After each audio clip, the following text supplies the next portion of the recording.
There I am. Hi, Opie and Anthony show. How you doing? Jeannie Norton, of course. And joining us today is Robert Kelly. Opie. Happy Thanksgiving, guys. I didn't see it. Well, I saw Jimmy. He didn't You come guys over always see each other. He didn't come over my house this year, though. I have him over my house for Thanksgiving every year. And That's been like a tradition. He went over to Patrice's this year. Oh, boy. That's what happens when you get a black president. It's all over. Yeah, you got to start, kissing up to the other side. He went over there and came over to my house just for dessert this You year. were taking it for granted. All of a sudden, I'm going to be there. I had to show you that sometimes I'm not. Other people ask me to dance. He's not just committed to you. Yeah, all of a sudden, Bob just thinks, hey, we're having turkey. What time are you going to be there? Maybe I'm not, Bob. Aw. He did come over for pie, though. Of course I did. He did you came over for a little... Yeah. That's kind of like throwing you a bone, the dessert thing. Yeah. Because I know that traditional... Thanksgiving and Christmas, very traditional at my family. They don't like changing things at all. Right.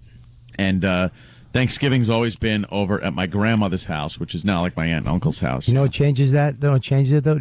Death. Death. As soon as people start dying and your grandmother's and grandfather are too old to, move, it's not the same. People just stop showing up.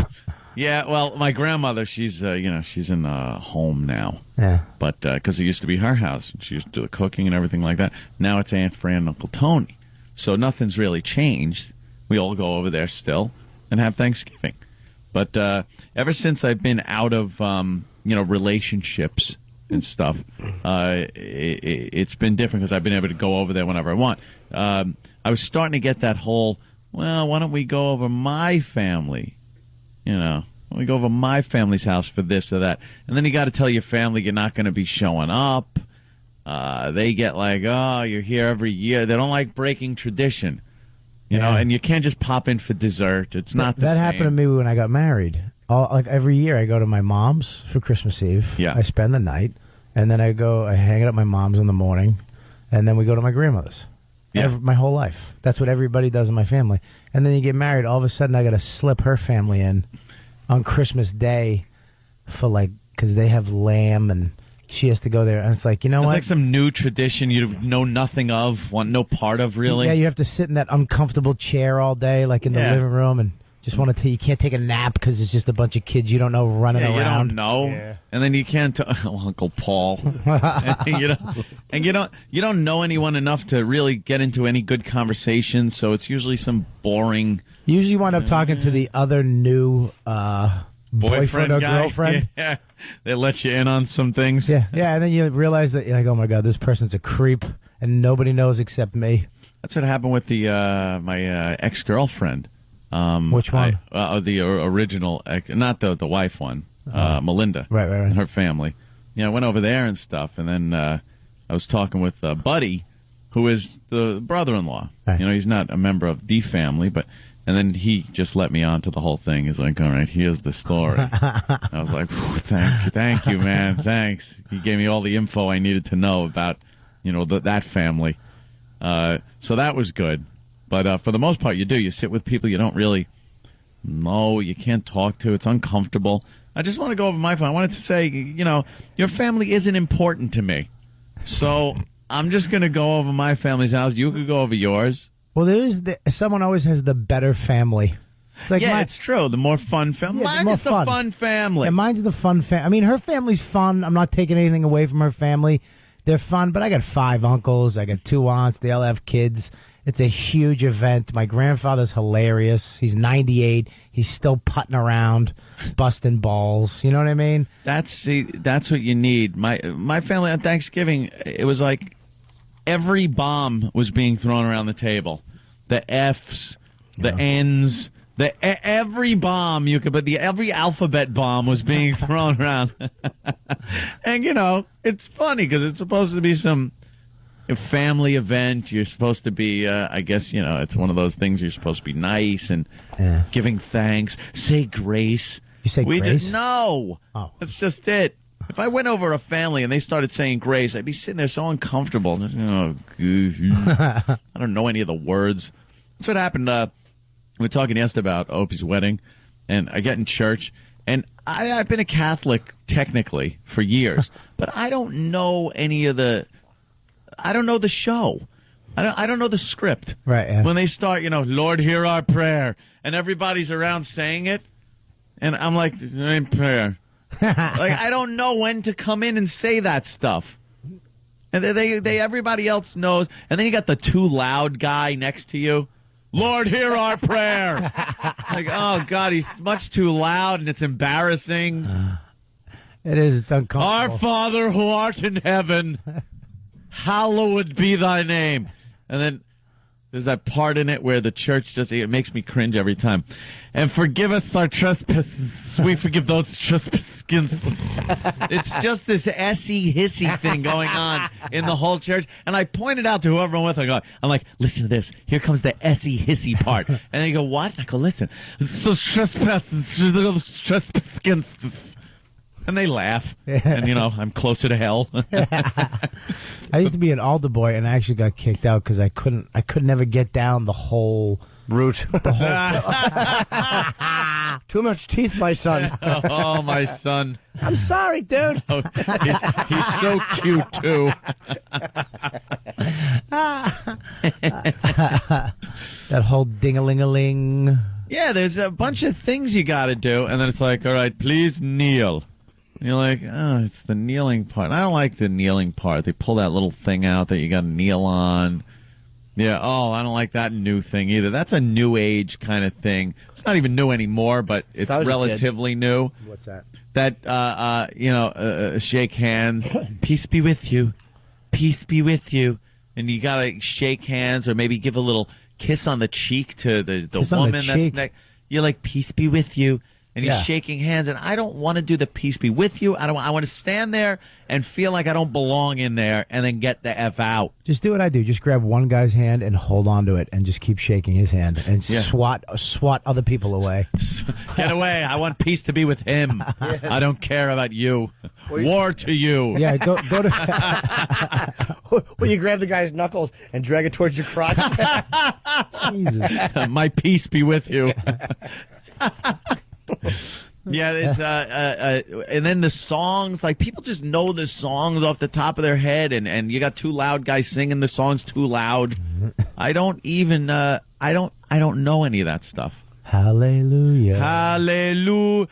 Hallelujah. Is it hallelujah or hallelujah? And they have to say it like that. Hallelujah. No. Christ in Israel. I don't know the words. And then they got the books that are never used. I don't know what those books are. They always get lost in the pages. I was drawing little stick figure animations in mine so you could flip through it and see like a stick figure guy having sex. I had time on my hands. What am I going to do?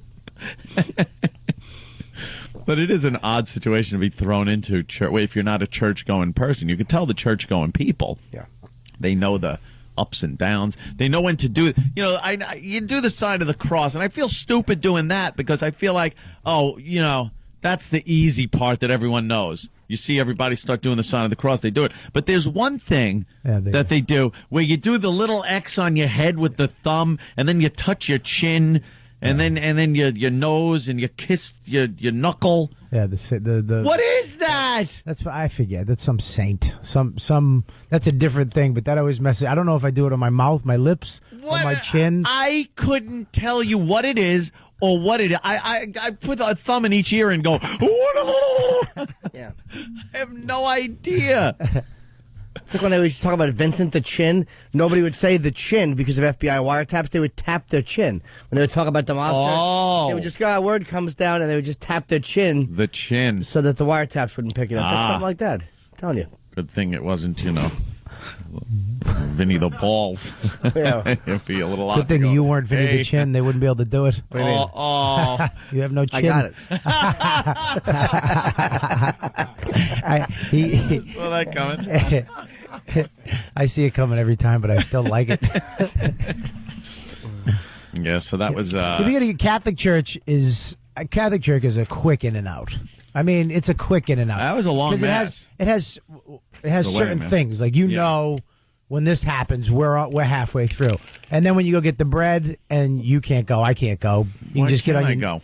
That's I would think I could go. No, you can't. Like go. I am Catholic. No, you have to. So why can't I receive communion? You can't. You have to confess your sins in the last month or something like that. Yeah, you can't go in and just. It's got to be a load Jesus of crap. into your mouth. I've seen people go up there that probably haven't been to church in a while.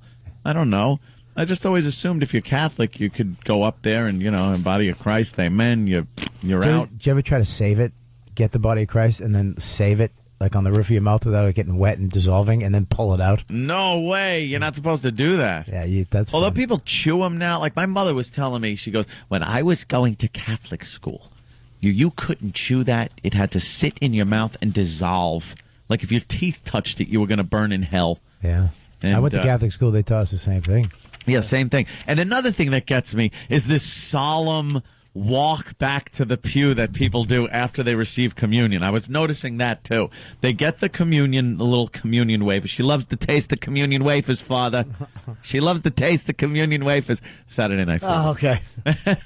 So, and then the walk back to the pew, the clutched hands, the interlocked fingers down, by your waist, the head down, and the slow, solemn walk back to the pew. Why? It's thoughtful. It's not thoughtful. It's They're full not of penance. thinking. They're not thinking of, I have just accepted the body of Christ, and now I am solemnly walking back because I am so not worthy. They just do it because that's what you're told to do. There isn't any real feeling that goes into that whole thing. You could tell. Then they sit back down and they're checking their text messages. What do you think? Jesus texted you? Thank you for indulging in my body. Hey, that was my liver. Ouch. Yeah. LOL. Jesus. J to the C. 2009. I went to Christian churches. Catholic churches, pretty much they know, look, come in, get out. Here's your stuff. Yeah. Christian church makes you do. Like they have greeters. And they're like, hey, and they try to get, hey, how are you? They're trying to pull everyone in. And they actually give away. I went to one in New York with a friend of mine once. And you weren't Catholic? Well, you can go. I'm Catholic, but you can go to any church you want. Could you help an old altar boy, Father? And they, you actually. Midnight Cowboy? Exorcist. Oh, damn it. What the hell do I know? They gave away. It was kind of a cheap church. Like didn't have too much money, so they gave away for the body of Christ. I swear to God, it was Wonder Bread. Oh, that's hunks. bad. It was chunks of Wonder Bread, and then I guess little cups of wine. Everybody got wine, but I don't drink. I've been of course for years. So I was like, dude, you have to drink the wine first. And they're like, all right, drink the wine. And then he drank it. I go, what is it? He goes, grape juice. I go, okay, and I checked. Oh, grape juice. Yeah. Is that years legal? of sobriety to go to that crappy church? It's because the guy blesses some Wonder Bread. It all of a sudden becomes the body of Christ. I don't know. It was Wonder Bread. It was just uncomfortable. It's like you couldn't get a. They must have a discount on wafers. Sticking to the roof of your mouth. They cut the corners off the Messiah. Some Pepperidge Farm. Is the Messiah coming wheat? Trying to watch my carb intake. Yeah, they could just change rules like that. It doesn't seem as legit, Wonder Bread and grape juice. Yeah, where the hell is this church? It was up on the Upper East Side. Yeah, it was one of those churches that looks like a insurance building during the day. And didn't have the nice Gothic look to it. No, it looked like an insane asylum. Had pumpkins on the window and stuff like that. I like when they make churches out of buildings that architecturally were built for a certain thing, like a Carvel. And you just know there's that slanted roof, and there were two giant ice cream cones on each corner. And it's like it's a church now. It's like, stop it. It was a Carvel. There's an old Sizzler. Yeah, that's a church. The church of Pizza Hut. You just know. You can get a 6-inch or a foot long body of Christ. Some of those buildings. I remember there was a real estate building. And it was obviously an old Carvel here in New York, and they were very identifiable buildings because they were all custom made just for Carvel. Big glass fronts, and then it was a real estate, and it's like who would buy a real estate from that place when it was they bought an ice cream place for their building. Right.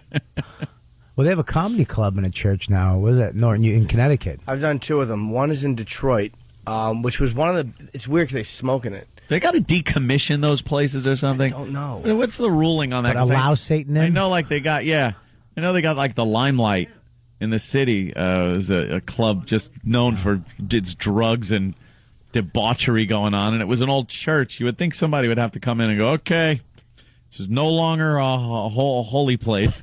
There's going to be girls going down on men for cocaine in this bathroom. Exactly. Just stained couches glowing in the black light. It's like a cougar. And then the club moved in? Yeah. I get you. I see you. Sure, the altar boys. Bing, bang. Ooh. Bing, bang. Henry, what the hell? Good idea, Ma. The pull-up. When does it happen? When the last cross gets carried out? Like, as the door's closing, like the edge of the cross is hitting, the club music starts? Yeah, is there like a waiting period? Can't wait. Make sure the Lord's out. Yeah, and do you feel a little weird carrying that cross out? Feel like, hey, what cross? The big cross over the altar. They don't just leave things in there, They got to go somewhere. Do you carry it out kind of and then make that little kind of gesture that you're having a tough time carrying it? They put little earmuffs on them and a blindfold. Little thorns on your head. It just seems like you might do that as a goof. Crown of Yankee/thorns. Yeah. The one in Connecticut, the comedy club, is weird because it still has the pews in it. So you really are standing in a church. I mean, it's like the cross is gone and like the real like Catholic stuff is off the walls, but it's the pews. I mean, it's bizarre. Yeah. It's the what? The pews are still there. The pews. Oh, did I say that? The pews. That's the way I said it. It's when Voss is playing there. That's what the people are saying. Pew. Jeez. I'm very funny. We know it. I'm funny in a church. Pews. Very funny. Can you pick those up for me? Some of my teeth. Hey, did they still have the little kneeling They took the little flop down kneeling benches for your knees? I don't know. I didn't clean up after I was on stage. No, you don't have to do that. I imagine they do. I mean, I went and sat in one of the pews for a little bit.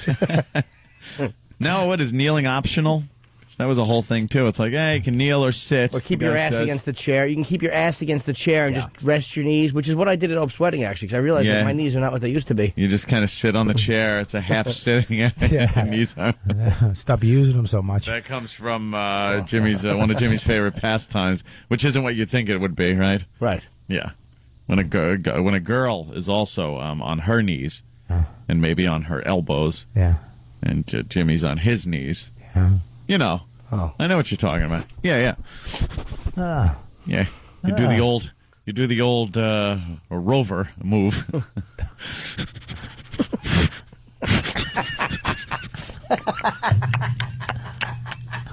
Get away from it. What are you doing? Get away. Doing ring around the rosy with each other.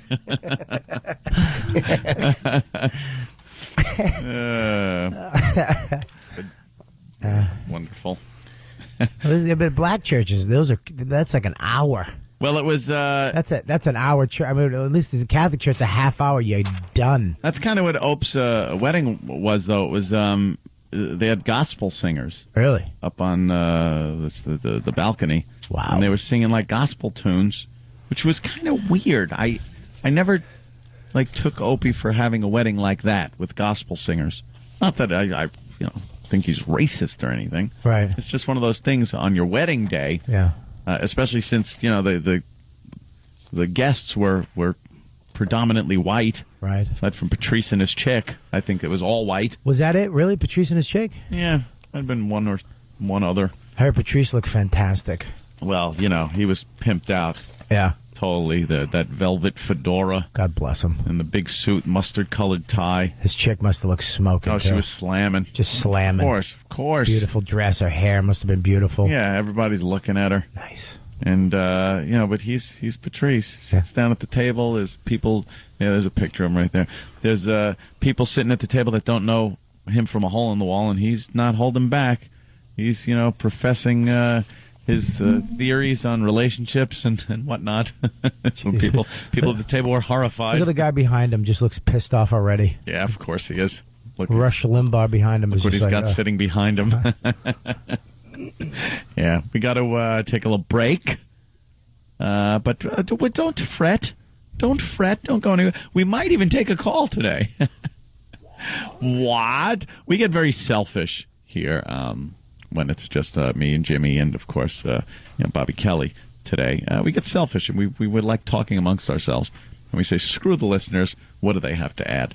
But perhaps we'll take a phone call. If you want to call the program, 877-212-O&A. It's very easy. And we'll be right back with this fine program in one moment.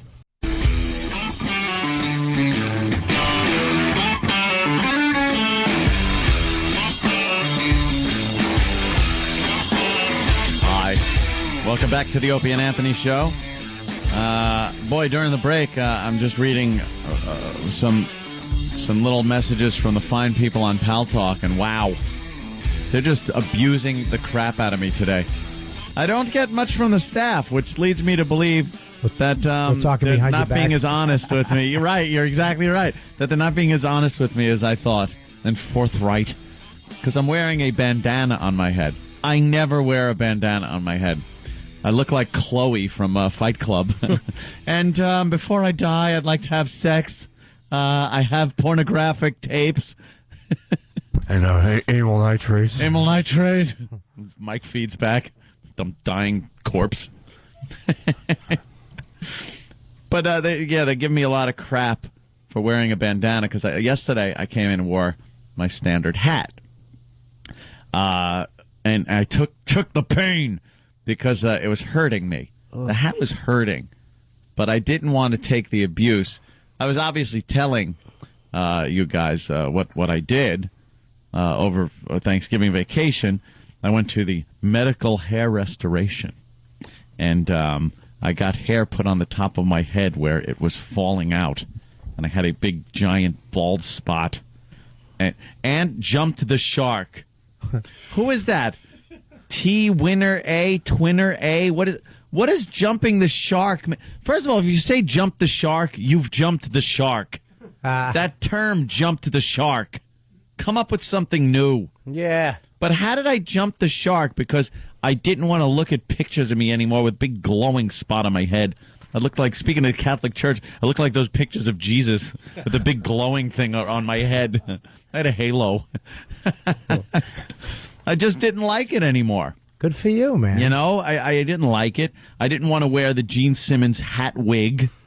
I didn't want to go with a comb over, or I didn't want to go with the shaved head, because I'm not the type of guy that can shave his head. I don't.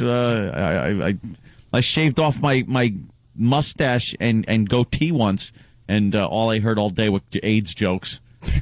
It's like I remove any facial hair, and all of a sudden I have AIDS. It kind of makes you wonder that, like, if I have regular friends, like civilians out there, who do things and nobody says anything to you. It's all behind your back. Exactly. It's all to their other wives or their other friends. Hey, you look great, man. Did you see Bobby's new face? Oh my, he shaved his what's he doing? It kind of makes you wonder, though, having friends like we do. Maybe I'd kind of want not. I don't. Maybe I just want to. Ignorance is bliss. Talk behind my back. You want to be put back into the Matrix. Yeah, maybe. Yeah, exactly. I feel like going to the cellar and Louie's there and Norton's there. It's just like, ugh. You can't ever have a bad day emotionally and be around the people we know. No. Because you'll kill yourself. Bobby came in the other night, and Louie walks over and just started attacking Bob. And then when Bobby walked away, Louie's like, he lost a lot of weight. Yeah. He looks good, but I didn't want to tell him that. I don't want him to feel good.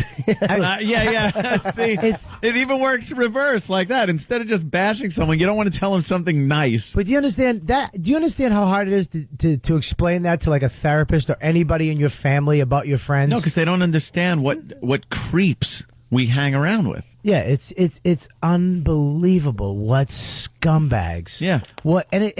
I mean, they're honest. They're just honest. They're literally saying what everybody else is thinking. Yeah, in the world. They're just being polite. But sometimes the civilians, as you call them. Yeah, exactly. It's like, hey man, you look great, and he's a piece of crap. He stinks. Look at him. He's a fat mess. Oh, they'll say, oh my God, you look great. If you lost weight, I'd get, oh, you look great. But these guys, nothing. I left the other night. Like, what am I doing? Like, should I go back to Bunker Hill Community College and get my associate's degree in fine arts and become an art teacher in a crappy junior high somewhere, just so I can get love in my life? Just be a normal human being. First of all, forget college. You know, what are you going to do? Waste the next 10 years of your life? Get it? Yeah, we got it. I think that he called you start coming too. We can't even compliment each other. That's the problem. It's like you can't. Hey, Bob, you lost weight. Oh yeah, thanks a lot. Thin lips. It's like you say something nice to somebody and they say something horrible back to you, so you decide not to say anything nice. It's just guilty. Wait a minute. I'm guilty of it too. But you're one of the the founding fathers. You're like Washington or Adams of the scumbag friends. No, don't shake your head. You're one of those. You're the original guy. No. No, you, Colin. You're one of the original guys that made it okay to go. Look at you. You suck. Yeah, but you used to slap CDs out of hand. You bought Rich Voss's first CD. And last. One sold. You bought his CD, and he was so, you know how happy that made him that you bought it, and then you took it and stepped on it. You will do that. Yeah, I did. I bought at the Comedy Cellar in front of 30 people. It was fantastic. Yeah. But we all know Bobby's lost a lot of weight and everything and looks good. But the only thing, I'm guilty of it too, the only thing I can bring up is, remember when Bobby was fat and we used to say, and then you go along and continue with fat jokes. Yeah, you're the only friends that actually are pissed off that I lost weight. Yes! We talk about that all the time. It's like, oh yeah, Bobby ruined a good bit. Like your health was a bit. Exactly. Your lack thereof. Ugh. And now I'm just looking at, like I said, I was looking at Pal Talk. I'm sorry. They're just hammering me for wearing a bandana. Anthony is in a biker gang. He's a Crip. Looking at him makes me want to smoke a joint. He's got HIV. When are you getting your cancer wig? Carlos Santanthony. Little Steven. Creep. Just a creep. He did. That's probably the best one. Yeah, and that's it. No, I did have some hair taken from the back of my head and put on top where it was just a void. There's nothing there. God bless you. I didn't like that. You take pictures of everything. Who is that? Lyle Alzado at the end of his life. At the end of his life, when he had the puddin-head brain cancer, and he's wearing the exact bandana I have on. Great, fantastic. Thank you, E-Rock. Thanks for that. It was one of those things though, where it's like a lot of pictures get taken at appearances by listeners or what, and they get posted on message boards and stuff. And some people comment on them, but for the most part, you just look at it and go like. Can I ask you a question? Yeah. But when you started losing your hair, because like when I started losing mine, I have curly hair too. Yeah. Like did you ever try to fix it before you went out? Then if a big wind came up or like it started raining, you started panicking that bald spot that you made go away with hairspray and your fingers and a hairdryer is just gonna fade away and. I never went as far as the hairspray or anything like that, but yeah, you'd shuffle it around. You'd shuffle your curls around that you had left to try to put them over the parts that you didn't have. It wasn't a comb over per se, but you were camouflaging. Yes. To make up for the glaring hole in your hair. I used to bake hair like a cake. Before I went out. What? Because I had the receding hairline. Yeah. And I could actually fix it. Oh, you pull it down. I could pull it down and put a nice juicy curl in a bald spot. Nice juicy curl. And then take a nice hunk in the back and fill that up and then spray it and then hair dry it. But then sometimes it'd be on a date. And you'd be waiting for a cab. Do you look out the window and go, oh, it's windy today. Oh boy. And then you got to walk with your head down tilted into the wind like a weather vane. So the hair kind of blows in the direction of where it's supposed to be covering. Yes, I was doing all that. Yeah. You sleep over at chick's house, and she stays over. You got to wake up the next day before her to go in the bathroom and repair the damage that she did with her hands. Put another juicy curl somewhere. Get a fat juicy curl and mush it up in there. Oh, or you get out of the shower and you just look and go, oh God! You got to dry your hair a lot to frizz it up. Do you ever give it more volume? Yeah. Do you ever have great hair day though, where you get it perfect? You're like, I've this covered everything up. Oh, it's great. And then the days where you don't, and you got to keep wetting it and flipping it back and redoing it, and then wetting it. It's like a Rubik's Cube of your hair. Then you reach a point though where it doesn't work anymore. You just ran out of real estate to cover up with. Oh, yeah. Do you ever look at like Norton and get jealous? Like I used to look at him. People that shave their head that have hair. Look at that hair. Annoy me. I have a luscious head of hair. It annoys It's me. luscious. Of course. But the fact that he could grow it out if he wanted to. Yes. It's like you don't even. Why wouldn't you grow that out? I'll tell you why. 'Cause I have calyx, and it doesn't. Oh, what a shame! You don't understand. It was a source of torture my whole life. I used to do the same thing you would do, but not for the same reasons. Bobby pinning it. It was horrible. Horrible. Really? Yeah. Bobby what? Bobby pinning it.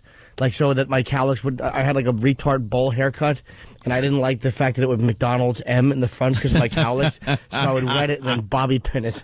No. Yeah. And then what? Like would hopefully walk dry. around with a bobby pin? Oh, after it dried. I wanted it to be the bowl haircut. Wait a minute. You wanted Yeah, I a swear to God. retard haircut. I didn't mean for it to be retarded. Yeah. So you used to use bobby pins? I did. Yeah, at one point in my life. So you'd put bobby pins in and then dry it to make it to have a certain style? Not style. It was it would calyx, so I couldn't do anything with it. Right.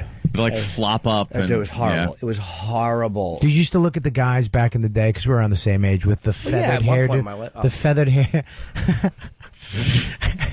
The feathered haircut, like the Hardy Boys. Yeah, yeah. And David Cassidy with that parted down the middle perfectly, and they would feather back All they would need perfectly. to do is take their fingers, run it through their hair, and everything was fine. I used to get so jealous. Come out of a windy day inside and just kind of throw their head back. Yeah. No hands. Just flip their head back, and all their hair would just fall into place where it belonged. And I'm sitting there with this Medusa look where your curls are just coming out like snake heads. You can't do anything with it.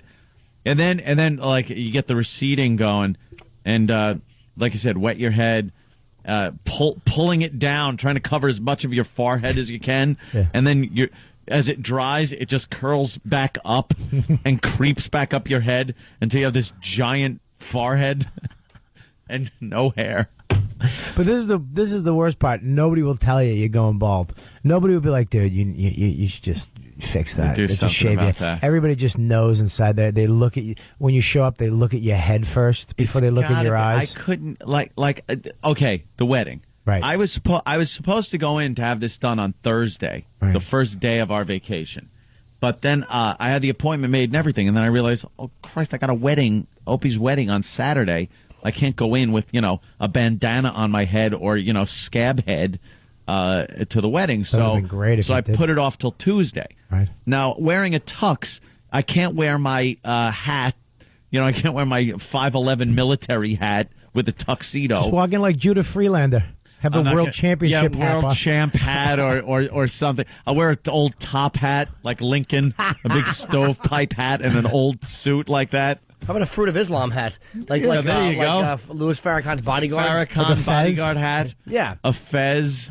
Let's go with But tux. it was one of those situations where it's like, okay, now I gotta do this, and I usually sit in the back of the church anyway, but I sit back there because it was less people that could then look at the back of my head. So I sit in the back of the church pretty much. But then Patrice and Voss, I see them sitting behind me, Yeah. and I'm just going, I know they're just looking at this glaring bald spot, Yeah. and just you resign yourself to the fact. You just go. But at least I knew. I went, something though? Tuesday. I know I'm going, so it didn't bother me as much. Yeah, isn't it the paranoia that sets in? You think about they might it a even lot. not looking, but you're like, oh, the back of your head feels like there's just like a laser beam on it. Yeah. And people are just staring at it. I'd get my hair cut, and I'd just be looking at the mirror in front of me as she's cutting my hair, and then she goes, "Okay, you're done," and hands me the mirror to look at the back, and I would look off somewhere else in the mirror, so I wasn't looking at the reflection, and just go, "Oh yeah, that's good," because I didn't want to look at how bad the back was getting. I just didn't want to acknowledge it or see it or anything, so I wouldn't look. She was just faking cutting your hair in the back. Yeah. It's like, what is she closing doing? the scissors so you could hear the sound? Yeah, because I'd be back there. I'd be sitting there going, she's doing something back there, but I hear clip, clip, clip. But no. But yours, the way you went bald is better than the way I went bald, because I went. You can look at mine. I have just a baby curl in the front, Like Phil Collins. Yes, I have Charlie Brown. Yes, Phil Collins, too prestigious. See, it's just mean. Yeah. Funny, but mean. So you got a little tuft in the front. If I grew my hair out right now, which I kind of might want to do, just one time, just grow it out as much as I can, it would just be like an elephant trunk of hair growing out of the Growing out of the like front. just a lazy unicorn coming out of the front of my head, and then it's bald. Then I have hair, and then I think the back here. Actually, when I started shaving my head, though, my hair just died. You look good, bald. Really? Your head, you're lucky. You have a good you head. can pull for it bald. off. But you know what, dude? I loved having hair. Well, God didn't want you to, so let it go. You look better bald. Yeah, but having hair, dude. It's what? It's overrated. It's a stupid thing nature puts on you so the heat doesn't evaporate from your top. That's really nice coming from a guy that has a full head of hair. Luscious is the word you're looking Luscious, for. a luscious, lush head of hair. Great set of hair. When you're losing it, it sucks. I know guys like in their 20s that are just like almost completely bald, and it's like at least I was able to hold off. Into my 40s. My father was totally bald by 22. Totally. My brother, he had, long head of hair. It went on him. He shaves his head. He's got like wild sideburn facial hair thing, so it works with him. With me, though, I couldn't shave. My friend Joe Curry, same thing. He used to get so annoyed. Like, he started going bald pretty early, and he'd comb his hair, and he'd go, "God damn it, more hair!" in his brush, and he would just yell, "I'm going bald. Damn it!" He would yell to everybody that he was going bald. And he went with the shaved head thing, and everybody. And I just looked and went, "If I shave my head, just put me in a hospice." Yeah, because that's get me one of the AIDS cocktails. I'm not the shaved head kind Shaving of guy. your head is great because you go. You never have to do anything. You just wake up and go. And you get a razor in the shower. With a shaved head, though. I know. You got to have a certain type of head. Yes. But I just miss having just having hair. Yeah. Just even like a small, like not like a big set, just like being able to. And it was hair that you just don't want to worry about, like the windy days or it's raining out. If it's raining out, I want to not care. Rain is. I want to walk out in the rain. Wind gusts. You see the trees bending, and all you're thinking is, I'm going to get in my car and have this swoop of hair coming up and just uncovering the territories. Right. I'm going to look in that rearview mirror and go, "Oh boy, this is going to take some work." I wanted to get a motorcycle for a longest time, but when I was going bald, I couldn't get it because of that dumb helmet.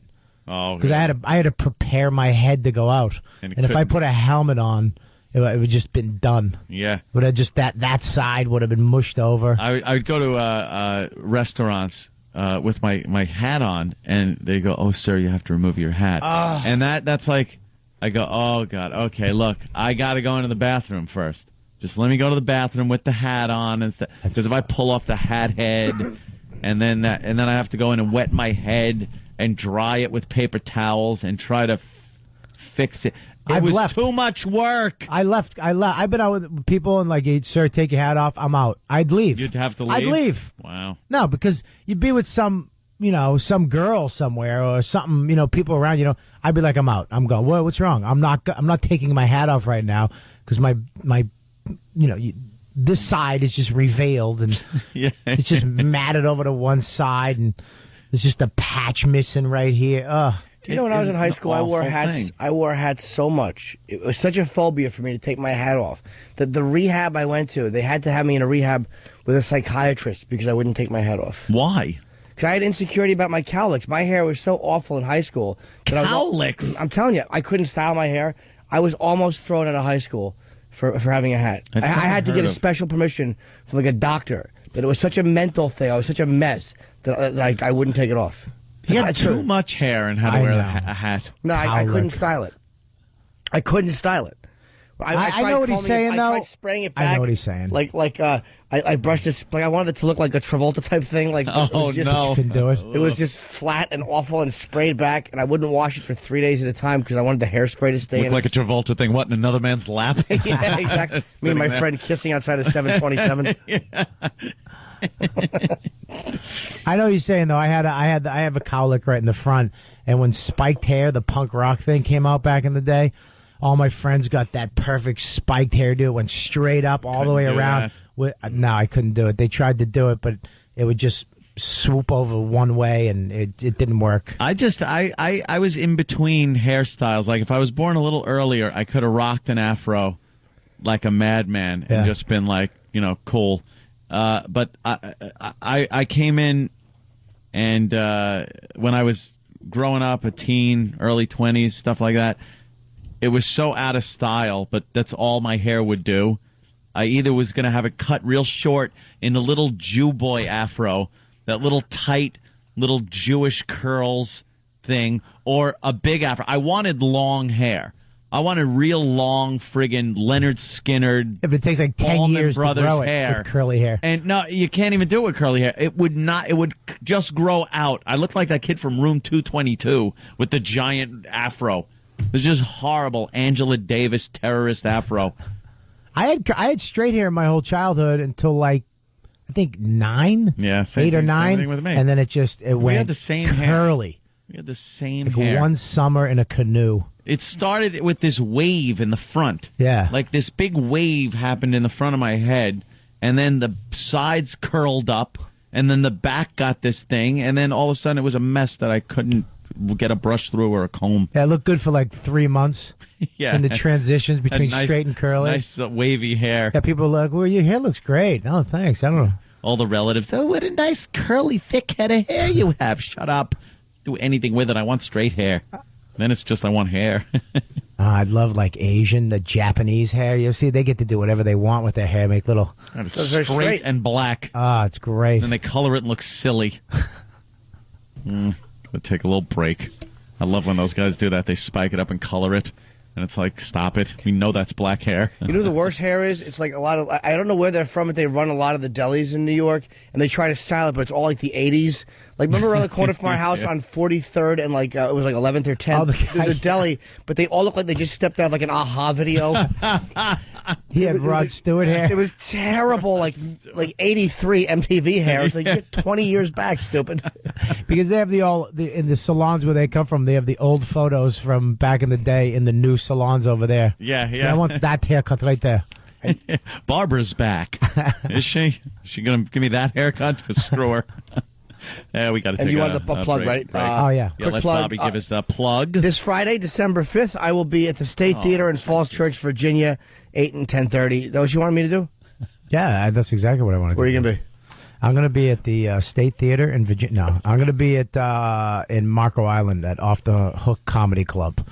Go to offthehookcomedyclub.com. I'm going to be there Thursday, Friday, Saturday, Sunday. Where's Marco Island? Florida. Oh. Down in Florida near Naples. Nice. I heard it's a pretty fun gig, so we'll see what happens. Cool, man. Yeah. And, we'll take a break. Be back with the Opie and Anthony show. And, Nope. Hi. Welcome back, Opie and Anthony show. Opie will be back tomorrow. Don't fret, Opie fans. He'll be back tomorrow. He's on his honeymoon. talked to him last night. His lovely bride. Did you? Yeah, he was in the airport. He was delayed in Miami or something. Ew. I know. That's always fun. Was he thrilled to death about the Boston situation? And Cleveland. He was bummed. I mean, he was, he was irritated. He wasn't freaked out. Cleveland, they flipped formats. They completely changed. Oh, is that what happened? Yeah, there's no more station that we were even on left over there. They completely changed. But the Boston What's thing the format? was like, Do we know? I had no idea. Wouldn't fit into. Oh, okay. All right. Yeah. What'd you guys get? You're not in Boston anymore? Not terrestrial, no. Nope. Really? Isn't that nice? Yeah. The fine people at BCN decided, bah, going to, save a little cash and put Touch and Rich in the morning, and then they, I guess they'll hire some schlub to just spin records for next to nothing in the afternoons, and they save money. CBS is done, or not done, but I don't know who else they can cut. I don't know who else they can cut. It's like a game of Jenga.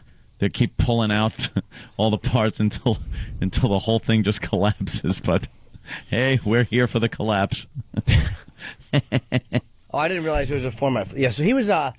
Look, he was annoyed, but I mean, he wasn't flipping out. I mean, it was just irritating. It's like one of those things where you're like, ugh. Yeah. Ugh, do what you want. Yeah, whatever. What do you do? Go ahead. And now, as radio people, we just hope for failure in any market that we leave. We just sit there and hope it fails. Wow. Isn't that wonderful? We're real team players. Whatever's good for the company. Screw you.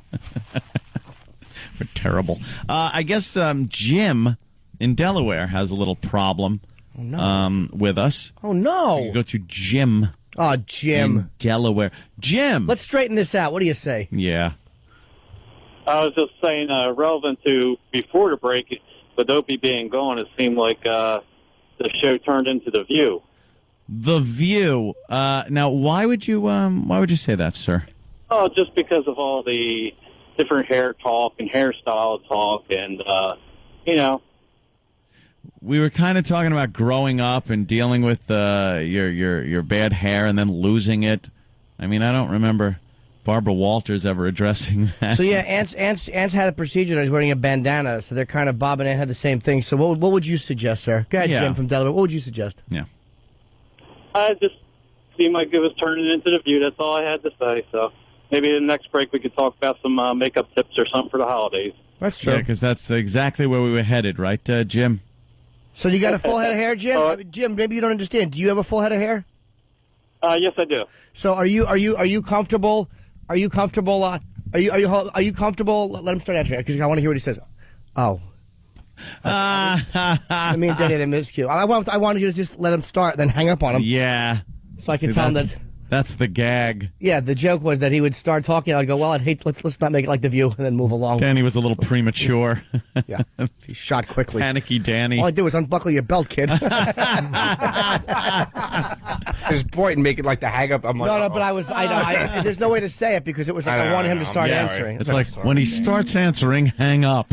Well, when you say it, it doesn't quite work. Doesn't have the impact. How about the signal is this? Like I'll open my hands like parentheses. That's our signal. Parentheses. All right. Well, Jim, Jim, call back. But it's amazing if you jump from topic to topic too fast. It's like a stupid zoo crew.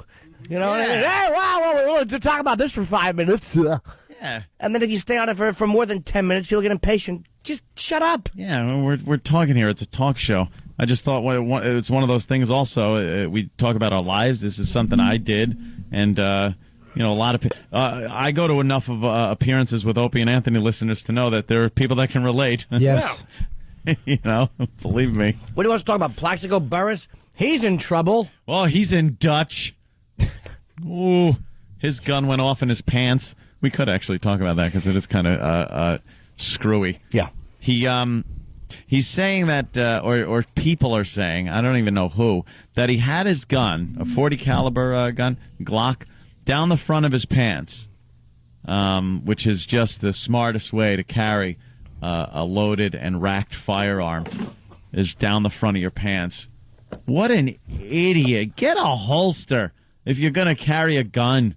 Get something discreet if you're trying to hide it. Tuck it down the front of your pants like an OG.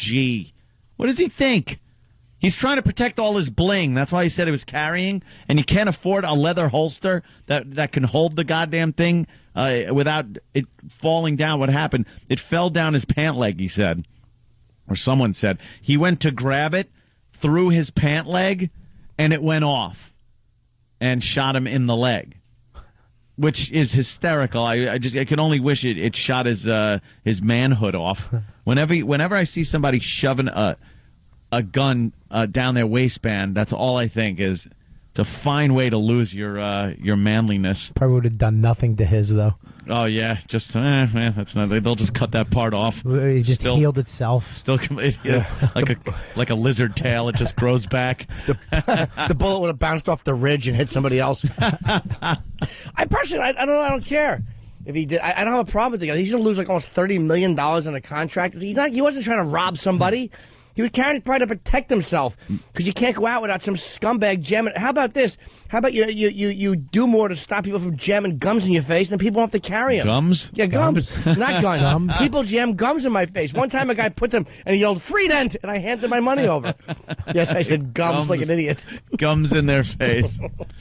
There is a law in New York City, though. You're not allowed to carry a gun unless you have a New York City license to carry a firearm, which sucks, if you ask me, because I think once you get a New York State license, it should be legit in all of New York State. But you got to go through their hoops and get a New York City license. He didn't have one.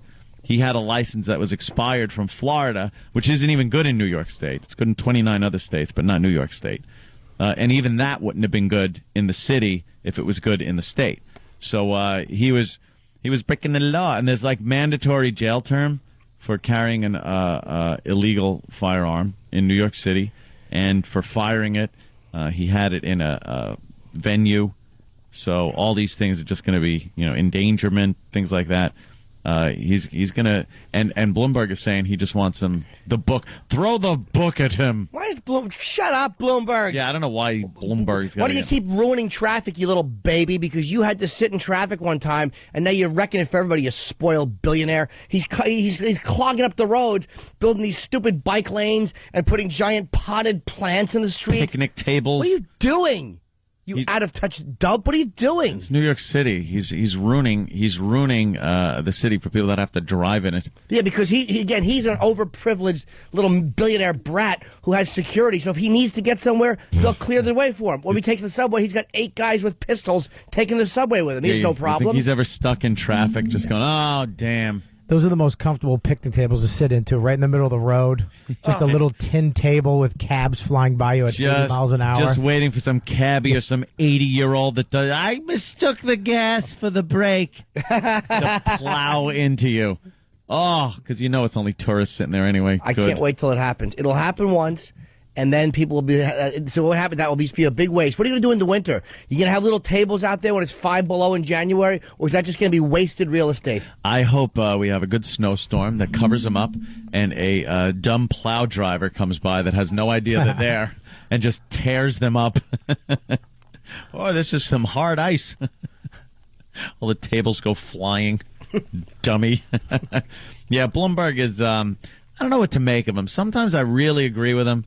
And sometimes I just think he is a douche. No. Whereas Giuliani, I pretty much agreed with a lot of what he had to say and what he was doing. But a lot of people thought he was a douche. Yeah. But I have mixed feelings with Bloomberg. I'm not sure about him. At least Giuliani went after quality of life crimes. And this guy is like changing the street patterns. Because he's, like you pointed out, what a baby he is. His little plan didn't go through. Yeah, he's not trying to relieve traffic. He doesn't care that people are sitting in traffic. What are you going to do, force everyone to ride a bike? You idiot. Yeah. We don't live in Vermont. This is New York. It's a city. People honk and drive, and there's traffic. The only place you see people biking in New York is in the gay areas. The gay areas have the bike trails, and they like biking and rollerblading and things like that in the gay areas. I live in the gay area. Well, whatever. That seems to be what happens when you drive down the West Side Highway, and there are certain people riding their bikes and walking hand in hand, walking small dogs. Harder just to cruise on a bike. Yeah, that's what they do.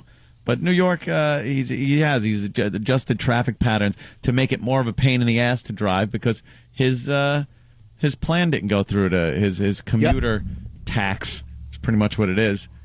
Wants everybody to pay to come into Manhattan, which I don't care. It would be before I would get in before the thing was enacted because it's supposed to be it was supposed to be 6 a.m. and I'm in before that, so I wouldn't have to pay. And there'd be less traffic. I like that. I say get rid of the cabs. Everyone drive. Remember that Sunday Giuliani did that? They were on the strike, and he was like, you know what? Screw it. No cabs in the city on Sunday, and it was nothing. You know, it was leave. so quiet and so relaxing. Yeah, but you can't get around, dude. If everybody drove like a cab, everyone driving would be a disaster. As much as I hate cabs, one cab will take care of 50 people that would have cars. You can't have just no cabs. Yeah, it would be crazy. Believe me, and I can't stand cabs when I'm driving. I just want them off the goddamn road. They really only know how to drive in certain situations. They'll cut right in front of you. Right. When they see a fare, especially in the morning when there's barely any fares, they will pull across 4 lanes right in front of you just to get to that one guy, and you just want to kill him. I've yelled racial epithets out my window for cab drivers. Oh, my God. I've called them horrific things, and they yell back at me, but, what are they going to do? I see their number. They don't want to lose their cab medallion. What do I got to lose? I drive away. I drive away laughing. Not hair anymore. Thank you. But let's not get into the View talk anymore. Yeah, God forbid we talk about real life stuff. We could talk about manly stuff. We were talking about guns. I took the 50 cal to the range yesterday. A 50 cal what? Desert Eagle. I picked up the Desert Eagle. I got one. We were actually making fun of you because you have the new Call of Duty 5. Yeah. And everybody's playing, and someone looked up your score. Oh, it's stink. It's horrific. Yeah, you're just awful. You have like 1 kill. Dude, it's the worst. I am so bad at it on a somebody console. in the knee. In the knee. I'm terrible. I can't play console games. I will surround somebody. I'll get the jump on someone, surround them in bullets, and then they'll turn around and one-shot me right in the head. I can't aim with that goddamn controller. Put me on a keyboard and a mouse on a regular PC game. Or a real gun. Or a real gun, and I will hit things. But that goddamn controller, I cannot aim with it. It's overly sensitive, where I'm trying to run and aim at the same time. With a keyboard and a mouse, it's like an extension of my arms and legs. It's just a curve. You got to learn the curve. I started with Call of Duty 4. Right. Then I slacked off. Right. And then Call of Duty 5, I get on there, and I am just dead meat. I am constantly getting killed. I can't kill anybody. I don't know any of the maps, so I just run around. I don't understand how I don't come across anybody that's sitting and sniping. Yet when I'm sitting and sniping, everyone walks up and stabs me. You got to get a couple of bouncing Bettys and stick them around you so they can't sneak up. A bouncing Betty. You get the mines out there? Yeah, you got to get a bouncing Betty. You put it around you so if someone sneaks up, they blow up. See, that's what I got to do. You think you can't just snipe by yourself out in a lonely courtyard? But that's the stuff I didn't figure out. I'm running around, and then I'm saying, it's got to be my weapon. Because it sucks. I hit somebody 10 times in the chest. He one-shots me. I'm gone. Because he has Juggernaut on and you don't. Yeah, I Juggernaut. No, I hate Juggernaut. Why? When I see that little red cross show up when I'm shooting somebody, I just run away. I go, I'm not even going to try because I'm going to end up dead. Why? It's not run real away. Life. It's not real life. Run away. It's annoying. It's annoying. And I put on things like accuracy and harder hitting. And I'm still there. And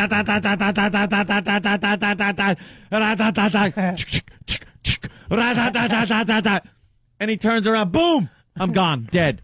He got me with a shotgun from 200 yards, and I'm dead. Oh, do I hate that game. And so you look at my name up and laughing at me, you bastards. Because we're not the gay clan, and they banned the word gay. The word gay in any way, shape, or form. Can't do gay clan at all. So now it's the F...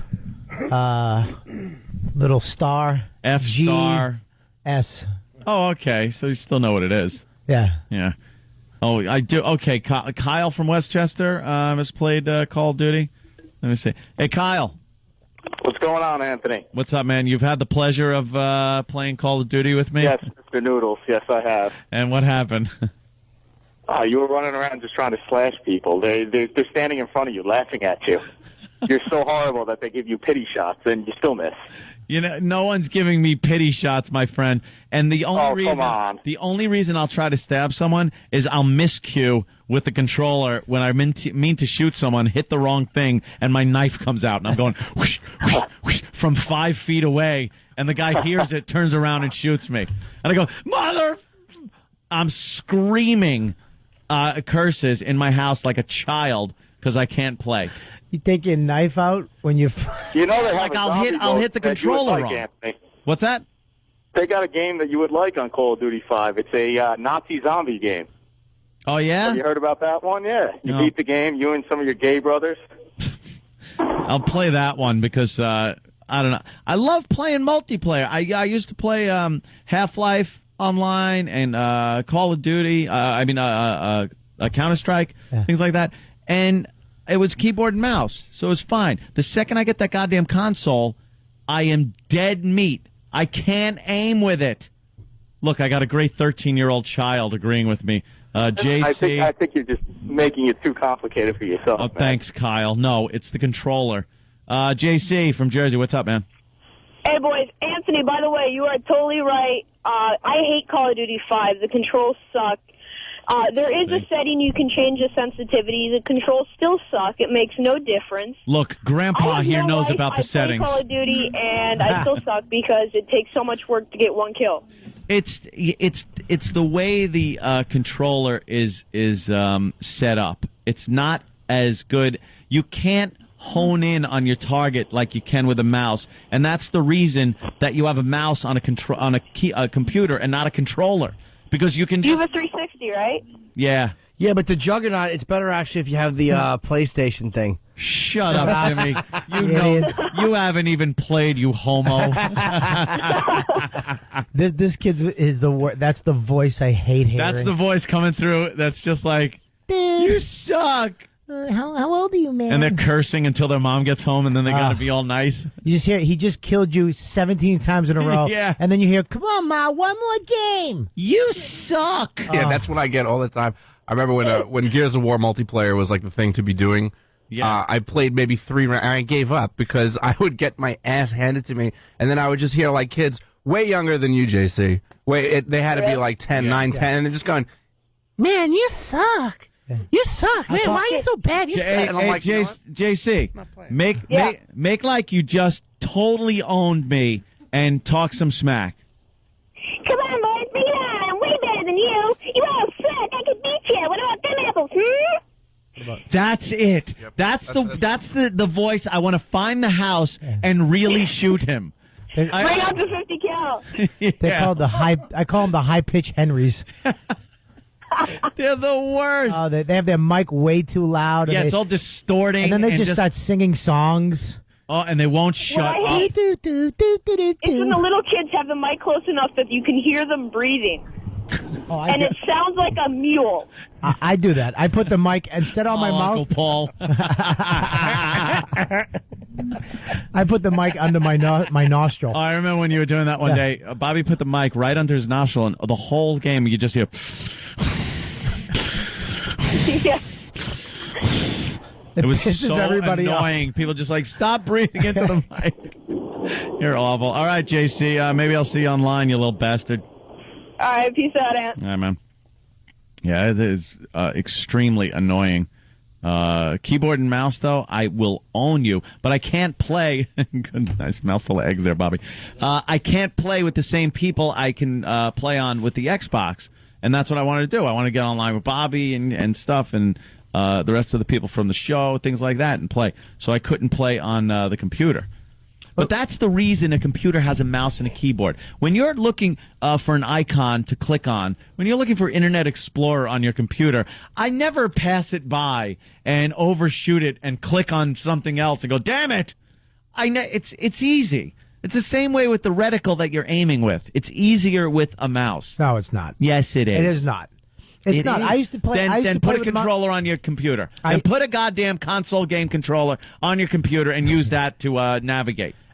That's two different things. You point. It's easier to. No, you're aiming at an icon and hitting the fire button is what you're doing when you're clicking on anything on your computer. But if you learn how to do it, because I used to play like you, I used to do the mouse and the keyboard. I had all that stuff. I used to play Soldier of Fortune on the computer, and then I switched over to Xbox, and it took me a little bit, but it's way easier. Little bit. I've been a year at this. And I suck. Yeah, but you play like twice and you get all frustrated and you leave because you don't have a bouncing Betty. Dude, I was playing for a long time Call of Duty 4. You got good at Call of Duty 4. Never got good. I got at the point where I wasn't being goofed on all the time. You're right. But I was consistently in the bottom 3 names of kills. I love when you used to play though, because you could just stab you because I was very easily stabbed because you look around like you like because if I don't look around I get shot or stabbed by Dane. You're not buying a house. You don't look around in every room. Some of the real estate was quite nice. You're over in the corner looking at the plumbing, making sure it works all right. I mean, I was looking for a place for cover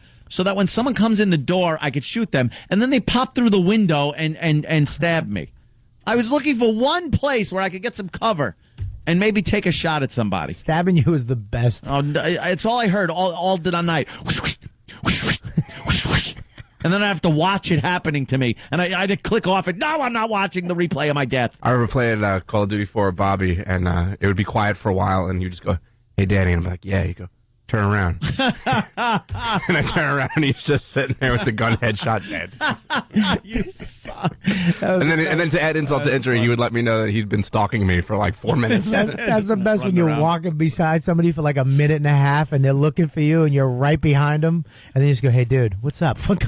Yeah, I'd lay down somewhere for cover, and then you guys would pass me by and go, "Anthony, why are you laying there? Nothing happens here." And then I'd stand up and get shot in the head. Great. We got to take another break, but we will return. Don't fret. Bobby's going to eat, and we're going to tell you about some fine products. The Opie and Anthony Show.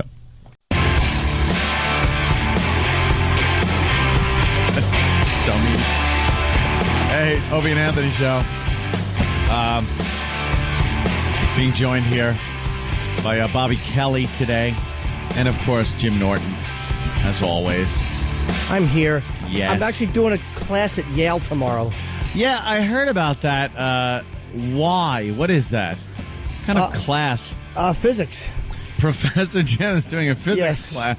That would be good. You go in there knowing nothing and just try your BS that you try on all of us here. Like childlike physics. If you throw a ball, gravity will pull it to the ground. And they're all sitting there with notebooks going, wait a minute, what is he talking about? Of course it will. It's some comedy class. I did that Carlin tribute at the 92nd Street Y, and the same guy that runs that does something at Yale. And it was, I guess they're performers or whatever, and they just talk about comedy, modern-day comedy. Really? Are you the only one? Who does it? No. No, are you the one who's going to speak about comedy? Are they going to have other comedians? No, yeah, I think it's just me. It's just like a one class. It's their last class.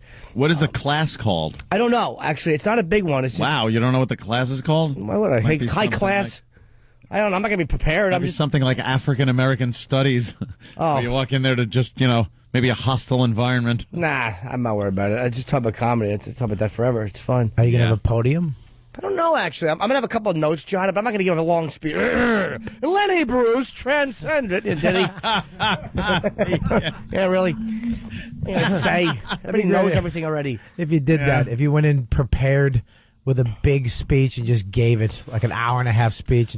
Just going on and on. Write the most boring drivel you could possibly find, and then just bore the class to death. Like a long run-on sentence, no capital letters, no paragraphs. And don't even be funny. Just take yourself way too serious. And the art of comedy has to be performed with vigor. I found... Slowly take a sip of water. Pour it from a big pitcher. And at the end... While they just wait. I'll be taking questions... And then, after 2 hours, when there's 5 minutes left, just go for questions. So what got you into comedy? I always felt funny. I want to thank you all for having me. I'm going to give you the worst class you've ever had. Poor fest. It's going to be a snoozeroo. You look at the audience, there's just one African dude left. There might only be like 10 people. It's a small. I don't think it's a giant. Yeah, it's a small class. It's not like a giant. Little get together. Yeah, but it's Yale, so of course I want to do it because it's yeah. Yale. I mean, good for your resume. You're gonna get a sweatshirt. I hope so. Yeah, no, taught at Yale. Will you be? Will you be given an honorary doctorate? Where's my cap with the little tassel? I want to throw it in the air. I wanted that from like my high school. Like I remember when I first came back to New York. One thing we were trying to do was get me my high school diploma from John H. Glenn School in You don't have a Elwood. diploma? No. You didn't graduate high school? Nope. God, this country's amazing. And I have no equivalency diploma either. This is just an amazing country. Nothing. You're sitting here with a bandana on your head with new hair. New hair growing in. And you didn't do anything you were supposed to. Nothing. I did everything I wasn't supposed to do. And I got a crappy job. I depended too much on a rock band with nothing to fall back on. I did everything I wasn't supposed to do. You're a funny bum. Yeah, I am. You're absolutely right. And my lifestyle just proves that too. I've been called. I was like a college student that won the lotto, like that type of lifestyle, where I just have no idea what I should be doing. So I just do things for fun. I really buy toys. You're just an Adam Sandler film. Yeah, pretty much. No, I never graduated high school because it was mostly because of gym. I just didn't go to the gym class. Why? Gym's the best. But it wasn't. Why? It sucked. It was the class that I cut out the most so I could smoke weed. But I also cut out of social studies. And then I would cut out one day and then 2 days in a row. And then you can't go back now. So you find yourself a week in, 2 weeks in, not having gone to the class. And now you avoid the whole side of the building because if you bump into the teachers, you'll be like, where have you been? Why haven't you been in class? And then you finally, it's like finally paying a ticket that suspended your license and getting everything in order. You finally make your peace with the teacher and this one and go, okay, you can make up the class still, just come in. And I would screw it up again.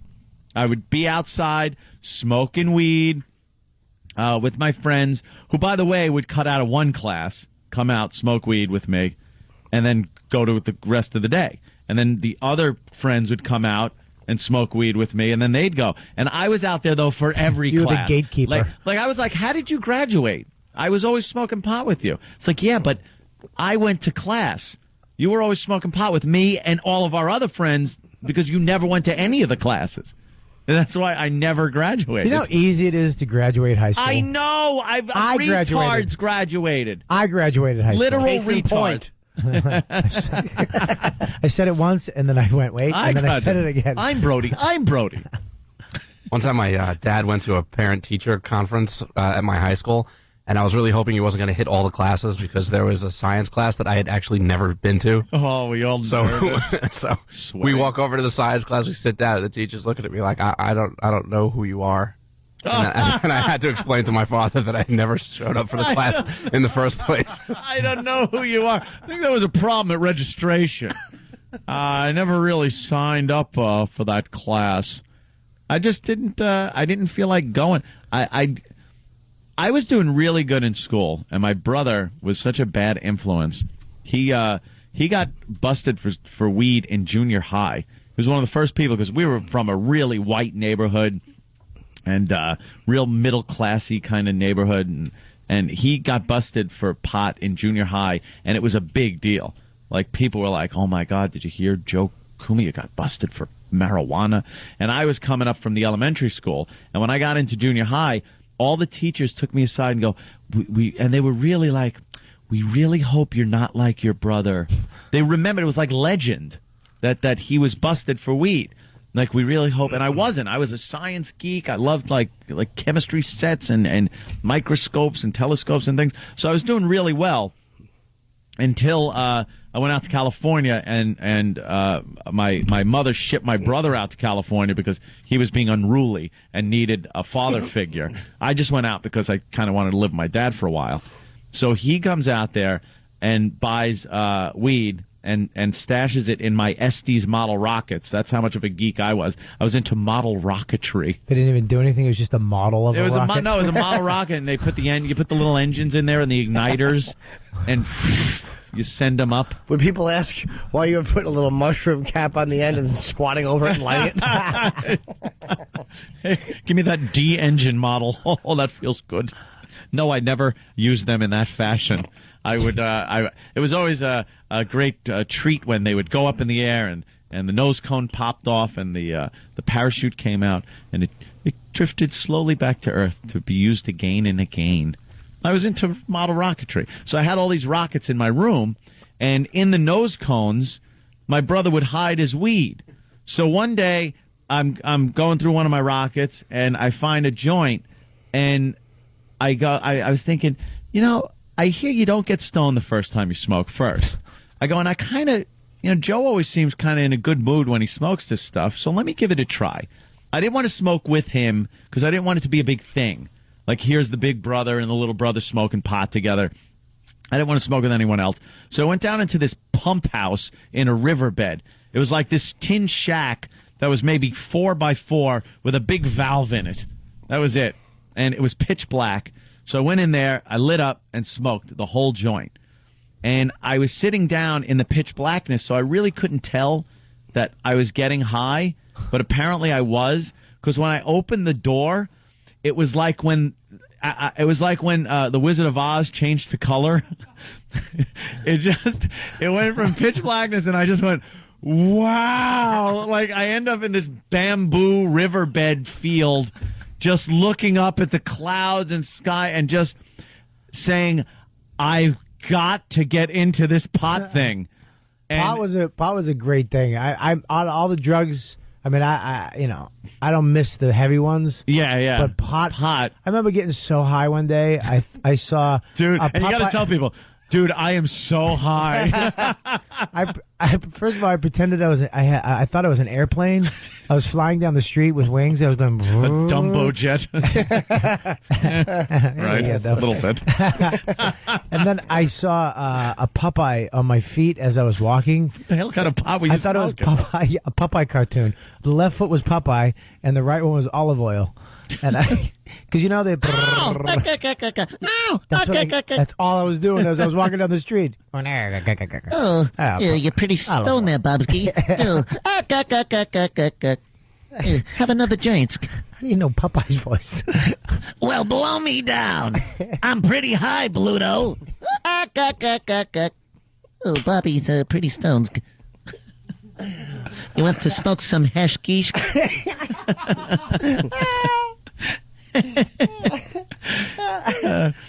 Yeah, you get like so high that you have to tell everyone how high you are, but they're also high, so it didn't matter. I just decided where like pot replaced everything. Like, pot ruined me as far as my education went, because I went from science geek, really not enjoying going to school. I didn't like getting up early. I still don't. But I went to classes. I did very well. The teachers liked me. I was creative, things like that, to just a lazy lump of crap that had no ambition to do anything but find and smoke more pot. When I told my brother that I found a joint and smoked it, he was so excited that he had someone to smoke with that right away we had to like smoke one together, and then it became like, now me and Joe were smoking weed the whole time. Did you become all-time high buddies? Remember you used to burn each other with a joint? No! You never did that? We're brothers. We're not burning each other with joints, although I hooked up with his friends. All of my friends got ditched, and I hooked up with his friends who were all the stoner kids. So I, was now getting stoned, hanging out with the stoner kids. I got kicked out of my school and sent to what they called continuation school, that we called it con school because it sounded rough and tumble, con school. And all they made you do was sit there and do dittos. Like, they handed out dittos, and they were They were like The hell's a ditto? 5th grade dittos. What's a ditto? ditto? A ditto is a thing Yeah. with the printed blue ink on it. I'll tell you what a ditto It's a is. question. If you're standing next to a retarded guy and he says, I'm retarded, you'd go, ditto.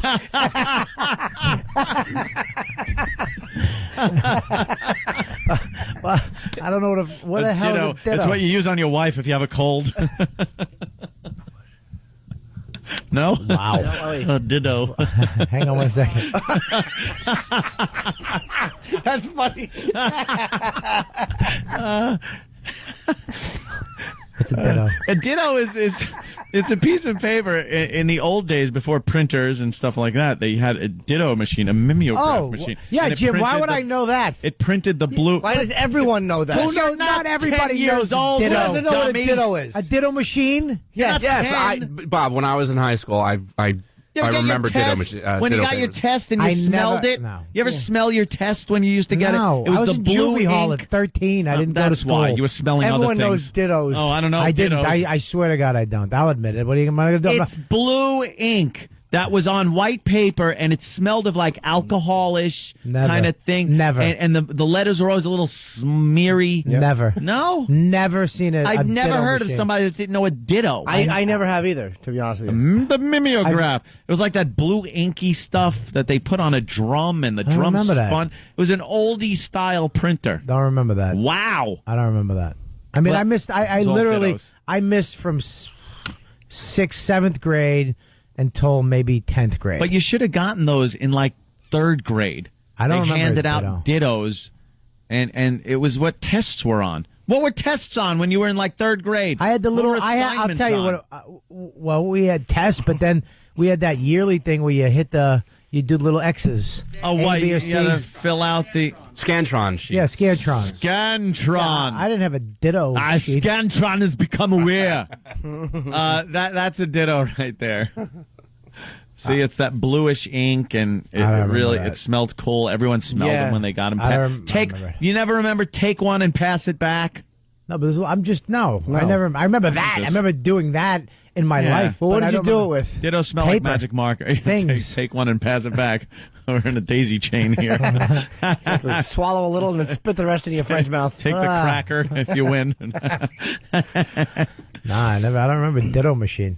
Well, anyway, it was all dittos, which means the teachers never put any work into the assignments because they were all losers too. That's how they ended up at this continuation school. Most of them were these old surfer hippie dudes, and they would hand out these dittos, and the second you finished them, you could leave. And they were 5th grade dittos. They were horrible. You Like you stop didn't saying learn dittos. anything there. Now it's bugging me. The Ditto, word, ditto. The word ditto. D-I-T-T-O. Ditto. Ditto. Ditto. Ditto. Ditto. Now it doesn't sound like a word anymore. No, it I've said doesn't. it too many Ditto. times. Ditto. Ditto. Ditto. Bugs That's me. a stupid word. What you Ditto. use on your wife if you have a cold? It's going to make me laugh all day. Ditto. A ditto. But that was my experience in continuation school, and that was because of the weed. I had to go there, and then I dropped out, came back to New York, tried school again, dropped out, just couldn't do it. The dean of boys, Pete Polina, he told me to leave. He asked me to leave school for a year, for the rest of the year, get a job, find out what it's really like to be out there, and then you come back next year and finish school. And me being out in the real world, I was like, wait a minute, I'm making money. I could buy cigarettes, whiskey for the weekends. I could do whatever I want. I could smoke pot and watch TV all day and not get in trouble for it. Next year rolled around, I'm like, yeah, I'm giving this a try. A week later, I was like, see ya. I've been in the real world, people. There's a whole world out there, kids. Let me tell you about it. That's who I was in school. I did the same thing. Did They you sent me graduate, out- Bobby? Did you graduate or not? I actually went back. Because I got sober, but I went out and they told me, you know what, just take off for the rest of the year because I beat up the gym teacher. I caught Lesbian. him. I caught him trying to beat up my friend in the hallway. Like he was messing with him. So then I pulled up and there was 2 of us. And we just started pushing him Beating around. up the gym teacher. Aren't they And, usually former somethings? Yeah, he was a big ball guy. players or He was a big guy. yeah. But the kid, but he when there was 2 of us, he kind of backed down, and we got caught by the assistant principal, who was definitely a dyke, big lesbian lady, and the principal was this hot MILF with just a beehive haircut, which kind she of was a moron. Penthouse video school did you go to? Totally. But we went in. The lesbian throws down the MILF, and Bob gets a spanking and a strap-on lesson. Lessons for Robert. Laying on dittos. I Ditto. hate that word. Why? Get your face, you have ditto ink on your cheeks. Ditto ink all over you. Yes. But I went back. I left school. They said just leave for the rest. They gave me a stack of papers, one paragraph, 5 questions about that one paragraph. Wow. And That was she it? goes, if you do all these, hand them in the day before the last day of school, and we'll just move you to this next I grade. never got that. I always got, you have to finish everything you missed, idiot. Nope. Everyone else got these deals. They were able to cut deals like the DA was running the school. Can I cut a deal? Yeah, all right. If you cop to not going to social studies, we'll give you math. All right. Yeah. Deal. I cut a deal. Again, I went back in. They said you can come to class 2 classes, and then you can leave and go work. So I did that for 9th grade, and then I worked my way back into the regular rooms, and then I graduated with my class.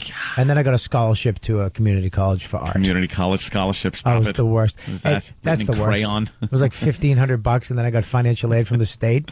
And another $1,500 I just slammed in my pocket, bought no books with. Taking the money. Good deal. I came in the next day with a brand new briefcase and a trench coat. And rich. All right, we got to take a break. We'll be right back. Opie and Anthony Show.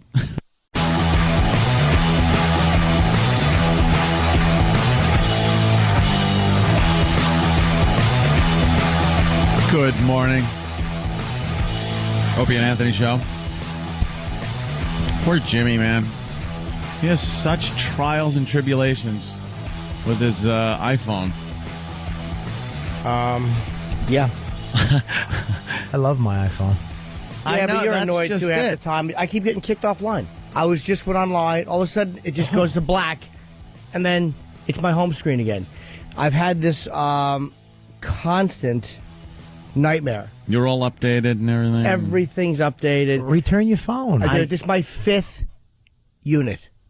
All right, I went through 3 of the other ones. I know how to handle them. I don't break them. I don't drop them. They replaced them. I mean, Apple's good for that.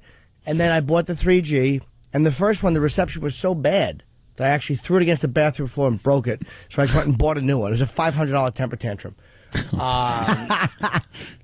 So then they gave me this one, and it's just same thing. It's AT&T. I don't know what to tell you. Yeah, you don't like the How can you? service. How can you? Yeah. How can you? It treats the west side of Manhattan like you're in Beirut. But then I'm dying for this new BlackBerry, and then I'm hearing the new BlackBerry is a push, like you have to push on the screen. It's like, what are you doing? It's not a regular touch screen like the iPhone is. It's got some type of feedback to it where it almost clicks like a pop-o-matic. Pop-o-matic. Pops the dice, pop a 6, and you move twice. Race your men around the track and try to send the others back. Trouble. Bobby just gave me a look. The fact that you're like some form of a genius and you didn't even graduate high school blows me away. Well, that's why. 'cause What you could have been. That I remembered. What you could have been. Things like math and science and history, I couldn't remember because I had Pop-O-Matic songs stuck in my head. And the Polaroid song, Meet the Swinger, Polaroid Swinger. Don't remember that one? No. I just sat in front of a television. My entire existence was spent sitting in front of a TV set. Anthony's the real life cable guy. Like you're him. That was it. That's it. Exactly. When I saw that and he was just sitting in front of Chip Douglas. And I saw him sitting in front of the TV. I was like, that's how I was raised. Just sitting in front of a television. It seems to have panned out. I mean, but the iPhone, the difference between that and the BlackBerry, I think BlackBerries are used a lot more in the corporate world. You always hear, well, I got to check my BlackBerry, and the iPhones are a lot more, I don't know, regular people, a little more artistic. I think It's fun. They're Yeah, fun. You're right. Real fun. Oh Jesus! No, it is. It is fun. Yikes! Middle of just looking online, all of a sudden, black screen. I had offline. that goddamn toy. I had that You Fly It toy. Oh, you did? E-Rock just popped up. There's a bunch of old toy commercials, And it's one where there's a plane. Is Shopper's new action skill flying toy that you can fly outdoors or indoors. I had this. Fly the scale model plane on a 40-foot glide line and try to land it on a 6-foot runway. You had that? Yeah, I had it. Cockpit, scale model plane, 6-foot runway, and 40-foot guideline. It looked so cool because it had like a control panel with a yoke to, steer the plane with. And all it was is a string that you had to tie to a tree in your yard and down to the control stick of the plane. And then you hooked the plane on the string and you pulled back on the stick and it released the plane. And then you pushed in on the stick and the line got slack in it. And the plane would land. And it was boring as hell because you couldn't turn it. You weren't steering it, you weren't flying it. But the commercial made it seem like you were really flying the plane. They bamboozled the crap out of us with commercials for toys. Remember the helicopter that just went around in circles? The Vertibird. That was cool. The Vertibird was boring too, though. And the second it hit something, it was broken. They had like, in order to make that turn from the motor, which drove the rotor blades, because they couldn't put batteries and a motor in the helicopter. So they put it in that central little rotating the unit. Base. And then the rest of it was this concoction of springs and tubes to get the power to the rotor blades. And it wasn't that tough a thing because the second your rotor blade hit something, it was no longer connected to the motor, and it was a piece of junk. Just garbage. You had the little hook on it? Yeah, it was a hook, and you had a hook, but you would, just fly around in circles and try to make it hover. Yeah, hover. It got boring in 2 seconds. It was just horrible games. And board games. Anytime someone still brings up a board game that they want to play, there's trouble. Do you have the commercial? Pop-O-Matic pops the dice. Pop a 6 and you move twice. Trouble, trouble, that's the name of Koner's Pop-O-Matic game. Move your men around the track and try to send the others back. Here comes Sally, look out, Jack. You've got trouble, you go back. Sally and Jack. Trouble, Hermine, all broke. Uncle Paul. Trouble, trouble, that's the name of Koner's Pop-O-Matic game. And they showed the whole family playing. Like you watched those commercials and thought that that's how it was going to be, but your dad was throwing it across the room at your mom. Maybe not yours. It was mine. Like all my games ended up missing pieces because Dad would just heave them against the wall. My Christmas, and I would think of how nice it was when I got it. Like Christmas morning was so cool. Like I'd unwrap Trouble or Mousetrap. Simon. Something like that, and Simon was a little after. Simon Says. If it had batteries, I didn't have it. Or a ditto machine. Dittos. You want dittos? You like dittos? You want a ditto? How about a hat made of dittos? I hate dittos? The word ditto. And then I owned games that if one piece was missing, it was just, you couldn't play Mousetrap with a piece missing. Because the whole thing was based on, kind of that whole thing, Rube Goldberg machine. You can't take a piece out of his machine. It's not going to work. Or the mouse ain't going to get trapped. Rube Goldberg? Yeah, Rube Goldberg. Yeah, of course. Ditto. What is that? It's some gun range for kids with a semi-automatic weapon that shot marbles. Wow, but it's encased in wood and glass or something. Plexiglass. Shot shooting gallery by Marks. By Marks. Feel the firepower. Squeeze off shot after shot with this electric rifle. And look, press the switch, and you've got a rapid-fire submachine gun. Wow. Reloads itself, too. And what a wild choice of targets. Bag of lions. You have a Vietnamese. A Vietnamese. A Vietnamese. Rock the clown. But he's no pushover. The automatic scorekeeper shows you how sharp you are. Or are you? Try again. A bullseye. Pick off the revolving ducks. Watch them go down. Well, sometime. Spin the traveler. What a challenge for everyone. 8 wild, clanging, spinning, bouncing, soaring targets. Get the Electroshot Shooting Gallery by Marks. That's the problem with my childhood right there. Billy Manchington, my second stepdad, who used to beat the crap out of me, but had a lot of money, would buy cool things like that, and then he'd play with them and break them. And then I'd be done. They'd always end up broken and just sitting in the basement. You go down in your friend's basement and see cool toys, and you'll pissed and jealous that they had all the good toys and you didn't have crap, or everything you had was broken? I had a remote control car, a really nice one, a truck, and I was so excited, and he got it, and he played with it for like an hour and a half Christmas morning and touched the antennas, and it broke. Just broke it? And never, ever replaced it. Ever. I never even got a good radio control thing. I had Doom Buggy wheelies, and the battery pack controller was connected to the Doom Buggy with a wire. How far could it go? So you're chasing it around like a little dog on a leash. It was horrible. And then it would break because you'd stand there and let it tug on the wire too hard, so the wire would rip out. Then you get yelled at. Hey, I buy you nice stuff and you break it. Yeah, it's better than you throwing it at Mom. Remember Digger the dog? Digging he goes with you when you explore. He had to pull his leash, and he would like bark, bark, bark. Digger the dog. Yeah. It was a digging he goes with you when you explore. When you explore. Remember My Buddy?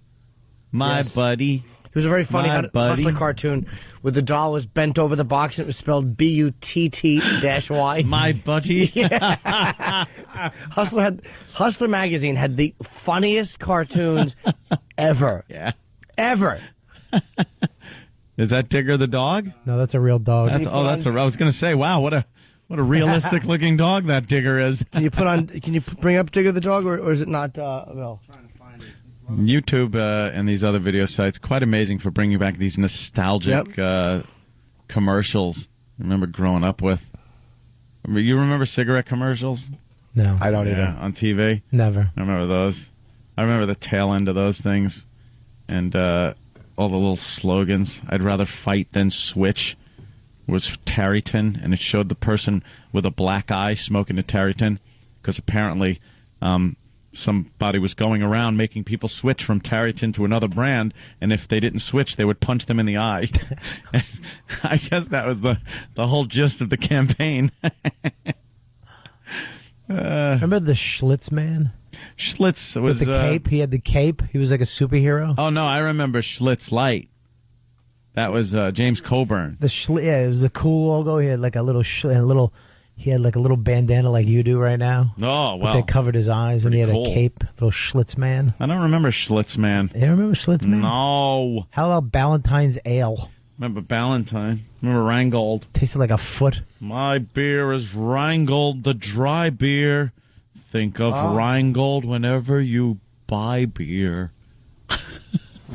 How do you remember that? Rheingold. Ditto. No, I remember full Rheingold cans flying by my head. No, the old man was a Schaefer drinker. Schaefer? Schaefer is the one beer to have when you're having more than one. What was the good drinking beer? Was that Peel's? And Peel's. Yeah. Oh, well, look at that. What's that? Guy should be Schaefer beer ad. having a malt liquor instead of a Schaefer. What was? It's a good drinking beer? Yeah. Is that Peel's? Is that a beer? It might be Peel's. I don't remember that one though. Is there a Peel's commercial? Can you find E-Rock? P-I-E-L-S, I think, because we know how he'll spell it. P-R-I. G.I. Joe. Oh. G.I. Joe fighting man from head to toe. Remember that one? I remember G.I. Joe, yeah. I remember the one where he had you had the guy, and then you wrap the parachute around and throw him in the air as hard as you could, and hope the parachute wouldn't deploy. It would, but yeah, if it didn't, it just wound up on the roof. Yeah, or usually it was a streamer. It would just flutter as the guy did a relative speed of 200 miles an hour if he was actually that size. My uncle actually taught me at a certain point how to make bow and arrows out of like sticks. Yeah, I remember making bow and I arrows. had an uncle that taught me that too. Yeah, they take out in the woods. Yeah. Well, you'd find a branch that was still green. Yeah. And some twine, and then they'd bend it, and then you'd find sticks and carve the tips into. Wow, man, I remember that. And there you are shooting arrows. Yeah. Parents were very irresponsible. Next back thing you know, then. you're going back. Your trousers are buttoned up a little bit wrong. What happened? You don't remember a lot except that you're sad and you have to sleep on your tum-tum. Something about the uncle hitting the bullseye with his arrow. Every time. Yeah. Hot breath on your neck. Here's how you shoot the arrow. He's a good shot.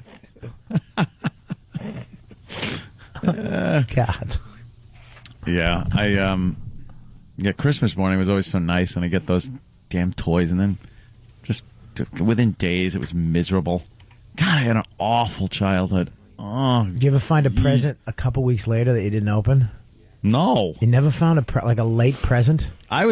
We were bad, me and my brother, and says we snooped around, found everything, and knew what we were getting beforehand. Once I unwrapped my birthday present, just like Sub-Search or some horrible game where it was supposed to be a submarine simulator, but it was way back when they couldn't make simulators. And I opened it and cut the plastic open with a razor blade and played it and then put it back and taped it up, thinking Mom wasn't going to see that. But she did. And she yelled at me. I'm just like, well, you see, and I'm trying to rationalize that I enjoy the game so much that I couldn't wait to play it. So good job. Job well done with getting me that gift. And then she held it back from me for like a week past my birthday as punishment. It's like, what are parents thinking? It's like, I just wanted to play with the goddamn thing. You're taunting me with it. You're taunting me. Stupid parents. Just don't get it. Should have just given it to me then. Here. Yeah, happy birthday. I'd make a good parent I'd probably spoil a kid if I didn't hate children so much. I'd be a great parent if I didn't have such a disdain for children. You would. Dad bought me a nice toy. Where is he? He's passed out in the living room behind the sofa. You see Anthony's ankle sticking out from behind the sofa. Just a gun on his belly loaded. Yeah. That would be me. Remember Incredible Edibles? No. Yeah, it was... There were some just horrid, dangerous toys. What about the stuff you used to put on the end of a straw and blow? Oh, yeah. Just chemicals. It was this stuff. It was like rubber. Yeah. Super elastic bubble plastic. You'd pass out if you smelled it too much? Yeah. It's called super elastic bubble plastic. Yeah. And it was squeeze it out of this toothpaste-looking kind of tube and put a ball of it on the end of a straw and blow into it. And it would blow up a big balloon, but it was made of like plastic, so if you stopped blowing, it would still hold its shape. You got to twist the straw to seal off the end. But if you inhaled as you were blowing out to blow the balloon up, the gas in there was some type of like radon. Yeah, your eyes would turn black. It was, it was poisonous. What did you do with it after you blew it up? You knocked it around until it popped and went. It popped in like slow motion. Went looked like a little Hindenburg just slowly hitting the carpet. Oh, get out of the way! Oh, super plastic, bubble plastic! Oh, the humanity! I remember I found a slingshot at a drugstore once. They used to sell wrist rockets. At they were the aluminum wrist rockets with surgical tubing that was put on these things. And if you stretch that thing the entire length of your arm, and it would fly faster than a bullet. You take a little pebble, gravel from the driveway and shoot at somebody. You literally shot someone just without the gun. Wrist rocket. Do you know what was fun? A good game of Parcheesi between close friends. Oh, Parcheesi. But you'd knock your friend back. Never liked the name Parcheesi. Yeah, ditto. It sounded like it smelled. Hey, I'd like you to meet Parcheesi. Stretch Armstrong, yeah, that was another good one. Oh, the trouble with Stretch Armstrong is curiosity. Always killed Stretch Armstrong because as a kid you just wondered what the hell's inside this thing that makes it stretch. Yet if I wrap my brother in the head with it, it's like an old blackjack. It's like an old sap that gangsters used to use. Those things were hard as rocks when you hit someone with it. Didn't you want to bite them too? I would always bite Yes. Stretch Armstrong. You used to feel You had to bite him. You had to bite him. Just chew his little fat arms and legs. You bite Stretch's little legs. Shoot up Stretch Armstrong. It just felt good to sink your teeth into him. Oh, And then we also had to deal with the likes of click-clacks, which are very popular for a while. It was like the Australian device they used to hunt ostrich with or something. It was like these two glass balls on strings. The strings are about a foot or so long with a little ring on the end, and you would move it up and down, and the balls would go click, click, click, and slowly get further and further apart. When they reached midway, you would start clicking it real fast. They would meet at the top, click real hard, meet at the bottom, and it would be going click, click, click, click, click, click in this circular motion, and then the balls would explode with shrapnel that was akin to that little naked girl running down the street in Vietnam. You would... covered in blood. Things used to go off. It hit your knuckle if you didn't get the balls right. Yeah. It would swing around and smash your knuckle or hit a friend in the face. More teeth were knocked out with those things than any other toy. There were these molten plastic bugs that they made. It was like Incredible Edibles. Incredible Edibles were made out of some kind of, it was deemed edible at the time, plastic. Edible plastic for the kids. And you'd make bugs out of them and take the bug out of the mold and then eat it. And it was plastic. It was gummy bear. It was like, it was more like a plasticky taste to it, though, and it got a little harder than a gummy bear. But even better than that was just the molding kits for plastic. You used to make a monster out of it. So they'd give you these plates that you have to put in this oven and take it out with like an oven mitt, and these things would get up to like 1,000 degrees. And if you touched, which you always did, you were a kid, you didn't know, it would touch the back of your hand. I mean, more kids with little mold marks on their hands, little friggin' brands that say Mattel on them. They still got them to this day, branded in their hand, Mattel. They really didn't give a crap about us as kids. They'd put toys out and just go, here, have a pisser. Yeah, they give you an oven. Yeah. Easy an oven. Here you go. Here's an oven. Cook, bitch. That's what it was like. They were just teaching the kids. Come on, cook, bitch. And then we got the Easy Bake Bed. Get in the bedroom when you're done cooking for me. That's for the Easy Bake eye makeup kit. Yeah. Get rid of that black eye. When she got lippy for not baking that cake. Yes, the Easy Bake toilet scrubber. But it's like you complain now. It's like everyone's like, kids suck. Every toy is like kid safe. It's a big, ball that you're supposed to just hold and laugh with. And it's like, but then again, the option was, well, here's something you strap onto your arm and shoot your friends in the throat with. Here, eat this. What is it? We don't know. It's plastic with some sort of lead paint on top of it. Enjoy. It was. Oh, God, toys today. Ed on line 2. Ed? Hey, I actually remember this toy, and what it was a molten metal car maker. So you had little kids playing with red-hot metal cars that they would make with, like, molten solder. Yeah, that's tin soldiers also. You used to mold soldiers where you're working in a foundry. You're working in a metal... You turned your bedroom into a metal foundry. And, you would melt lead. You would melt lead. Molten lead was a toy for kids. And pour it in these molds. And then hope it was cool when you opened it. And then they buried any kid that got hurt. It would just be buried. Oh, yeah. Well, that never happened. Don't worry about it. We got to take a break, sir. All right. We'll do one of those. What's that, Jimmy? Tell people where you're going to be. This Friday, I'll be in D.C. at the Falls Church, Virginia, actually, State Theater. And then next weekend, Los Angeles, December 12th, 13th, the Viper Room. And can I? Yes, please. I know it's 2 plugs at one time is taboo, but is it taboo? I don't care. No.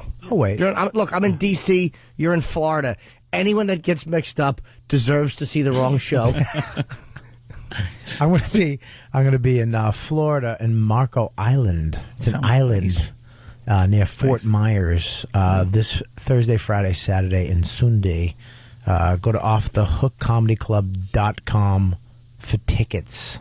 Very good. Are you guys on in Florida now? You're on XM. Yeah. XM. So it's all over the place. All the truck drivers, come on down. Yeah, you'll get some people down there, I'm sure. Yeah. And we'll return after these words.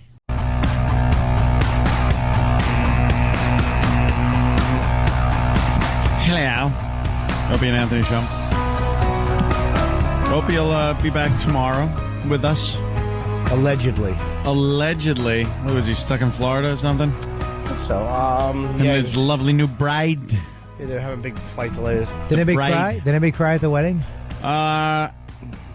Who, Iraq? Did Iraq cry? Because his number one hero is getting married. You cried, Eric? Look at the look of just disdain. Why'd you cry? That he was giving Stunt Brain. He cried because he wanted to be the one to marry Opie.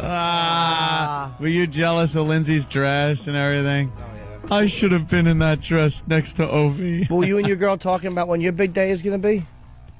Yeah. Microphone, Eric. We haven't settled on the date, but it'll probably just be a Monday. We walk in and it's done. Haven't settled on it. How long have you been engaged? Over a year. That's just silly. You got to do it quick so it ends up a disaster. She's a beautiful girl. You get it done. Get it done. I am. You got to propose within 3 months of the beginning of the relationship so it completely falls apart very quickly. It costs you a lot of money. I saw Nathaniel, our old... Did you? Yeah, he's now married. I played him online yesterday. He's fantastic at the game, by the way. I know. He really bugs me. He has the personality of a mushroom. That's why he's very good at the game. Hey, Bob. How are you? Yeah. Somebody behind you, Bob. Yeah. Look out, Bob. I'll get him and the 30 other guys that are charging over the hill. I got it. Is he good? He's good. Yeah, he's really good. Yeah, he's really good. That's cool. Bastard. Yeah, that and a buck will get you riding the subway. It's actually $2. Oh, that's what they say. It's $2. Can somebody, by the way, can Deepak Chopra just shut his stupid mouth? What is he saying? The hug doctor? He's such a douche, this guy. He's a monumental douche. Just talking about how the Islamic terrorist acts in India from the Pakistani radicals somehow are the fault of the U.S., and it all goes back to U.S. policy. of course. This guy's such a scumbag. Of course it is. Why wouldn't it be? Well, they actually found out, the U.S. warned India a month ago that it was going to happen. Did they? Yeah, they said they knew it was going to happen. They were going to come from water, the sea, and they were Pakistanis, and it was going to happen. They warned them, they did nothing. But India and Pakistan have hated each other and had so much trouble over that. Was it Kashmir? That stupid... Yeah. No. And how do you blame that on Zeppelin us? song. They love the fabric. No, I don't think that's it. I think it's a town. Oh, is it a town? It's a little town. But yeah, he was. Larry King, of course, didn't call him out on it. That's stupid, irrelevant. Why not? Why wouldn't you call someone out on that and go, how? Please explain to me how. Because Larry doesn't know. It's the United States' fault. It's our fault. Well, Obama president now. Nothing's going to be our fault. Believe me. Nothing. Well, he's saying that like U.S. policy would make these moderates radical. Like basically saying that it's out instead of just blaming Islam for the like nobody ever tries to find the root cause of 15th century Christianity. They're always looking for these excuses for Islamic radicals. Like no one says, "Hey, well, the Christians in the 15th century, here's the root cause. They were just barbarians, and that was it." Yeah. But people won't say that about Islam because they're afraid of them.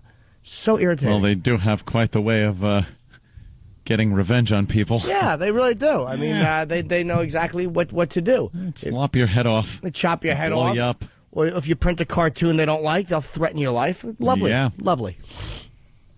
It's a peaceful religion, though, is what I hear. Oh, Hannity, apparently, thanks to you. Hannity got into him. Good. You know, all these dummies that hate Sean Hannity, I'm so glad he got into it with stupid Chopra. Did he smash him? Did? Yeah. Good. Yeah, he got into it. It's a long clip, that's all. How long of a clip is it? I can't see. Can we cut it down? Yeah, it's 30, 40 seconds. That's too long. Can we cut it down to like 4 seconds?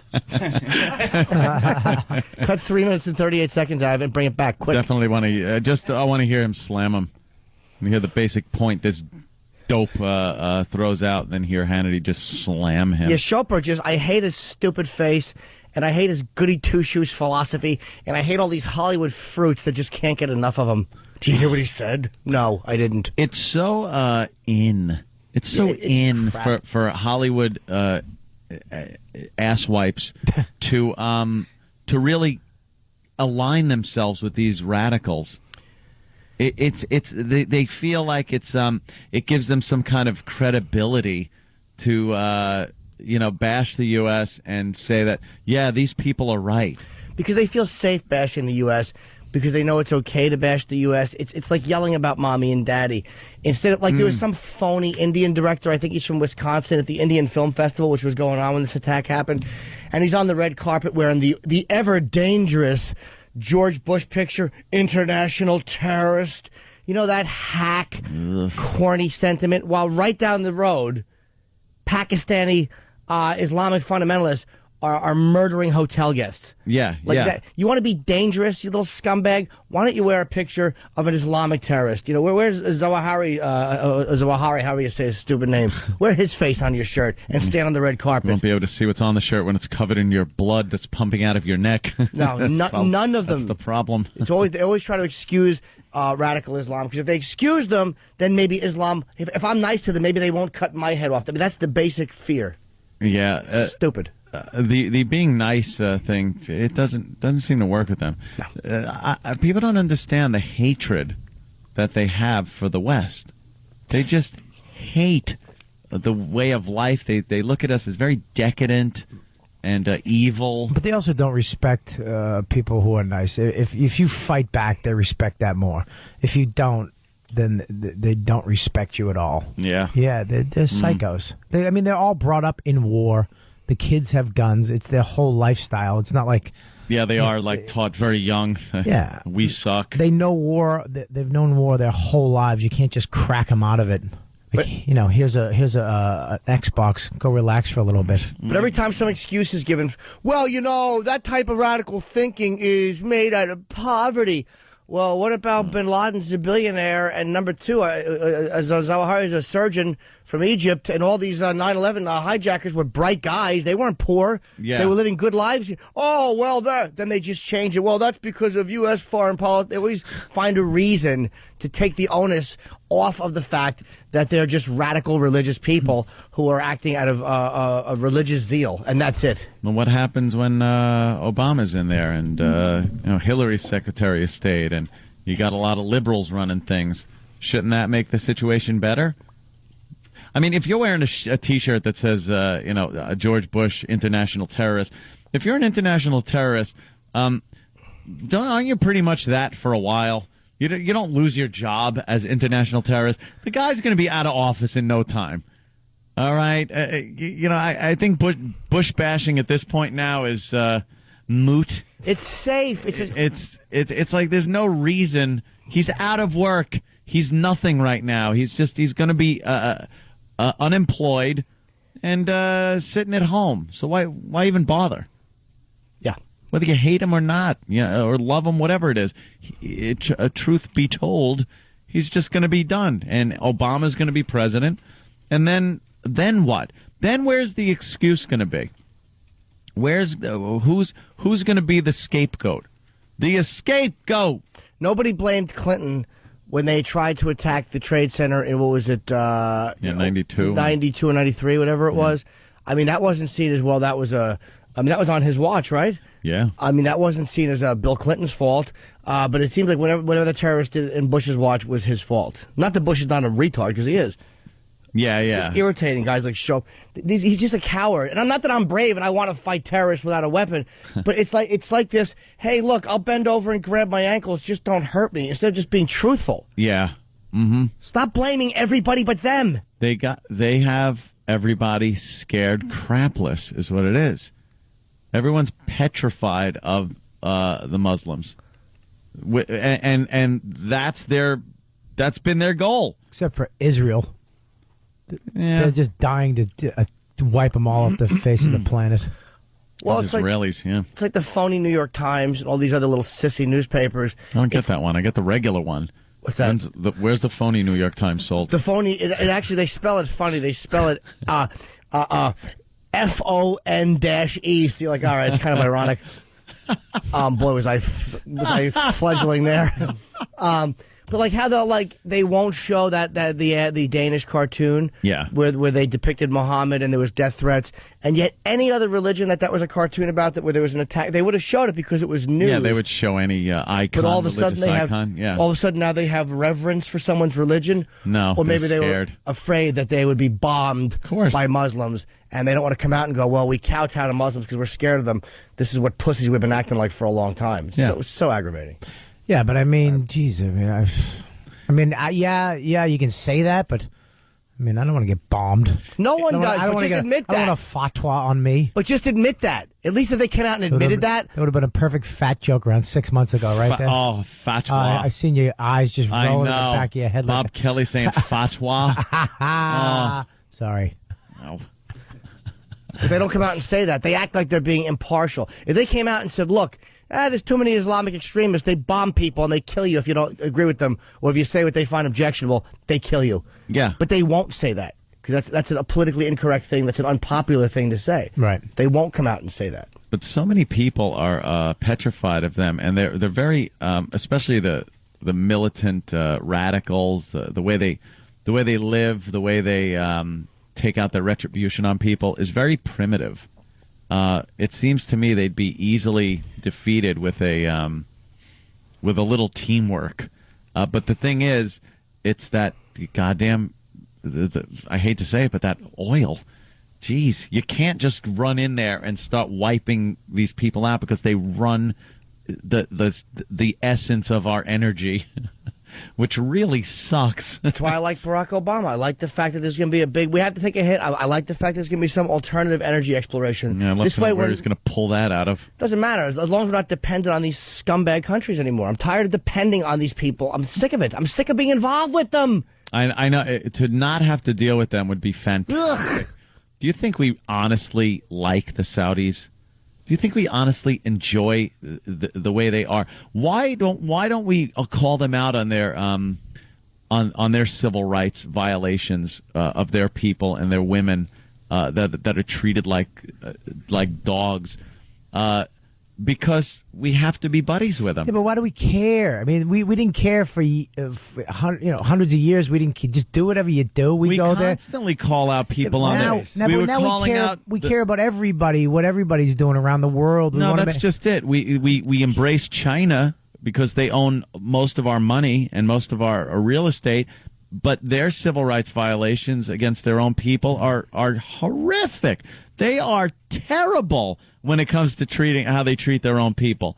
But we turn a blind eye to that one.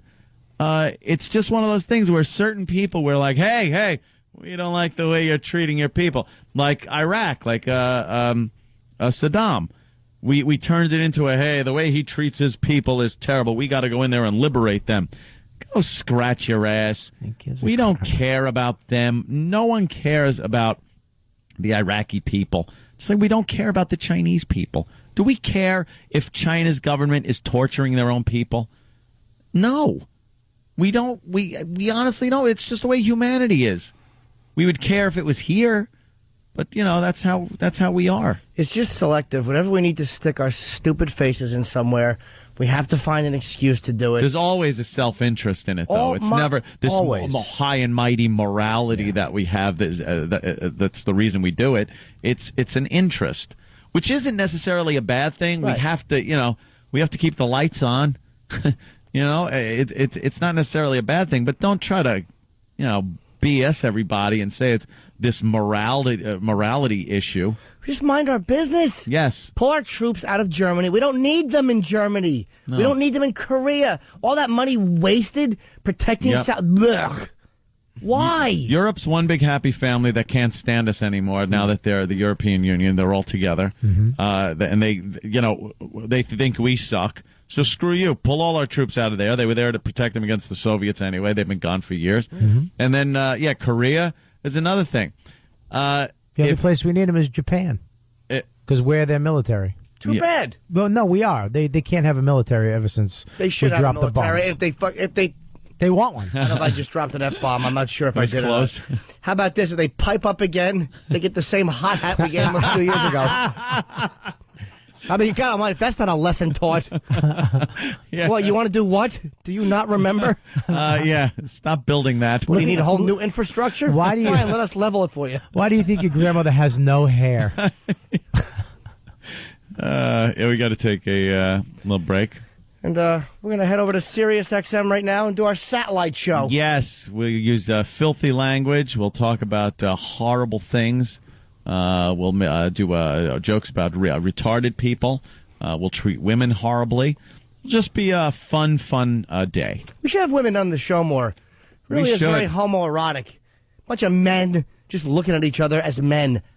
We don't have girls on, and we do. We're mean to them. We're dumb. We are stupid. We're dumb. We need girls. We want to welcome girls over to the studio. All we do is sit there and pick them apart. Yeah, it's annoying. We're very mean to the girls. What are you, moles? Why don't we just roll around naked, a bunch of us? Just as long as they're not fat chicks. Yeah, no, you fat pigs. Stay home. Stay home. I don't even want your friendship. All right, we'll be back. We'll be back in a few minutes. Are we done? Please don't go anywhere. And we're done here. Oh, then all right. let's take a little stroll. All right. Okay? And see you in a couple of minutes.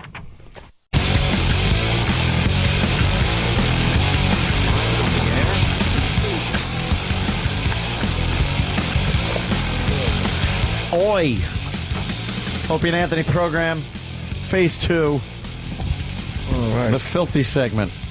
No, I tease, of course. We use very clever tactics here to cover up curse words and, basic ideas of sex and violence. And yeah, sure we do.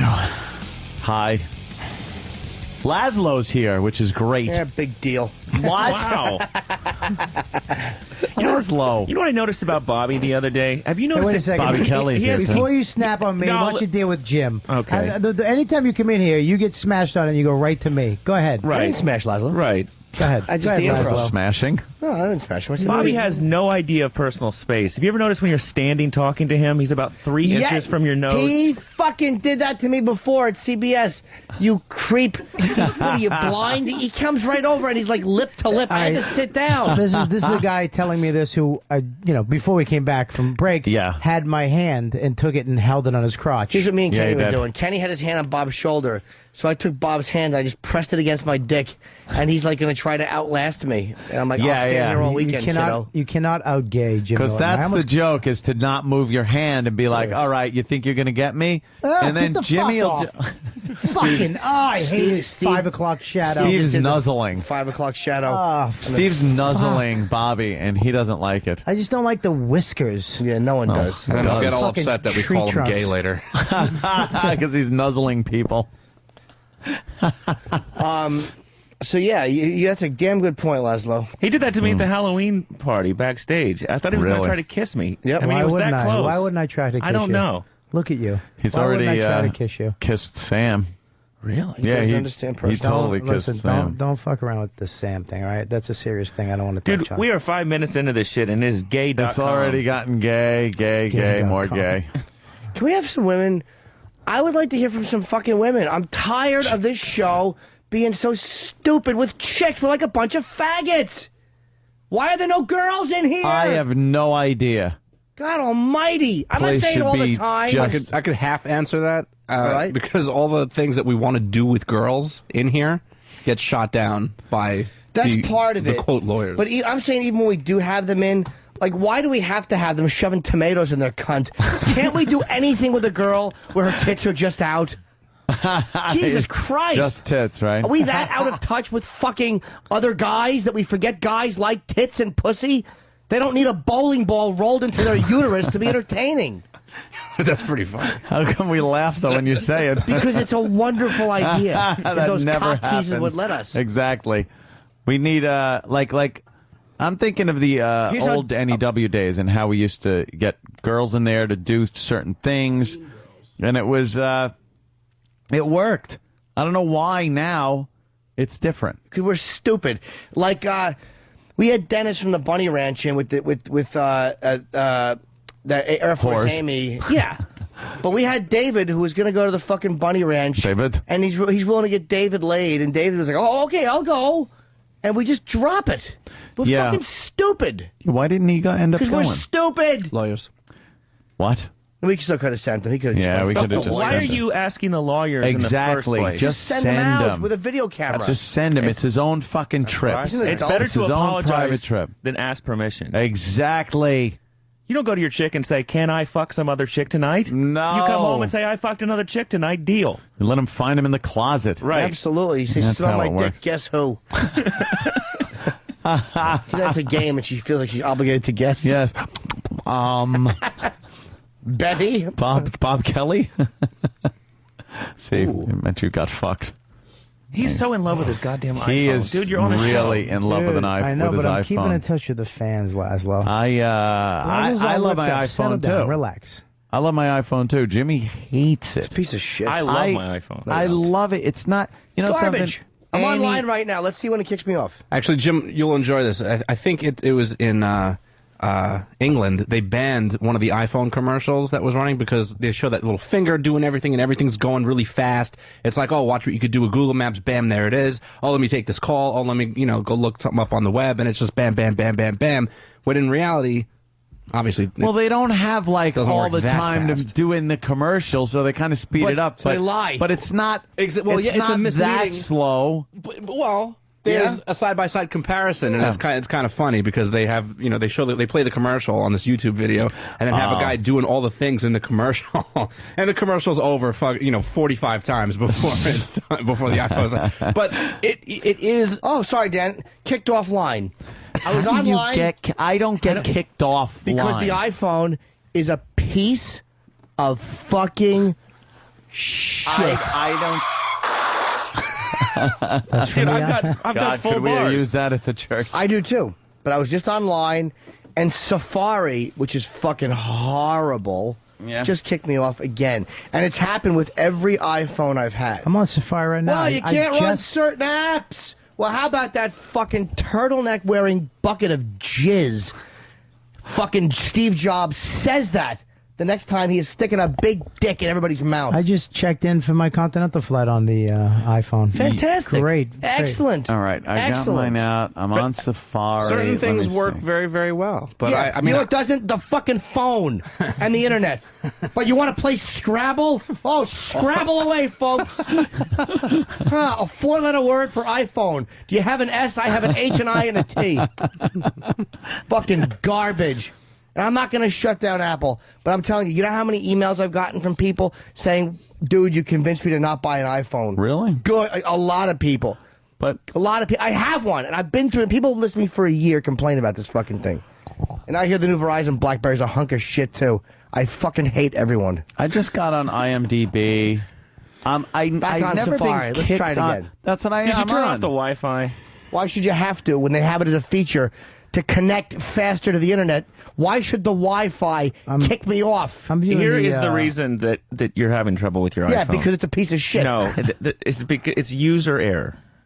Oh. Here's the deal. Wi-Fi is basically people that set up antennas to their personal internet connection, right? So let's say here in the office, if you want wireless internet, they'll set up a Wi-Fi antenna. Most people have those locked down so that you can't just connect to it. Yeah. Yes. Or, for instance, at my house, my phone can connect to my Wi-Fi, to my wireless, Right. but other people's phone can't just connect to it, Right. So because it's all... Because you have the password right, punched in. correct. Sure. So if you're in an area where you know that you can connect to a Wi-Fi hotspot, like if you're at a Starbucks or Right. something like that, then absolutely use it. Which is what I'm doing right now because I'm on the XM server and I'm on Wi-Fi because I have the password, so I'm connected the way I would be at home. You see, it's not. I understand what you're saying that a lot of times Wi-Fi doesn't work because you don't have passwords or it's locked. Right, or you're That's not near a signal. Not the case here. We have a full. This is fucking this is signal. the XO. XM has Wi-Fi in here. Yeah, they do. And I was kicked off because this is a piece of fucking cock. And even my manager, Jonathan's a big Apple guy, and he hates his iPhone now. He hates it. I don't understand it. I'm telling you, I've had a problem with every phone. Every fucking iPhone I've had. Name a piece of technology that you've had a good experience with. Exactly. Most technologies. I know how to press the fucking iPhone and work it. Okay, here's something. How's this my fault? Send me a fucking picture to my iPhone. Not with your iPhone, of course, because you can't do that. But send me a picture. Go to viewmymessage.com and try that from your try that from your phone. Try getting to viewmymessage.com from your phone. You can't do it. So server stopped responding. What the fuck does that mean? That does suck. What does that mean? I hate that Okay, thing. well, That why? does suck. Why? Everybody who loves the iPhone, somebody explain to me, why does that fucking happen? I don't have a clue. Laszlo, do you understand?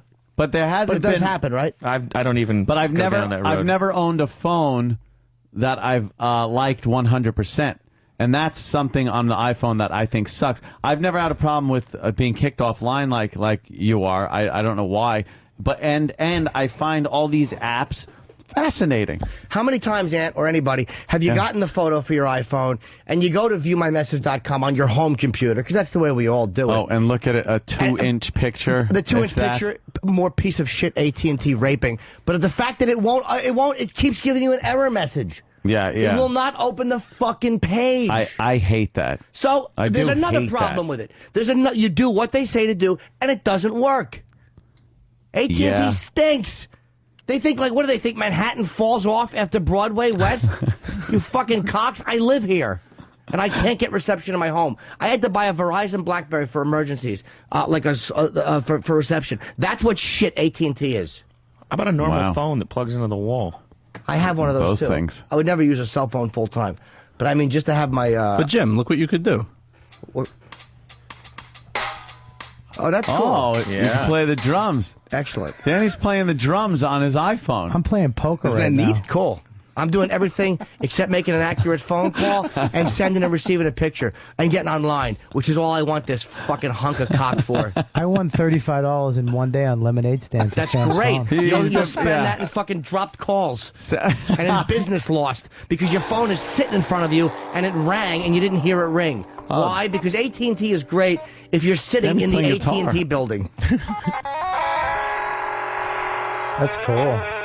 Danny's playing guitar. Fucking amazing. The iPhone, wonderful if you're in a band. What are you doing? Terrible if you're stranded on the side of the road. Wow, sound effects. Look at all the things you can do. Fucking amazing. Bobby, when does that ever come in handy? When are you, like, in a social situation other than on the radio? Tell you, when you can't make a call and you're lonely. Hey, let me hear some sounds. That car crash could have come in handy right now, Laszlo. Wow.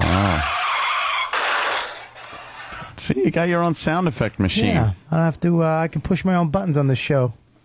Anthony, I could brought use you a phone, but thank you, sir. Here it is. Speaking of computers, it's Grand Theft Auto 4 for PC. For the PC, which is this is what stupid keyboard and mouse. I saw a really cool trailer. I think that Rockstar released last week. There's a whole in-depth like video editor mode where you could just, like if you're killing people or go on a huge, killing spree, then you could you could take what happened from different angles and edit your own video. Am I right about that? Yeah, the replay editor. So basically, it's always recording. Right. And you can, hit the button and grab like the last 30 seconds worth of footage. If something real cool happens, people are, people will be able to make their own trailers, their own commercials. We made a bunch of spoof commercials and put it up at rockstargames.com, like spoof trailers. And just sort of funny videos. One's called Burgatory that's pretty funny. Wow. Where a guy's trapped in the Burger Shot restaurant in the game. And he keeps running out the front door. And when he runs out the front door, he sees himself running back inside. And he can't get out. It's pretty funny. That's fucked up. It's pretty funny stuff. But yeah, like the replay editor should be pretty huge. Oh, I'm so psyched. There's also a new radio station in there where you can point it. Can we get a job at it? Shit. You can point Grand Theft Auto 4 to your MP3 collection, and so it'll pull songs from your MP3 collection, but there's also a DJ and commercials. So it's your own radio station. Of course, the DJ talks about what shit music you've got, and you probably didn't even pay for it. That's good. Oh, look at this guy. Seems to have a Desert Eagle on the back. Yes. I was just having a little fun with mine yesterday at the range. Me and Keith We're at the range with I our, thought you were supposed to take it easy. our You're gonna desert blow eagles. all the follicles out of your head. No, that was only for 5 days, and I'm past the 5-day mark, so now I'm drinking and shooting again. Yeah, but so let me get this, because I walked in here and you're wearing a bandana. Like I got my bandana on. Like you're in a gang. Yeah, and yeah. So did you shoot the gun upside down at the range? I shot it sideways. I shot that thing sideways, yo. Yeah, like a Crip. No, I wear the bandana because I don't want I don't want to walk around looking ridiculous because the back of my head has little nubbles on it, and the rest of it has kind of long hair, and the front is a little rashy where the hair is growing in. So I gotta wear something for a while. I tried the hat yesterday, but it was killing me. It was like hurting the stitches on the back of my neck, and I didn't have any Percocet with me. That's all at home. I have something to look forward to when I get home. Can you pop that Percocet? Can you tighten it up a little bit? Do you have to look like a slave? No, I like it all loose like that. So it doesn't hurt his head. By the way, Doesn't kicked hurt. offline again while Ant was talking. Kicked offline again. Again. I guess I did something wrong. I opened Safari. But go ahead. I just want you to know. You have to try a 6th phone. No, I don't. Yeah, 6th is Is a it always charm. the same sites that are crashing on Yeah, you? AOL, MySpace. Why don't you just get that MySpace app? Yeah, get the app. It doesn't matter. Even if I don't have it, why should I have to? Oh, I should get the app so it doesn't kick me offline everywhere I am. What's this? The app? This is the I don't suck fucking app. Could you get that one? Anyone out there who's going to buy a phone? There's a lot of people listening. Go out and buy an iPhone. Go. Spend your money on this fucking thing. Get rid of the service you have and deal with this fucking shit. Jim, I think tens of millions Biggest of people phone in the have world. already. Dude, absolutely. It's the biggest phone in the world. Absolutely. Absolutely. APP. Yes. Absolutely. LOL. Don't put this app on. Well, it'll shut your phone down. Do they allow for other browser support? I'm not even sure if you can get something besides Safari. Safari stinks. I haven't seen Maybe if you Because what's the jailbreak it. difference? What's the difference between that and Microsoft's antitrust case for packaging Internet Explorer with Windows? It's the same thing. They're putting their own browser with their own. I their own, would rather interface. have Explorer. Well, iPhone's argument was, we suck even with our own one. So how do you think we'll do with yours? That was their argument in court. Because at least if you had the option to try another browser, that would be nice. And Steve Jobs actually showed up and he went, with his little light Fiona Apple fingers. He's scrolling through things. Scrolling! You could scroll through your pictures. You could just kind of wipe your finger on the screen and go, Yeah, and then it gets stuck. And you go, why did it stop moving? Why is it jammed? Paper jamming. Why is it jammed? But we're Jamming. you understand, we're in the early days of the technology revolution here. I understand that. The combustion engine has just been invented. Yes, it has. Jimmy You're- wants it now. What I want is what I'm promised. And what I know they could do, it's like, I understand there's going to be problems. But when they fucking tout this thing like it's the most amazing piece of technology, and they purposefully make it so you can't send photos, they're fucking scumbags. That does bug me, the They're photo part. purposefully made that way. I've been texted photos. It's shit. And you sit there and go, well, that's something I can't look at. Why?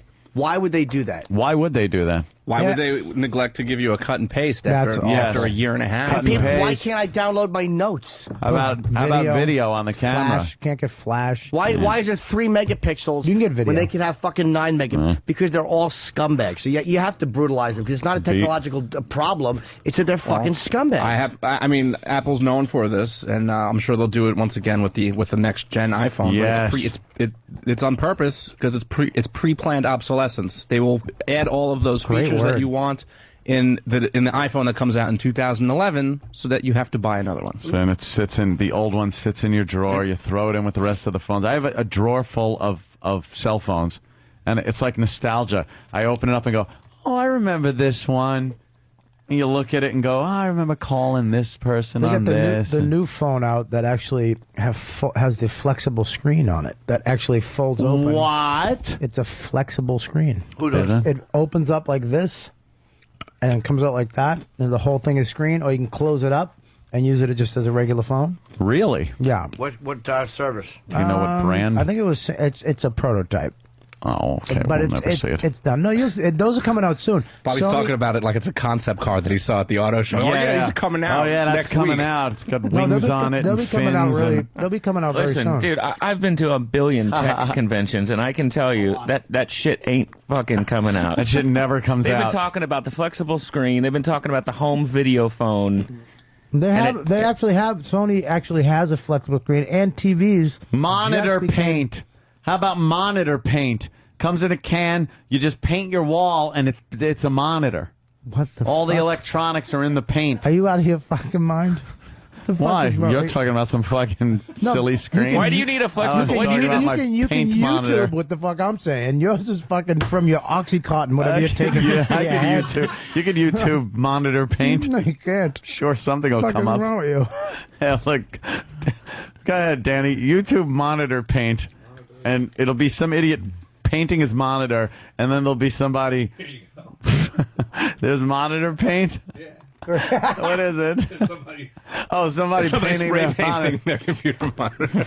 Okay, I thought it was monitor paint, where you just paint it on your wall and make a monitor.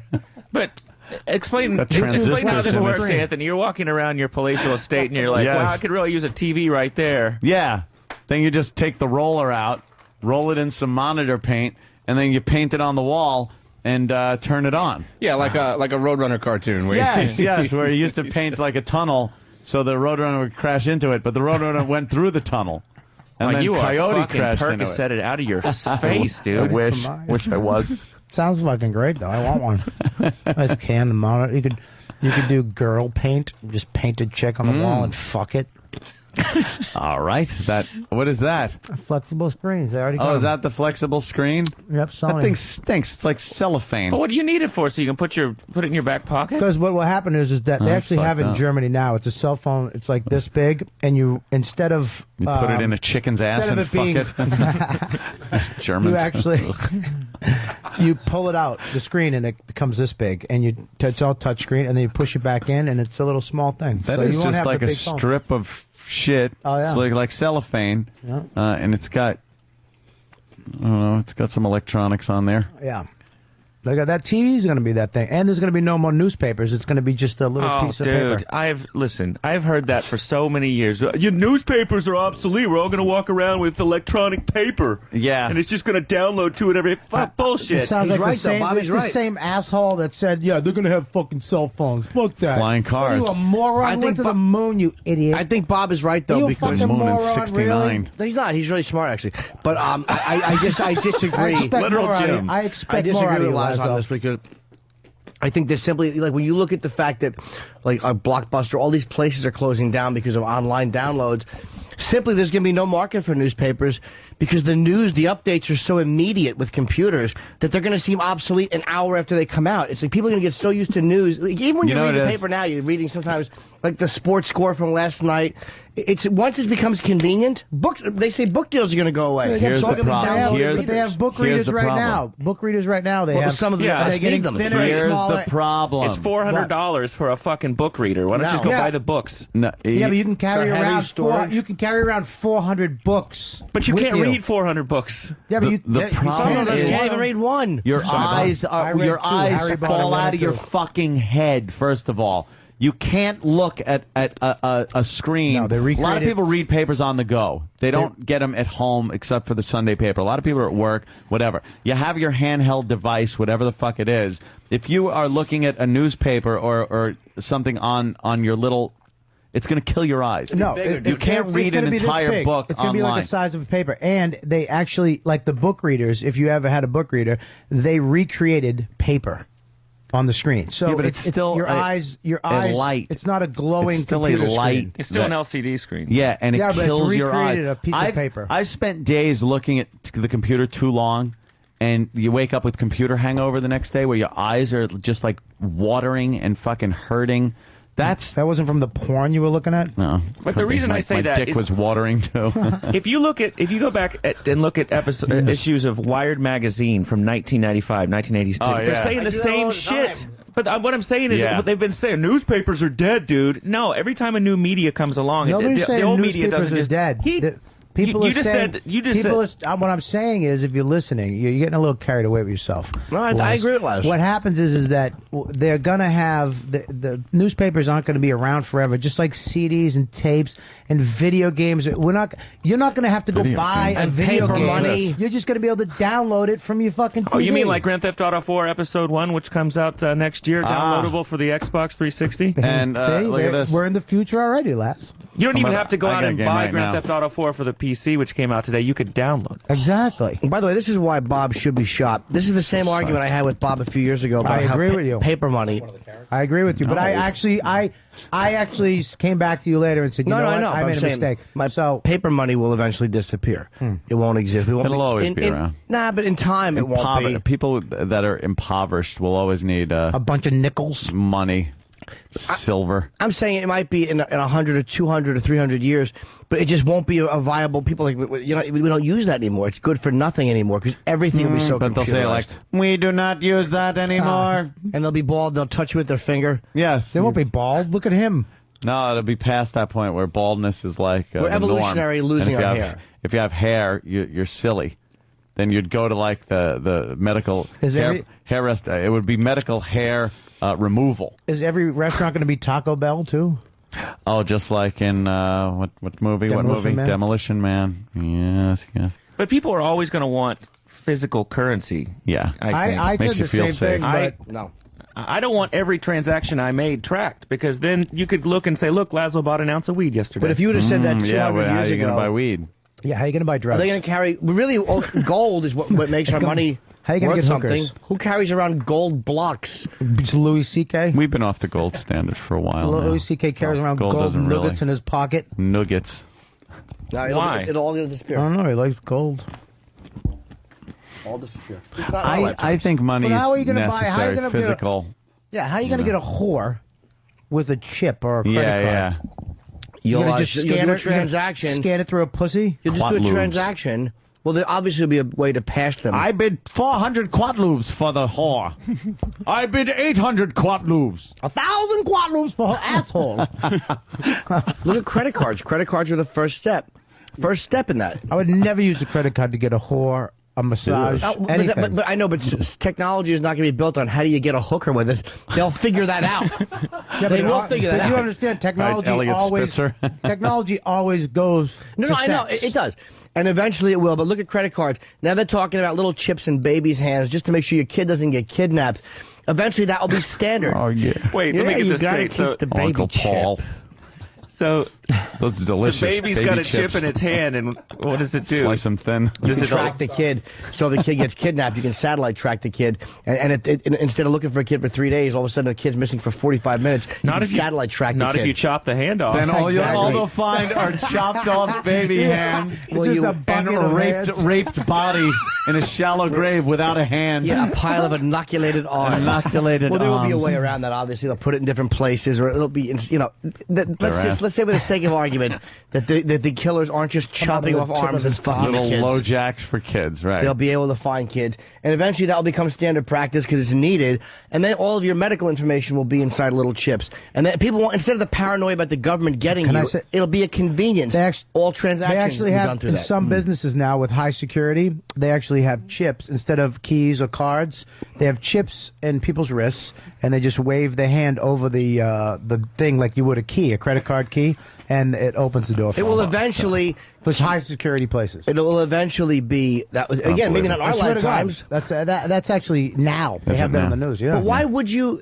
Why is that so incomprehensible to us? It's not. When X amount of years ago, like when computers were first talked about, and they said 6 gigs, that's all you'll ever need for the rest of your life. And here we are 10 years later. I have a 200 gig hard drive that's full of porn and movies that I need a new one. It's like it's constantly changing. It's like, why do we think that's so incomprehensible? I don't know, because it's kind of the same thing, only more of it. They get better. It's not this drastic change of something that brand new that comes out. Computers been around for fucking. The abacus is a computer, technically speaking. And people, Home computers are not. Home computers are very recent. Yeah, portable. Compare like the average. Every house has one now. Like, I remember Florentine was doing an email joke. I'm not going to get email. The girl's like, email me. He's like, how about I'll F-mail you? Fuck you. Like, because this is like, 10, 12 years ago. Yeah. I didn't say it was fucking, it was fucking Pryor's, bicentennial nigger closing bit. I'm just saying that it was funny. But that's where we were at. Like, I'm not getting email. And I held off on CDs even. And now we're on cassettes. What do you want? You were that guy? Yeah, I was. Like, yeah, fuck you. Dude, I got a the cassette. pure sound of vinyl. But you know what I mean? Look where records are. They're obsolete. Look where CDs are. They don't even make them anymore. And that's, cassettes. They're totally gone. So why don't you think other technologies will just come and go within 20 years be gone? Do you think movie theaters are going to be gone? Of course there were. A few terrorist attacks in movie theaters, and fucking the bottom line is, or one more plague-type disease, like fucking AIDS that you can catch through the virus. And yes, when you can download movies immediately to your house, absolutely. The same way fucking the record stores are closing. You can now. Get a voodoo box. But I mean live, like, they're not, it's not like home theaters are just all of a sudden, there'll be a way to do it where everybody watching Xbox 360 and Netflix. But you get the voodoo box is like 5,000 movies right in your house. I'm getting the Blockbuster. Kaleidoscape system.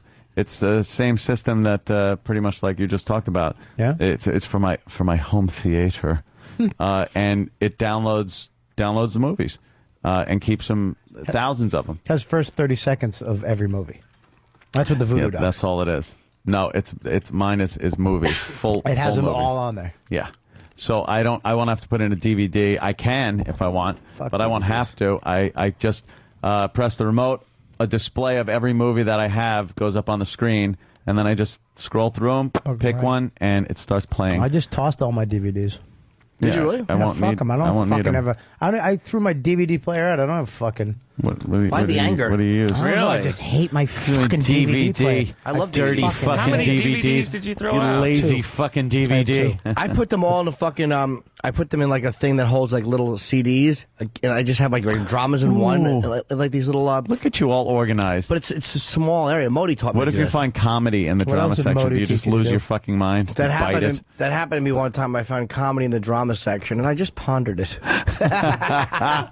Palazzo, you don't think that papers will eventually disappear when the sales go down so much because people just not buying them? Like who would have thought Tower Records would fucking go away? That pretty much spelled the end of the DVD. Yeah, or the CD rather. Yeah, but if you could was a just have a piece of paper, electronic piece of paper at your house, Wi-Fi, which they basically have now with the Kindle, Amazon book reader, and it just automatically downloads whatever newspapers or RSS feeds you have while you're sleeping. When the paper comes out anyways at 4 in the morning, just bang, you wake up and all your shit's right there. I'm with you. I mean, I read the New York Times on my iPhone. Right. Before I even get out of bed. I read more shit online than I do in newspapers. But it's nice getting that physical paper still. Yeah, but I think it's gonna be gone, dude. The papers will eventually stop being made because they won't be selling, so there won't be any. They'll just go out of business. I'll tell you what else is good, and you can see this online too. They actually have the piece of paper, the whatever it is, but like in Harry Potter where the pictures change. Yeah, that will happen with that newspaper. They have that where the photos will change on the front page.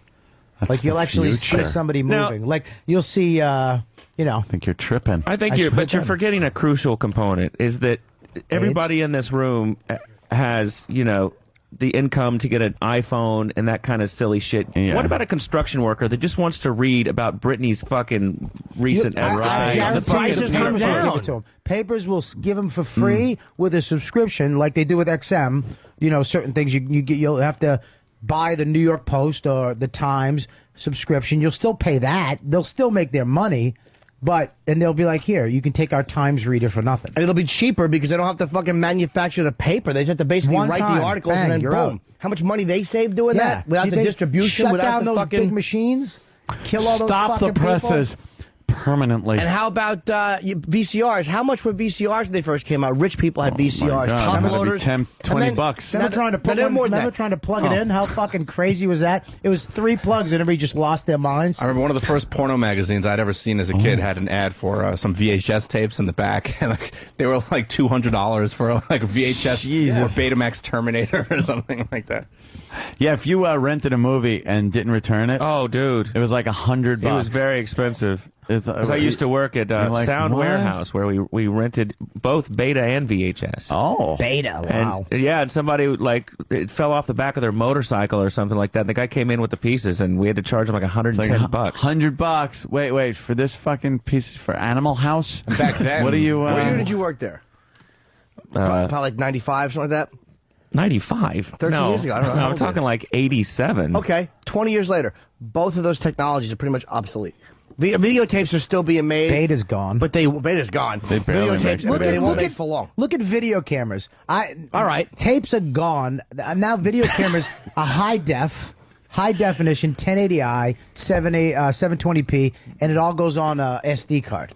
There's no more tapes for video cameras. I don't use tapes. But this argument that newspapers are going to go away, I just don't buy it. Newspapers have been around for... They're not going to go... Newspapers are going to be there, but they're not going to be paper form. You're not going to flip through them. Holding that up is going to go away. Yeah, they have it online. They have it online. No way. All the money they spend. Danny, they have on electronic paper, newspapers online. On They paper, actually on have it. production, on shipping, on manpower. They will save money by doing that because they're losing money now. I'm with you, but a construction worker doesn't want to carry around a $300 fucking stupid faggoty Kindle. But eventually, they want a 75-cent paper that they can throw on the ground. A construction worker would love to have one thing he can put in his pocket and open up and read everything, and they will become affordable. Construction workers all have cell phones. Every average person has a cell phone. Every average person has a DVD player now. Things that were considered luxury items 10 years ago. Not everybody had video games like Grand Theft Auto. Now on PC. You see the plug I just squeezed in there for you? That's nice. Thank you. That is very nice. Me and Anthony worked Wait as a to team on that one. Get home, play this. With your fingers. A key, Keyboard, B key, D key. keyboard and mouse. That's the way to go. Suck. Dude, I love first-person shooters. I finally finished Call of Duty 4 the other day. Call of Duty 5, dude. Get it. Yeah? Yeah, it's fucking great. That one's the shit, but I suck multiplayer because it's a console game and I suck with the control. I fucking literally outline the person with the bullets and they turn around and blast me with one shot. I cannot fucking change your settings. I'm constantly overshooting the aim. I've changed the settings. I've changed the sensitivity on it.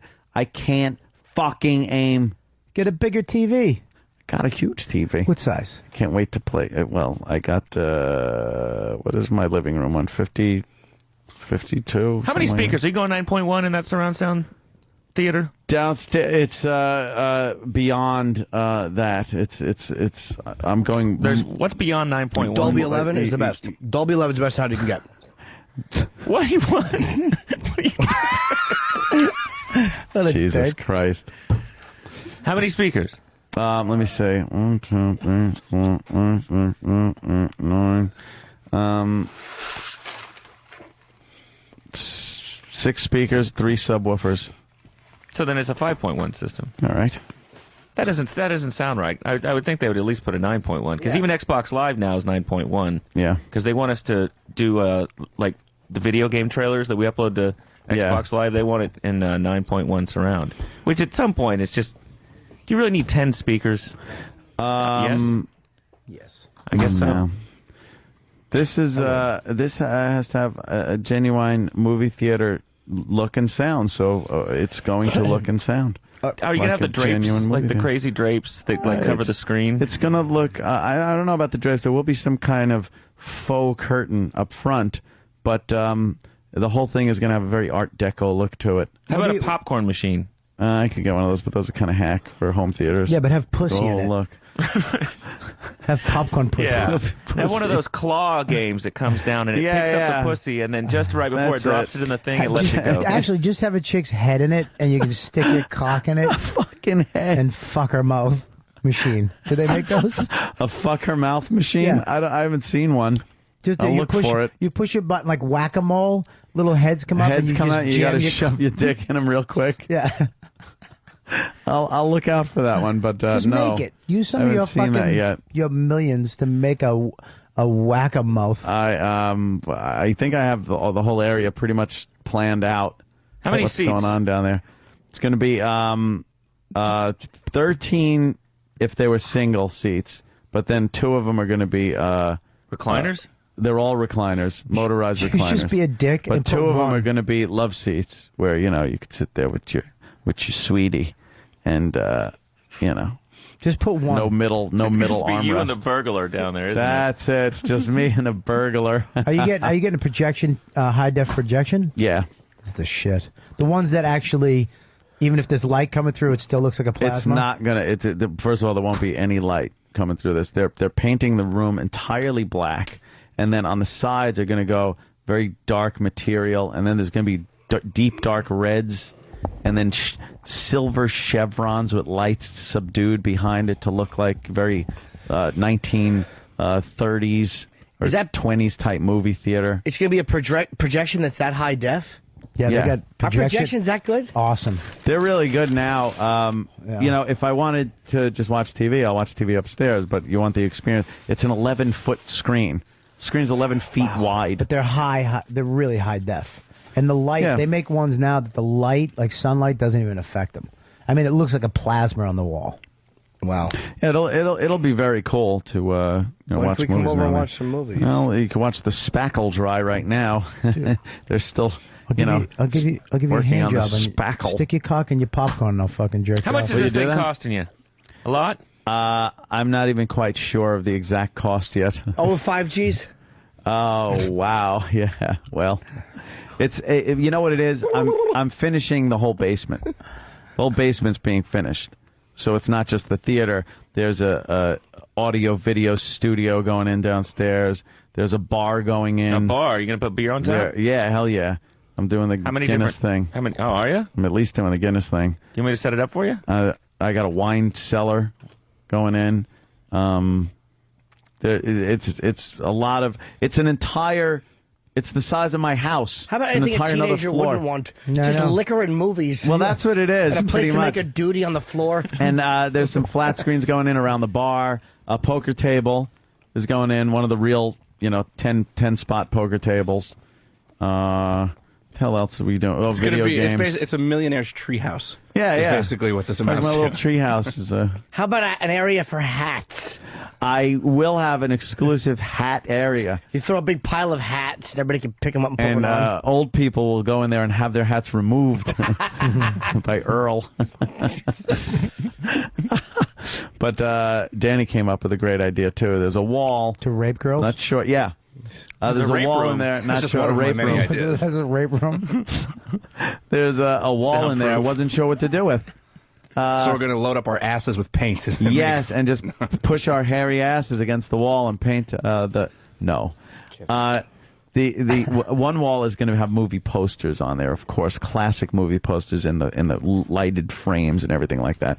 And then on the other wall, a glass case full of all the stupid movie memorabilia stuff that I've gotten over the years from Big Kev, things I've gotten signed here, some of the movie-related toys and stuff from eBay, all in a big case so people can see, look, that's the flux capacitor. You're going to put your Han Solo encased in carbonite? I'm putting my Bruce Campbell signed Ash doll in there.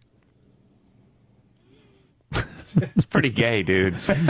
Dude, that's where I can display all of my memorabilia.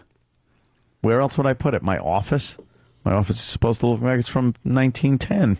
You have an office? Oh, does I he have do. an office? What does it look like? It looks like something. It's going to look even better, but It looks like a mahogany. southern slave owner Yes, office. a plantation It's owner very office. plantation-like. Picture Indiana Jones's private study. Yes, That's yes. exactly what it is. That's what it is. It's a mahogany walls with a very old green wallpaper, and then a mahogany desk and a mahogany wall unit. Can I come over with a camera and do an MTV Cribs on your pad? Well, you could. Right now it's being all gussied up for Christmas. I got a Christmas tree in the living room now that is 15 feet high. Jesus. Is it real? No. Wow. Fake one. What the hell was I going to put a 15-foot real tree in there? And I love how Anthony on his front door, he's got an NRA sticker just so people know. That's it. Plastered right there on the front door is my NRA sticker. And I'm trying to figure out where to put the one that says, I am the proud owner of a Magnum Research firearm, which is my Desert Eagle, which I had a little gun-related injury to my trigger finger yesterday at the range, shooting too many 50 caliber rounds. Did you burn yourself on the? It ripped off my skin on my trigger finger because the kick this thing gives is ridiculous. Was it harder than you thought it would be to fire? No, because I had it built up in my head that it was going to be ridiculous, like it was going to fly me back 10 yards into the wall or something. So it wasn't as bad as I thought it was going to be, but it is the most powerful gun I've ever shot in my life. And I've shot, 357 Magnums. More powerful than your cock? Well, I've shot that gun, and no, that's very powerful. But I didn't ever hurt my hand doing it. And when he doesn't, soft shells come out. Shoots the Desert Eagle. He doesn't shoot into his own hand and then eat the bullets. Scrumptious. He doesn't clean the bullets out of his hand. Is it gay if you eat your own cum? All right, oh yeah. No. Yeah. Good. If you chew it, it's bad. It really fucking gets squirrely on you. This gun, it's so big and heavy. The thing weighs like 5 pounds. It's a pistol, and it weighs about 5 pounds. And the grip is very big on it. So your right hand goes around the grip. You got to two-fist this fucking thing. You can't just one-hand it. You can't limp wrist the fucking thing. You got to put your arms out straight and fire it like a goddamn man and hold it with two hands. The thing is, your second hand now has to wrap kind of around your right hand, which is wrapped around this big grip. So you really can't get your left hand around your right hand enough to hold it there. So after you're firing a few rounds, you'll find that your right hand starts slipping out of your left hand with the kick, and the gun goes a little sideways on you and kicks back. It's hard to fucking shoot, especially accurately. It's hard to aim, huh? Yeah, it's just a heavy gun, too, so it's hard to just hold your arm out and aim. And you're anticipating that kick so much that it's very hard to aim because you kind of concentrate more on this is going to fucking really kick. And it just ripped my finger apart. How many caliber is a 357 Magnum shoot? 357. Oh, so I don't know. What's a 50 cal? What's the difference? 50 cal it's about a half an inch. Half an inch? And how big is 357 Magnum? 0.50 is 357 Magnum. 357, 0.50. Okay. Right. Okay, so 50 is like a half. 357 is a little more than a third. Yeah. Okay. Yeah. Is it like a 50 caliber handgun? And that's the same as the 50 caliber. It's not the same shell that goes into a machine gun. No, because a 50 caliber machine gun, literally, it can snap somebody's neck just the going by their neck, not even hit it. Yeah. This one will take a limb off. If I shot you in the arm, your arm would just come off. It would come off. There are videos on. You can watch YouTube videos of people shooting the Desert Eagle into pumpkins, and the pumpkins just explode. Look at the muzzle fire. Danny's showing a video. Look at the muzzle blast that's coming out of this fucking Desert Eagle. It makes like a ring of fire that comes out. Is yours silver or black? Silver. You got the silver? All nickel. It's all nickel. Yeah, but it's shined nickel. Yeah, look at that. It's a big fire ring that comes out of the front. Jesus. And then what I did was I took I have some videos and I was trying to upload them to YouTube last night, but apparently they were having maintenance last night. I took one of my flip cams, the little flip video cameras, and hung it on the target and wheeled the target out. So you have a video view of what it's like to be shot at by the Desert Eagle. I shot just below the camera. Great if you shot your camera. I know. I would have. That's what everyone was saying, or Keith was saying. Was, what if you can shoot the camera? I go, I think I'm a good enough shot where I'm not going to go that wild and shoot the camera. I'll keep it in the head of the target. Where's this gun range? In your basement, too? No. The range is by Nassau Coliseum. Oh, really? Yeah, there's a range back there. What, is it inside? Yeah, indoor range. You ever go to Calverton? Yeah, I go out there in the summer. Some serious rednecks out on the eastern. I go out there in the summer and bring the rifles out there because it's hard to take a rifle into an indoor range. You don't have that far to shoot, so it's kind of defeats the purpose of taking a rifle down there. But the pistols are hysterical. Do people at the range look at you like you're a psychopath? One guy was like, "It's a goddamn cannon!" It was so loud, and me and Keith both had him, so it was so obnoxious. It was nothing but boom, boom, boom, boom, just real loud, and almost flying out of our hands. And then I freaking, like I said, my finger just kind of busted open on the trigger. So I had to go to my little 40. Pop, pop, pop. If you have shot yourself in the head with that, would the like seriously, if someone wanted to shoot themselves in the head, would the gun jerk pull you away and actually probably scar you, or would it?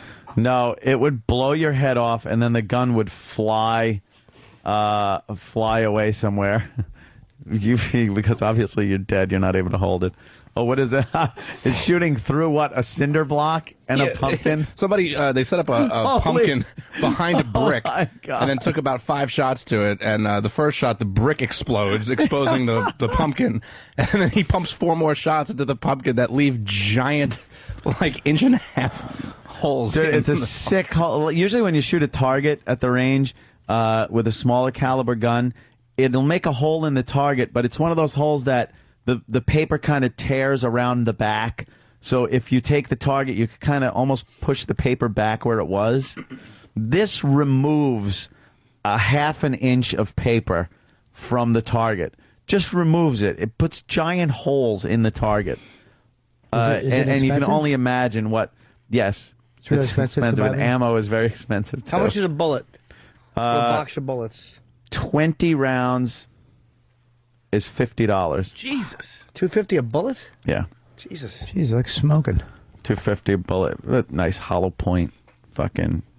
Well, why do you nasty? Why do you shoot hollow point? Isn't there a cheaper bullet while you're just Because it's practicing? much better to. There probably is for target shooting. I don't think I need a hollow point, but it's all they had at the store. I bought them all. I bought them out too. Keith went there to get some ammo, and he goes, "We're all out." Some guy came in and bought all the 50 caliber ammo, and Keith was like, "Yeah, I know who that was." Do they have so an he automatic? came over and took some. Do they have an automatic handgun? What, like, the closest called they an have is Uzi. like an Uzi or a Mac 10 They don't or make Tech like 9 or like a handgun though, like things like that. You see them in movies with. When you're going to get 7 shots out of a machine gun type thing, it's one of those. You get like a Tech 9 is a machine pistol. They call them machine pistols. Mac 10 and an Uzi is a bigger version, but because you need room for the ammo. I put that in. You need some kind of barrel length for a machine gun. You can't really shoot out of a 6-inch barrel or something like that. You were so lucky during the burglar incident that chick didn't pick up a gun and shoot you in the face. Absolutely. Because, dude, if she was willing to burn shit in your backyard, she's willing to pick up a gun and blow your face off. Dude, I looked at that gun, knew where it was, and unloaded it immediately. I pulled the clip, I put it in the drawer, and I kept the clip on me. So I knew to get rid of any weapons that could have done anyone any bodily harm. That's how I roll. But that doesn't mean that she couldn't have come over the next day and blown my head off? Right. It happens. Would you, if you saw her coming in with a gun, would you just go and grab one of your guns and have a fucking duel? I don't know what I would do in that circumstance. That'd be pretty hot, though. She's got your machine gun, her big fake tits. Yeah, just kind of rattling around. Yeah. I'd be looking, going, wow, I'm being shot. This sucks. Right. Actually racked the 40 the other night. It was about midnight, and hear a knock on the door. And that's usually how it starts. Yes. Isn't it? Knock on the door. Dude, you must have had the biggest heart on. You're like, here it goes. I get to shoot a black person. Here it comes. Here it comes. No, it was a Hispanic gentleman was looking in my side window, by the door. Did you kill him? No, I Please took tell me you out just put about the gun in his face. 2 panes of glass, fired over his head. No, but I did remove my weapon.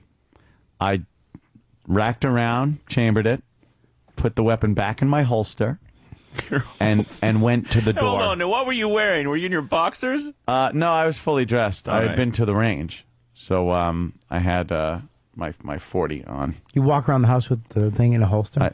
Well, not all the time. Well, but at if I all? go to the range At all? yes, So you'll come home from the range, you just walk around the house with and it then on? I'll just leave it on until I go to bed. Why not? So, like, when you Sit go on the home today couch. and pop your fucking Percocet, you strap on your 50 cal? No, the 50 is not a carry. weapon, I'll carry the 40, the HK. But that's standard procedure when you're like, oh, that was a good show. Let me strap the gun on and walk around the house. No, because I go out, I got to do things to do. So if I leave the house, I'm definitely packing. And if you leave the house, yeah. So you get in your car with the gun, like I go to the range. I blast off a few rounds. If you're just going to the store, are you carrying a gun? Sometimes. So if somebody comes over your house, you might have a gun, just a holster and a gun on, and hey, what's up? Come on in. I'm just cooking some food, and you're cooking. Well, they won't see it with a gun on. It's concealed. It's a concealed weapon, so it's under my shirt. But I did rack it and then put it back in the holster, and then went to the door to find out what the gentleman wanted. And what do you want? He apparently was looking for a different number, 10 numbers up from my house, to deliver some food. Yeah, when he saw the bulge in your jacket, he was looking for a different number. He was cute. Was he? That's where the bulge.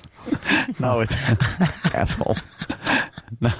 No, I wasn't. I didn't think I'm going to shoot this guy. I thought if this is some kind of a thing where you open the door and then people barge in and it's a push-in home invasion, what am I supposed to do? Take it. What? Yeah, take it like a man. Don't be such a pussy. Take the home invasion like a man. Yeah, take it right in the ass and fucking deal with it. That's what I'm going to do. That's how it happens. There's a knock on the door, and then before you know it, you open the door, crack, you ask who it is, and they say a number, this, and you open it up, and then there you are, tied up, getting beaten. Yeah, your wife or your girl is getting ravaged by savages. She's loving it. What do you do? Shut up. She's winking at you. You're the cuckold. I got it. You're a little cuckold just sitting there. You got to go and clean the bowl afterwards. The bowl's got to be cleaned. You're filling up with blood pouring down in your eyes when she gets raped by two strange men. No, you're ready for action. That's what I'm talking about. You're prepared for a bad situation. You hope it doesn't happen, but that's what happens. Have you ever watched a scene in a movie where the guy that does happen, where the guy is tied up and then the other two guys or whatever start messing around with the chick right in front of the guy? No, I've seen that movie. Does that turn you on at all? When you see that? No. Does it get you mad? It's so disturbing. It gets you mad to think of that. Yeah, it doesn't turn you on at all. No, you're like, oh, no, it's so disturbing that I can't even think about it in terms of being hot. Yeah, me neither. It's just you're completely you are completely taken with that situation. You think it's amazingly hot, don't you? I can't tell you how many times that turns me on. Why? You have a rape fantasy, Bobby? Yeah, I'd love. Yeah, both sides. You'd love to be raped. I'd love to be raped. Just pushed down on the floor. Now, come on, your lovely wife. You get hot thinking about gentlemen coming in and not taking reality her against her will, not reality, screaming in horror as this is happening to her. Screaming to Bob, get out! This is your cue. You're ruining it. Yeah, that's reality, my friend. Not that, but like Not that. like maybe a chick I was dating. Like, is it wrong that it would be kind of sexy if a girl that you were seeing, say, was like fucking somebody in front of you and like slapping your face? No, I find that incredibly horrid and degrading and humiliation sad. Straightens you right out. And the humiliation straightens you out. Yeah. I don't need to be humiliated. I have no ambition to be humiliated. You guys seem to have this thing where in some way, shape, or form you enjoy, to an extent, some form of humiliation. Who doesn't? Me. I don't. I don't like to be humiliated at all. It's not a thing. I dislike it more than you like it. That's how much I dislike being humiliated. Feel humiliated? You like being humiliated. I don't like it that much. I don't like to be in like sexually. You're talking about? No, any kind of like humiliation. If there's a chick that you're seeing and she's all of a sudden getting fucked by some other guy and she's smacking you in the face. Exactly. I should have hit me. out. What? I'd tell him to hit her. Get her to stop doing it. See, but that he's fucking her is humiliating you in front of you. Not if he's deep dicking her right. Yeah. in front of you. If you looked over and she was getting, all of a sudden it's like, oh, stop, and then she was like, oh God. You'd be like, my God, that is so disturbing.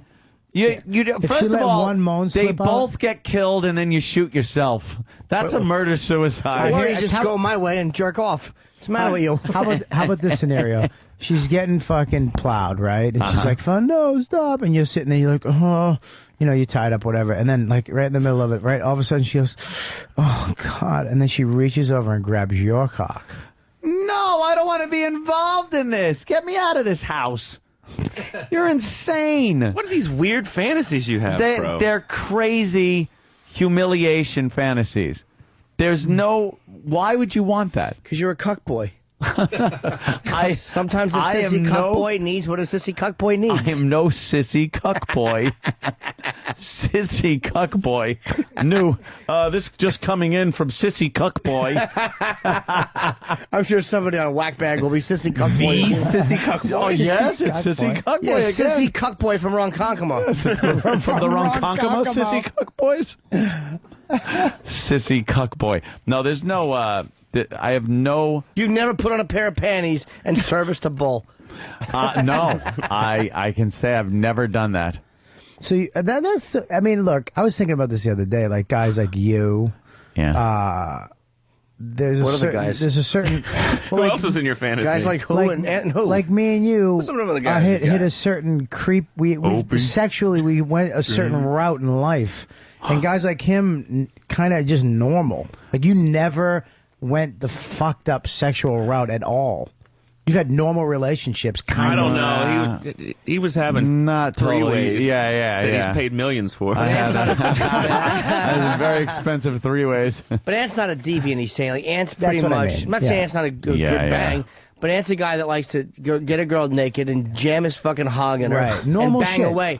Anthony doesn't require armpit smell in his face from a chick. Right. I like that. No, I don't require that. You never ate a girl's armpit out like a pussy? Oh, No, not smell an it? armpit. And finger fucked her at the same time? it's wrong. I've Get that white deodorant on your tongue. Fuck like chalk? deodorant.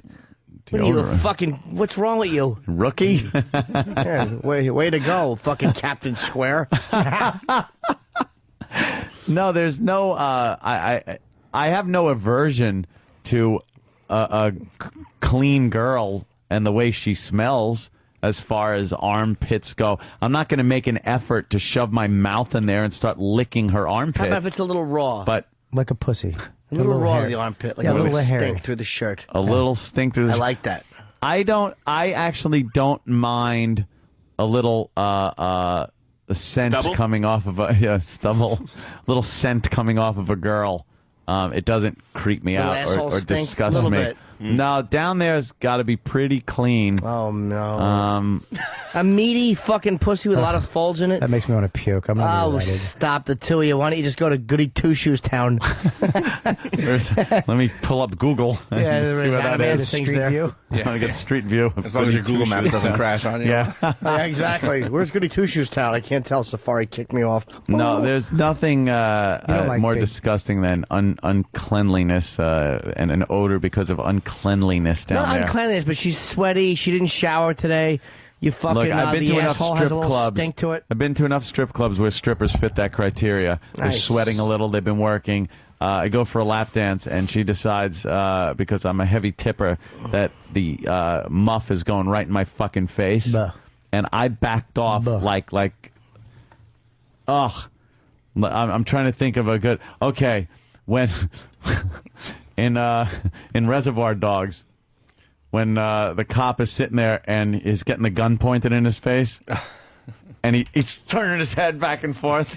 Yeah, that was me at the strip club. You're like a toddler being fed like strained peas or something. Yeah, I didn't want it. I don't like a stinky. I was Marvin Nash Getting gasoline poured on him. with the gun being pointed at his face.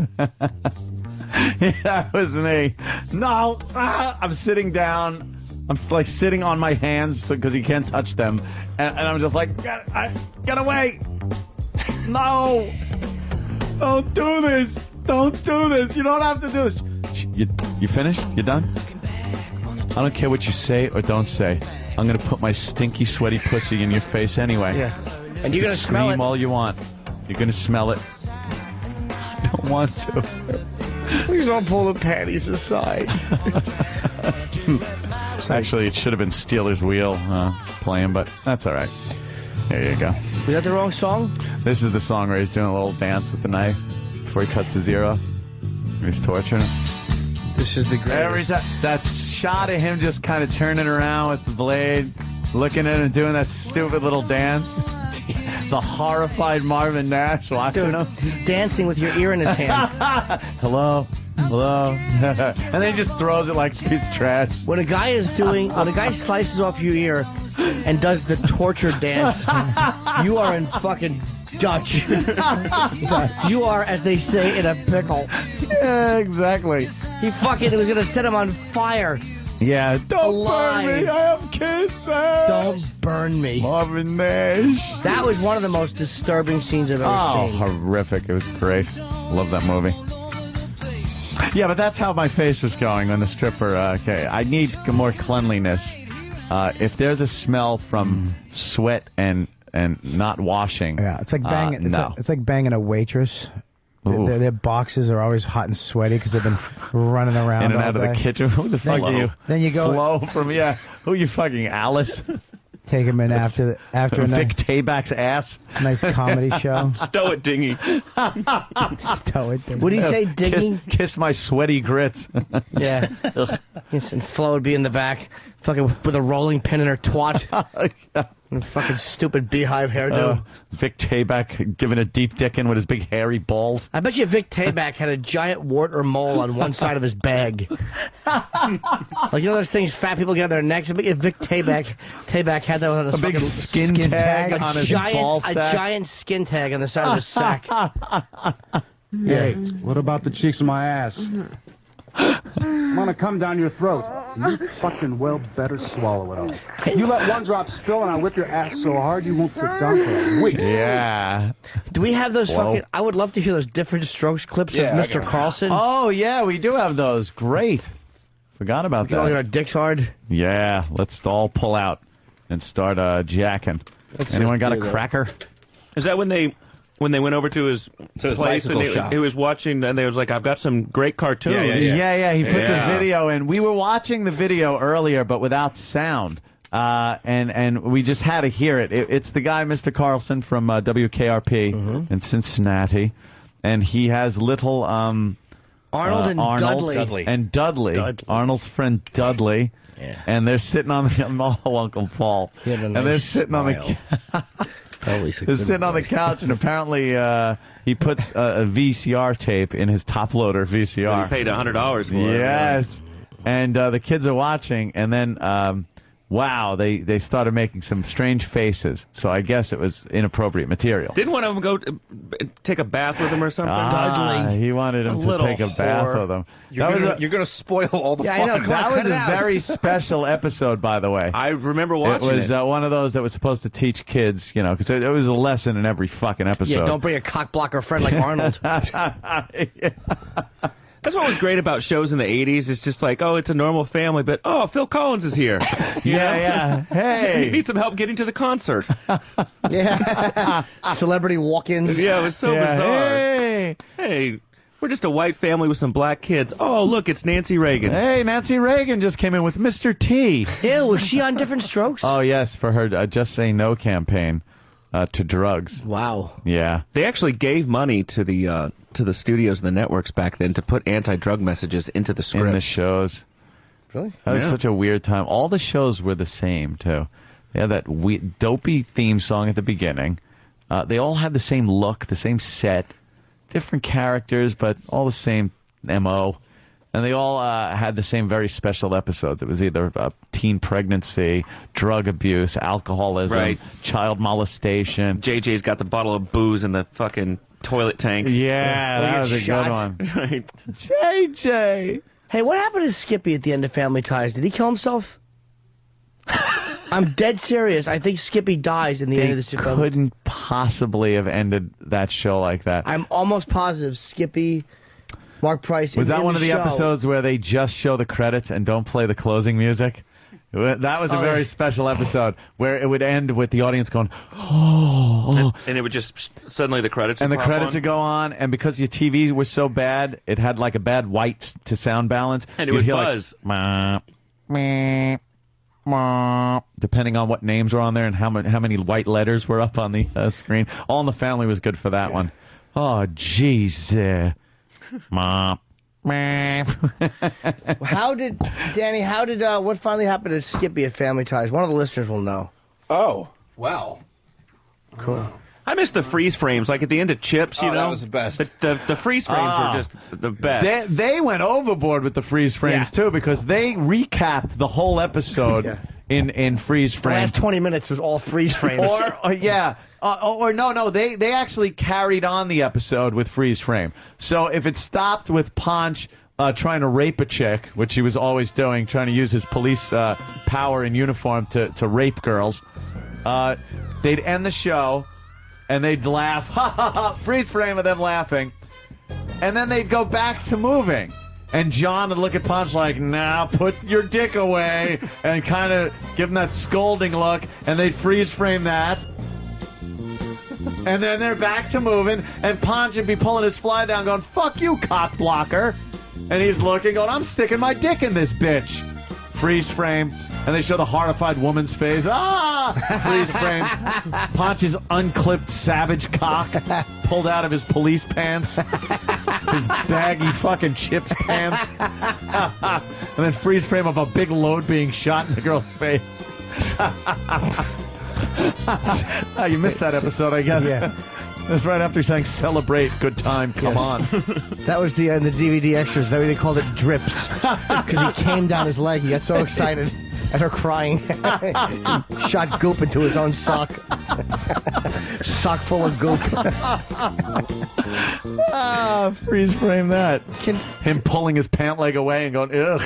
And freeze frame it. He's going to be pulling fucking crazy glue off of his thigh leg hairs. His Latin hairy calf. As he's riding his motorcycle. Those rolls of jizz that stuck to the hair. Like fucking rubber cement. And the fucking wind in his motorcycle is blowing the cold liquid fucking in his goop in his pants against his calf. He hates it. His unclipped dick is sealed shut. He goes to piss, it comes out like a sprinkler head. It's like the thing you squeeze frosting out of. A little shape, you can make a rose with it. Fuck. Hey, is that Sam with Ponch? It sure is. Where did he get that picture? Oh, wow. What, Eric Estrada having a stroke while they took that photo? Yeah, now look at his face. He looks like fucking Dick Clark. I thought he got a picture with Deepak Chopra for a second. Yeah, he does have stroke face, doesn't he? Yeah, what's going on? I don't know. Where was that? Maybe someone belted him after they bought some of that shit real estate he's been selling on TV. Yeah. I bought a swamp, you cunt. I'd rather live on the chick's deep. Oh no, Chip's response to this crash. Oh no! Quick, bend me over and put that unclipped delicious treat in my face. Oh, the tip smells like vinegar. Someone's had a busy day on the police motorcycle. Oh, the skid marks Ponch must have had awful. in those police drawers. I bet you those big, sitting on that bike. Those giant ethnic ass cheeks would probably open up and wrap around the seat. Oh, God. Big yellow stains from just getting hard-ons and then going soft again, looking at all the chicks. Yeah. His cock just pre-coming everywhere. Responds like a chimp. Every time he hears a female voice, just jumps up. Pink dick. Fucking Ponch. Awful. Every episode, they had to go to the park and watch bitches, like, roller skate. Yeah. It was like every fucking episode. In hot pants. Right. And there was always that one black guy doing, like, the little boogie dance. Oh, yeah, on the with skates. the boombox sitting next to him. Same guy that fucking tried to get rerun to tape the Doobie Brothers. He was the bad guy in every fucking awful show in the 80s. His perfectly coiffed afro. Oh, he was great, that guy. Wonderful. He was Sweet Daddy on Good Times, too. Was he? The pimp, yeah. Yeah, the pimp, Sweet Daddy. Where'd you meet, where Ponch? the hell did you meet Ponch? That was at Chiller Theater. That was the last Chiller Theater. He was there, and Greg signing, Brady. Signing autographs, was he? What was Greg Brady doing? Besides waving at everybody with gloves on. Everybody wanted to shake his hand. He grabbed me in really close, Eric Estrada. Yeah, it wasn't I see comfortable. that. Our Yeah. faces were touching. Yeah, he's gritting his teeth. Yeah. Like, this kid's beautiful. Yeah, Look how I cute you love are. this kid. What happened? You know sitcom. What happened to fucking Skippy at the end of Family Ties? Didn't he come down with alcoholism or something? Like, didn't he start getting drunk or? Did he? Didn't he That go sounds nuts? familiar, Yeah, yeah. I think he had alcohol. I remember the Google- episode where, wait a minute, wasn't there an episode where Tom Hanks was the drunk? Oh, maybe that was He it. was the drunk uncle Uncle, yeah. or something. And he yeah. picked up Tina Yothers Yeah. by her twat hair and threw her through the bay window. Tina Yothers. And Michael J. Gross. That's Michael J. Fox. Michael J. That's what happens when they morph together and the father just shook. Yeah, they wound up giving the father a heart attack. Did he die? No, but they gave him a heart attack, and then they had to, acknowledge it every episode. And then the uncle was Tom Hanks, and he was a drunk. And then Michael J. Fox broke up with the first girlfriend. Yes. Who was, what's her name, from League of Their Own? A tall, Penny lanky Marshall? fucking... Nell Carter? Rosie O'Donnell. No, she was that tall fucking redhead that was hot for 10 minutes. Yeah. Chick that was in The Fly? Yes! That's, Gina Davis. Gina Wow. Davis. Gina Davis. Yeah. Is that the one where the guy moved in next door and he had a metal shoe and he would kick fucking the mother in the box and make her pick either Baxter or Bernie? He's like, choose the last name already. You're bugging everybody. Hyphenated cunt. What happened to Skippy? She wound up, she did a Lifetime special on breast cancer. Who? Meredith Baxter Burney. And it was very controversial because she showed her tits. Did she? During a breast exam. She was giving herself a breast exam, and Nice. she found a lump, So they showed her giving the breast exam and kind of a side tit shot. Nice. And What's it was that? very controversial. Is that on YouTube? Probably, it probably yeah. is. Everything's on Just YouTube. see her tits. Man, everything. It's like Man. You can't, brother, we can't find it? man. Can you Google it? I'm looking right now. Okay. Don't know what happened to Skippy? Anyone? Is any listener? We got Anyone? listeners out there who There's love us and people, love us. calling. Maybe they knew what happened to Can someone Skippy. help us? What happened to Skipperoo? What happened to Skippy? I don't think anything He enlisted in the Marines. happened to him. He got killed in the Nam. Yeah, he enlisted in the No, he Marines. didn't. That was the Wanderers. All right, That was in yeah. the Port and Baldies.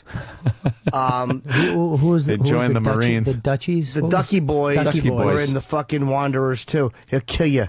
Remember Perry? And Joey's father was the big abusive. Yes. He'll kill you, Perry. Yeah, Perry. Yeah, he was beating the father was picking up a Ducky Boy and swinging him into another Ducky Boy. He's beating a Ducky Boy with a Ducky And Boy. he liked to break the bench. He was happy to fucking rumble, that guy. And what he about was a that problem. one guy that was kind of a fruit? I thought we'd go to the park, me and you. Go to the park. Yeah, he was one of the Wanderers. Wasn't he? Or no, he was one of the Baldies. Oh, really? Yeah. Yeah, They missed the shop. Was he the same guy that was in Saturday Night Fever? He was a fucking fruit in that too? No, the little crybaby. Father, can I kid. talk to you, Father? Father, she loves to taste the communion wafers. Maybe the Pope could get special, what's it called? Dispensation? Isn't that the guy who was Let the also Pope in to Fame? get your girlfriend abortion? Didn't he play Ralph Garcia Yes, in he Fame? did. He was in Fame, but it wasn't the same guy that was in He was Wanderers. also in an episode of Beretta. I met him in L.A. and I told him how watching him in Fame bomb in front of his friends changed the way I did comedy. Like before I ever did What? it. He inspired you? When I first, before I Fame never, inspired you. I never brought friends. I wish yes. he inspired you when he fell off the bridge. Saturday Night Fever. Creep.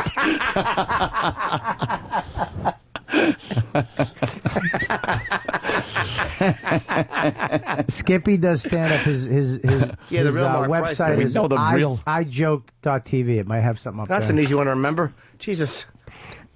Haven't.com. ijoke.tv. If you get the .tv, what happened to Skippy or his name? Nothing happened The to fucking in the peanut butter episode. company. Steve, do you have Skippy didn't nothing happened to him in the series, but he did an excellent movie with Gene Simmons called Trick or Treat.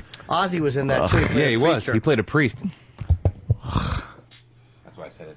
Gene Simmons was in that movie with Tom Selleck also with the little robots. That was a good movie. I liked that one. Pretty cool. But that's the one with the the bullets. Yeah. That that kind of found chased you the around. DNA or something. in Guided them? missile bullets. Yeah. Go around corners. Yeah, run. What was the name of it? Run around Run, or run away? Run away. No, you had it. You already said it. Run away. Yeah, No. Thank you. Yes, it is. The cunning linguist says it is. It's not Runaway. It was Runaway. It was not. Gene It's not. Simmons, Tom Selleck. Were they in a movie called Runaway? Yes. No, it wasn't. It was called. Gene Simmons was the Yes. bad guy who ended up getting shot up with a bunch of needles full of acid by some called Runaway. spidery-looking creatures. Danny, did any of them know what happened to Skipperoo? I mean, What happened to Skippy? Skippy went into the military as what? Yeah, let's try Keith. Keith from Keith. Hartford. Yo, Keith. Yo, boys, how are you this morning? All right. Hello? Skippy went into the military. He did. I told you. Yes, he did. Wasn't there a death at the end of Family Just made Ties? that up. If there was, I don't remember. I remember him coming in, and there was a death or something. Something about a death. There was a death. You Yeah. bought a death. You got a death. Something about. I don't know what it was. He was trying to paint, and all of a sudden things started acting up, and he made a big mess. He finally realized that coloring books were no longer an option. One of Alex's friends died in a car accident. Oh, that's the one. Oh, that was one too. Yeah. Was that the last episode or one of the ones? It was in the last season. That's where people went. Oh. And that's the one that they didn't run the music at the end. It was just graphics that used to buzz over the black. Yeah. I don't. Well, are you sure? What Skippy went in the military? Yeah, that's what's coming in a lot now. Okay, I guess I was wrong. Just made that up. So It came really? up. There was Yeah, I a made call. that. Maybe and you're right. a couple people on feedback too. Oh, those fucking assholes don't know. Get to the pedo shit. Well, I was going to say, you guys want to take a quick because we didn't break yet. A You want- break? What do we got a break for? I got to piss. All right. I gotta take a piss, and Bob's been fucking bothering me. Wants to take a look at it. Oh, by the way, I took a I'll piss piss, next too. to Tom Jones yesterday. I've never wanted to just look at a cock so badly. Oh, you should have. Why I didn't couldn't. It was too obvious. Dude, when are you going to get another chance to look at Tom Jones' Probably fucking Thursday. monstrous hog? Probably Thursday. Yeah, Thursday? Yeah. You got a date? No, actually, in January I'm going to see him when I'm in Atlantic City at the Borgata. But you might not get the opportunity to see his hog. That was, you I were was right making that next up. to him. Why didn't you just Because I peek? would have literally, because he knew me from TV. You could have peeked.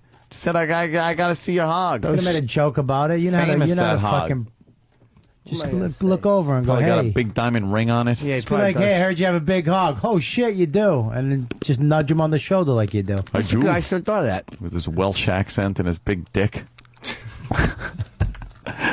Could have seen it. How'd the pee stream sound? Did it sound like you had a big pee hole? Sometimes you get like a resonance. If it's a big dick, you'll hear like a piss sound instead Yeah, of a. what caliber was his piss hole? Yeah. Did it sound like a tinkle, like a tinkle, tinkle, tinkle? No. Sound like fucking a fire hose. Like he didn't want somebody attending a certain college in 1958. He dissolved a full urinal cake. Drilled a hole right through it. I hate when people put mothballs in urinals. Oh. And it smells like mothballs. Why? I like them. No. You just put ice in them in bars to keep the That's the best way to piss do out it. of the traps. But it's fun, too, because you get to melt the ice. You make little ice tunnels with your piss. You get a cup and fill it up and then chew on it. You girls have no idea how much fun it is to piss in bars and stuff. If there's a cigarette butt in there, you try to actually get rid of all the tobacco and the paper. And then the biggie is if you could then unroll the paper that's wrapped around the filter with your piss stream. You knock the tobacco out, that's just phase one. Phase two is peeling the paper off of the cotton filter just with your piss stream. And then you're like, I win. Just the filter remains. Just the filter's there. And then you like piss the shit out of the paper and try to dissolve that and get hold of it. And then phase four is actually to put it all back together with your piss. Yeah, actually piss the cigarette back together again. Vinny Brand has that in his club. He has a wonderful. piss game. Oh, that You stupid have to thing, the piss- urinal. See if you can piss as much as Uncle Bo.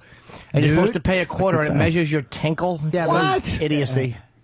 Leave It probably all it goes to in- him to try to make a quart of pissing. It probably all goes into a fucking a hose in his office and he drinks it. He goes to the beer taps. Fucking dopey. The beer taps. Exactly. Can I have a Peels? All right, we'll take a break and then we'll go to the pedo audio from different Yeah, that hot different stuff. strokes. Get those cocks out because Dudley's shirt's Yeah. coming off. Dudley is 57 already. Be right back.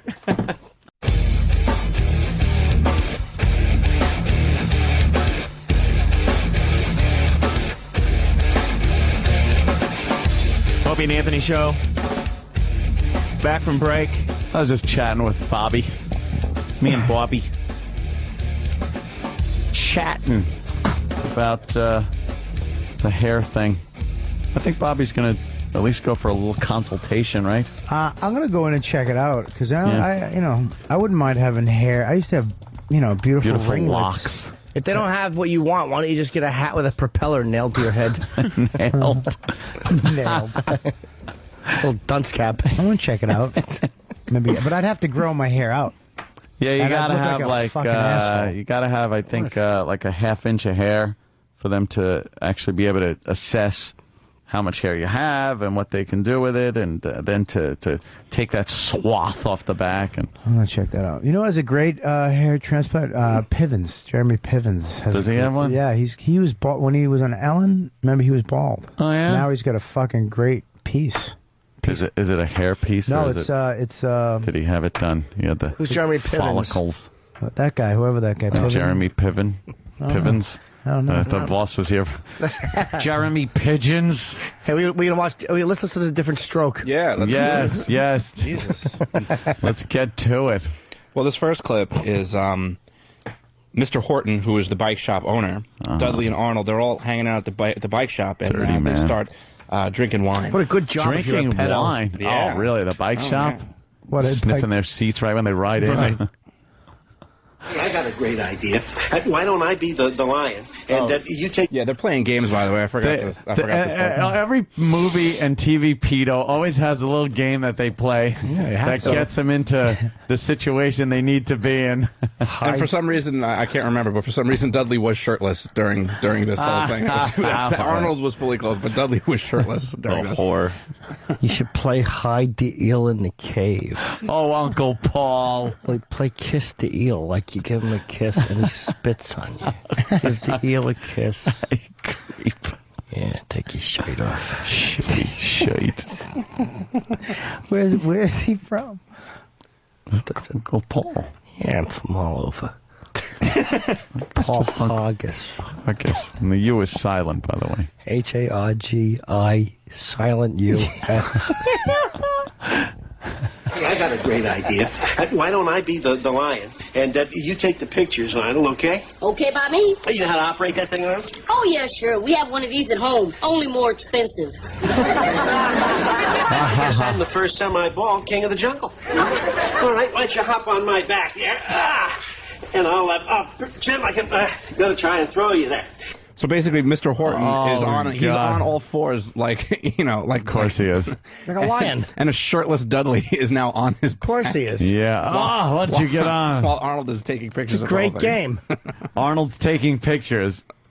I'm sorry I don't have a tail for you to hang on to. That's okay. You can just wag your behind. Okay, here we go. The old roar.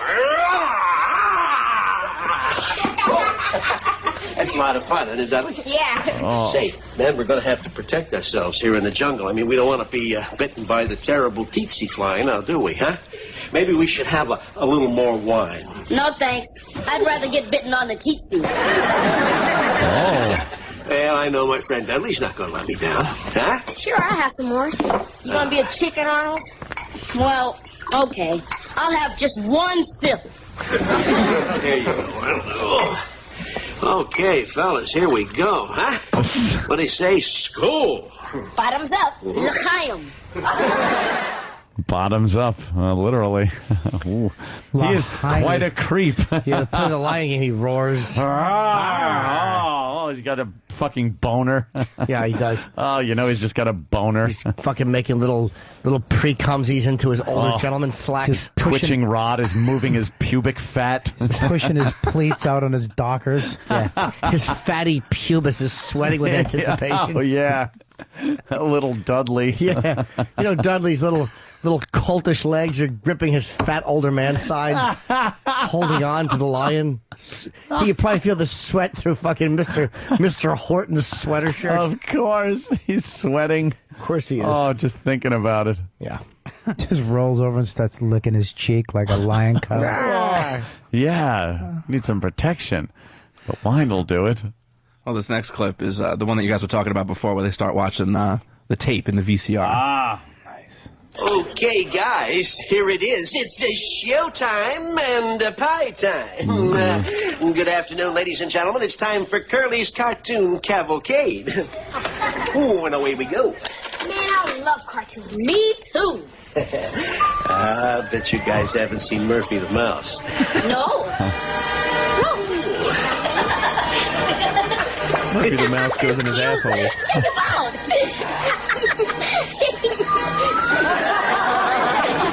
Hey, that mouse just lost his pants. And he's not wearing any undershorts. Look at that girl mouse. She's wearing a bikini. Not anymore. Really? I've never seen a cartoon like this before. Me neither. Look what we've been missing. Ah. That little shirtless hussy. Yeah. Why is he putting a piece of cheese on his cock? That's Murphy the Mouse. Oh, what a creep. How does he get does he get a piece of Dudley?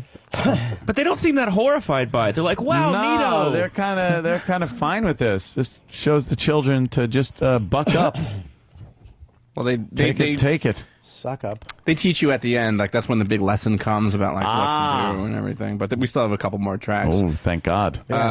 This next part is Arnold decides that he's too uncomfortable, so he's going to leave. But then this is when Mr. Horton suggests that perhaps he and Dudley play a game that happens to take place in the bathroom. Dudley, this is an X-rated cartoon. It's dirty. Yeah, I know. Arnold, it's not dirty. It's adult. And we are all adults, aren't we? We only look adult because we worry a lot. Let's go. Wait, I want to see how that mouse makes out. I don't like this cartoon, but I have nothing against this pie. Come on, Arnold, stick around.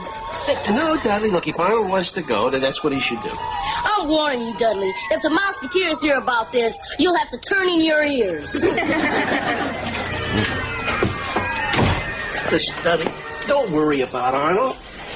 We can have a lot more fun without him. After the cartoon's over, we'll play Neptune, King of the Sea. How do you play that? Oh, you know, it takes a lot of water, a bathtub, a shower. Oh, it's a great game. You're going to love it. Wow. Shower. It's a fun game. Yeah. What else are you going to play Neptune? A bathtub, the shower. Oh, there's more. Hope so. Oh, yeah. It's a great game. In fact, the guy, the cock blocker left. Yeah, really. That got all wet, all fucking stick in the mud, went home to fucking give heroin to his sister so she could hang herself. Here you go. Here's a handgun, older brother. Yeah. Go rob a convenience store while my friend is getting finger popped by a fucking radio station program director. Oh, what's our next scene? Well, in the space between the clip that we just heard and the clip we're about to hear, Mr. Drummond gets wise to what's happening over at the bike shop. No way. How'd you get wise to it? Because Dudley's father had smelt wine on his breath. And when he was confronted about where he had the wine, he said, oh, he got some at Mr. Drummond's house.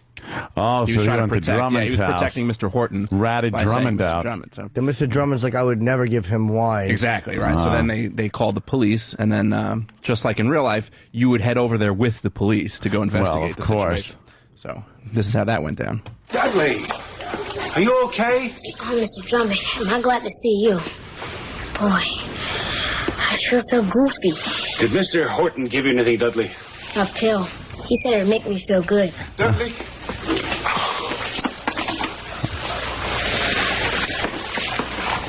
Are you all right? Yeah, I guess so. No, man. I'm pretty fucking far from all right. Dudley. Put your shirt on, you little fruit. Stop gallivanting in the tub. Your chores aren't done. I want you to tell me exactly what happened before we came in. Uh-oh. Do I have to? Go ahead. It's all right. Now, Dudley, you can tell everything to Detective Simpson because he's here to help us. Mr. Drummond's got his dick out.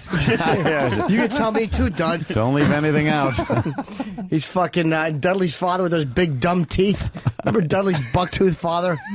Too bad Mr. Horton wasn't a dentist. He could have fucked the kid and fixed the dad's teeth.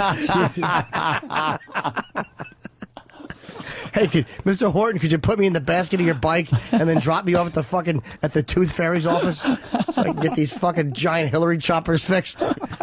I'll let you massage marmalade in my son's back for a little while if you fix my toofuses. Well, at first, Dad, I was having a lot of fun. Yeah, I bet. And Mr. Horton, he tried to touch me. It's not your fault, son. Yes, it is. And I don't blame you. It's God's fault for giving you a body that no one can resist. I love you. I love you, even though you're a fruit now. That's what Mr. Horton said. Yeah. Yeah, I love you. Now we'll go home and play Neptune, Dudley. Yeah, you ever play Neptune? But he seemed completely game for it. He loved the X-rated cartoon. Yeah. He's like, bring on the wine. More wine, more fucking X-rated cartoons. He's up for the playing Neptune and shit. He was into Willis. What's his name? Arnold leaving? Get the fuck Arnold out of fucking here. hit the bricks. Our anus. Yeah. You are never to blame. Arnold playing kick the can with his bad liver. Our anus. That's what was wrong with him too, right? He was like an adult but small. Yeah, he was right. Kidney problem. Arnold was I think, 36 during this episode. She actually. You are never to blame. Does he get caught? I completely forgot how this episode ends. No, he went back to WKRP. Is that it? Yeah. Johnny Fever had better pictures of Dudley hanging in his wall. He changed his name to Mark Parento and worked at that station for a while. Come on. Shit. We all know he liked the PlayStations and the young black boys. Ooh. So wow. There's still one more though. This is this is the part now because obviously Mr. Horton's now been busted. Oh boy. And the cop. That what are you doing? Why don't you take a seat over there by the bicycle? And now we all get to be educated about molesters and you know what to look for. Right. And all that good stuff. You know, some parents actually blame the children for what happened. No. That is dreadful. That is the worst thing you could do. What's going to happen to Mr. Horton? Well, I think we got a darn good case against him, Willis. Thanks to your father calling us, we were able to surprise him, and we found some very That incriminating Opie pictures. ain't my father. Worse than the mice? Much worse. What is this world coming to? See, Detective Simpson said it was a good thing we called him. Because if I'd gone down and confronted Horton by myself, he would have been able to get rid of all the photographs before the police could even get there. Unfortunately, most parents do just that, and the guy gets off scot-free. I just can't get over this. We've known Mr. Horton for years. He seemed like such a nice man. Now, that's the contradiction with child molesting. That's the contradiction. Yeah. As she's fucking taking a pill or. Of course they're nice, you idiot. They're trying to get into a kid's pants. They have to be nice. You can't be an asshole pedophile. Yeah. Here's Mr. Horton. Try the wine. I'm pleased you appreciate good wine. Did Mr. Drummond ring the bell at Mr. Horton's house? Police! Try the wine. Mr. Horton rules. Mr. Horton. Mr. Horton, police, you gotta come out here. No. My health doesn't allow it. Oh, sorry. Young Dudley's nipples. Try the wine. By the way, I think at this point Dudley's still shirtless. He's been shirtless the entire whole episode. I love the fact that Mr. Horton gave him wine and a pill. Jesus. Right. How much coaching does this kid need? Hand him in television. It's like 1981. He had his shirt off before he even entered the bike shop. Yeah. It's just hot out. Fucking kid thinks he's Tracy Morgan. Now, that's the contradiction with child molesters. Yeah. In their own strange way, they actually love children. The majority of them would never intentionally harm a child. The sad part is, they can emotionally scar a child for life. Man, I never would have guessed that Mr. Horton was, you know, gay. Well, he's not, Willis. You know, that's the common fallacy about child molesters. They're not gay. They're only interested in little boys or little girls, Wait a second. not adults. Wait a second. So if you suck a little boy dick, you're not gay? Not gay. I didn't know that. Apparently not. That's what Mr. Drummond says. So you're not gay. It depends on the size of the cock. Is this Mr. Drummond I talking? don't know. No, I think this is the police. The police detective. This Well, is the clear cop's up getting a all little- misconceptions with the audience. moment. Exactly. This is don't go out and beat up homosexuals because they are not doing this. Bah, I didn't know he was gay. You know, gay. Well, he's not gay. The penis didn't have hair on it. Yeah. See, that's what makes gayness, is hair on the balls and dick. There's nothing gay about running a young hairless penis under your gums like it's a pinch of skull. As long as that scrotum looks like a nice tight clamshell. Jesus, Mr. fucking Horton really shook things up, Yeah, didn't he sure did. I don't know what happened to his bike shop. Closed down. I know. It's a big boarded up thing. Yeah, close Sorry. renovations. So fucking... Is there more of this? Doesn't Mr. that's, Carlson talk at the that end? was it? No, that was the end of the episode. Oh. Wow. So as long as the dick looks like an Audi belly button, you can Right, suck it without then you're being- fine. Okay, good. I think they're saying that pedophiles a lot of times target boys and girls. They don't care. A little cocktail, Frank. That's it. Dipped in. Then you're fine. Just awful. Ketchup. How awful. That's what was so annoying about those shows is you sort of like, you know, you liked it was your favorite sitcom or whatever, you like to laugh, and then all of a sudden they'd throw you for a loop in some Yeah. kind of like preachy, serious thing. Yeah, It's like, come on. the first season of a lot of these shows did make people laugh, and then after that they had to go, all right, let's bring in a little serious drama to this. Well, all the family used to do that. That was They actually all socially pulled it poignant. off. They But that all was did. that was socially. Maybe that's why they probably started doing that shit, because shows like that came out. Well, yeah, it's All in the Family. It was probably embarrassing to do the garbage the sitcoms are doing after you looked at what that show did. Yeah. But they all tried to do it. They all had the special episodes. The worst were Good Times, because that was just horrible special episodes. Every single one was just, James, what are we going to do about JJ? There's JJ, you know, drinking, getting all drunk. He comes You in. look like Thelma with that thing on your head. Yeah, I got the Thelma look with my chapeau. Funny. Fucking Janet Jackson walks in wearing Wallona's iron as a hat. Yeah. Still Yeah. plugged in. She was abused, and that's why she's living with Wallona. Yeah. Because she was an abused child. She's come with a big black eye. Yeah. Right, and then Buffalo Butts deep dick in her Right. in the Yeah. dumpster. Buffalo. Giving her the old deep dick and Fucking I'm the superintendent. yeah. Fucking Oh, yeah. Bookman. Bookman, yeah. Yeah, what about gay Michael? And then the husband died. Then she remarried a guy, and then they had to move to Arizona because he wound up getting lung cancer, and they needed a dry climate. So they moved to Arizona, and that's how they got off the show. And then it was just the kids. Do you know why? And Wallona. Do you know why that happened? There was actually this big to-do where the actors thought that JJ was getting all of the screen time, and with how he his was becoming dynamite, he was yeah. becoming a little bit too much like, you know, this sort of black, you know, step and fetch guy, and they wanted the actors wanted a lot more social messages about the Yeah. black community. Yeah. So they went on this sort of strike, and the show was off for a little bit, and then it was back on, and I guess the father never returned. Yeah, they Was that got rid Norman of. Lear? It was, right?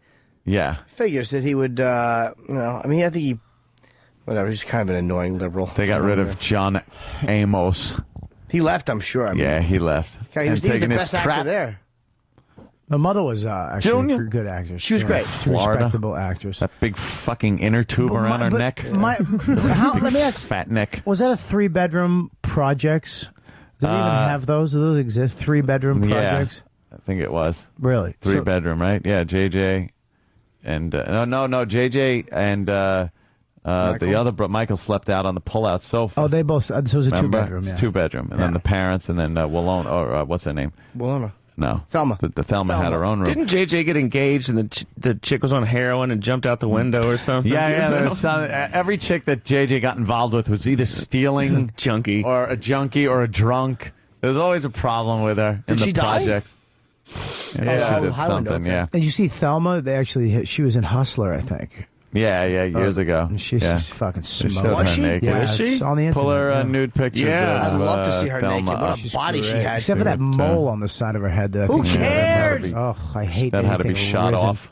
Oh, it's gross. Fucking Get rid remember of that. JJ got shot by Mad Dog? Kissing her. Mad Dog shot him. Hey yeah. there, Mikey. Somebody got shot? That was what JJ said. Yeah. The JJ. father's a 2-part episode. Of course it was. And then fucking the father in his awful coat wanted to fucking wanted to go kill after him. Oh yeah. I like when they went to. He was supposed to get some job. James, he was been out of work. He got laid off, and he went for an interview. And it looked like a shoo-in to get the job. So they took all the rent money that they had and threw a big party. Talk about being, N-word rich. They took the rent money and everything that they had together. They could barely pay the bills. They couldn't even pay all the bills. But they took all that money because James had a new job with a big raise. We getting out of the projects, Florida. Maybe you'd get out of the projects if you didn't spend the rent money on shit, stupid. So they threw this big party, and then James comes home and says he didn't get the job, and they blew all the money. So I think every white person watching said, stupid fucking, and then I don't have my beep up. I will say, though, it was a great theme song. Yeah, well, very memorable. Good artwork, too. Keeping your head above water.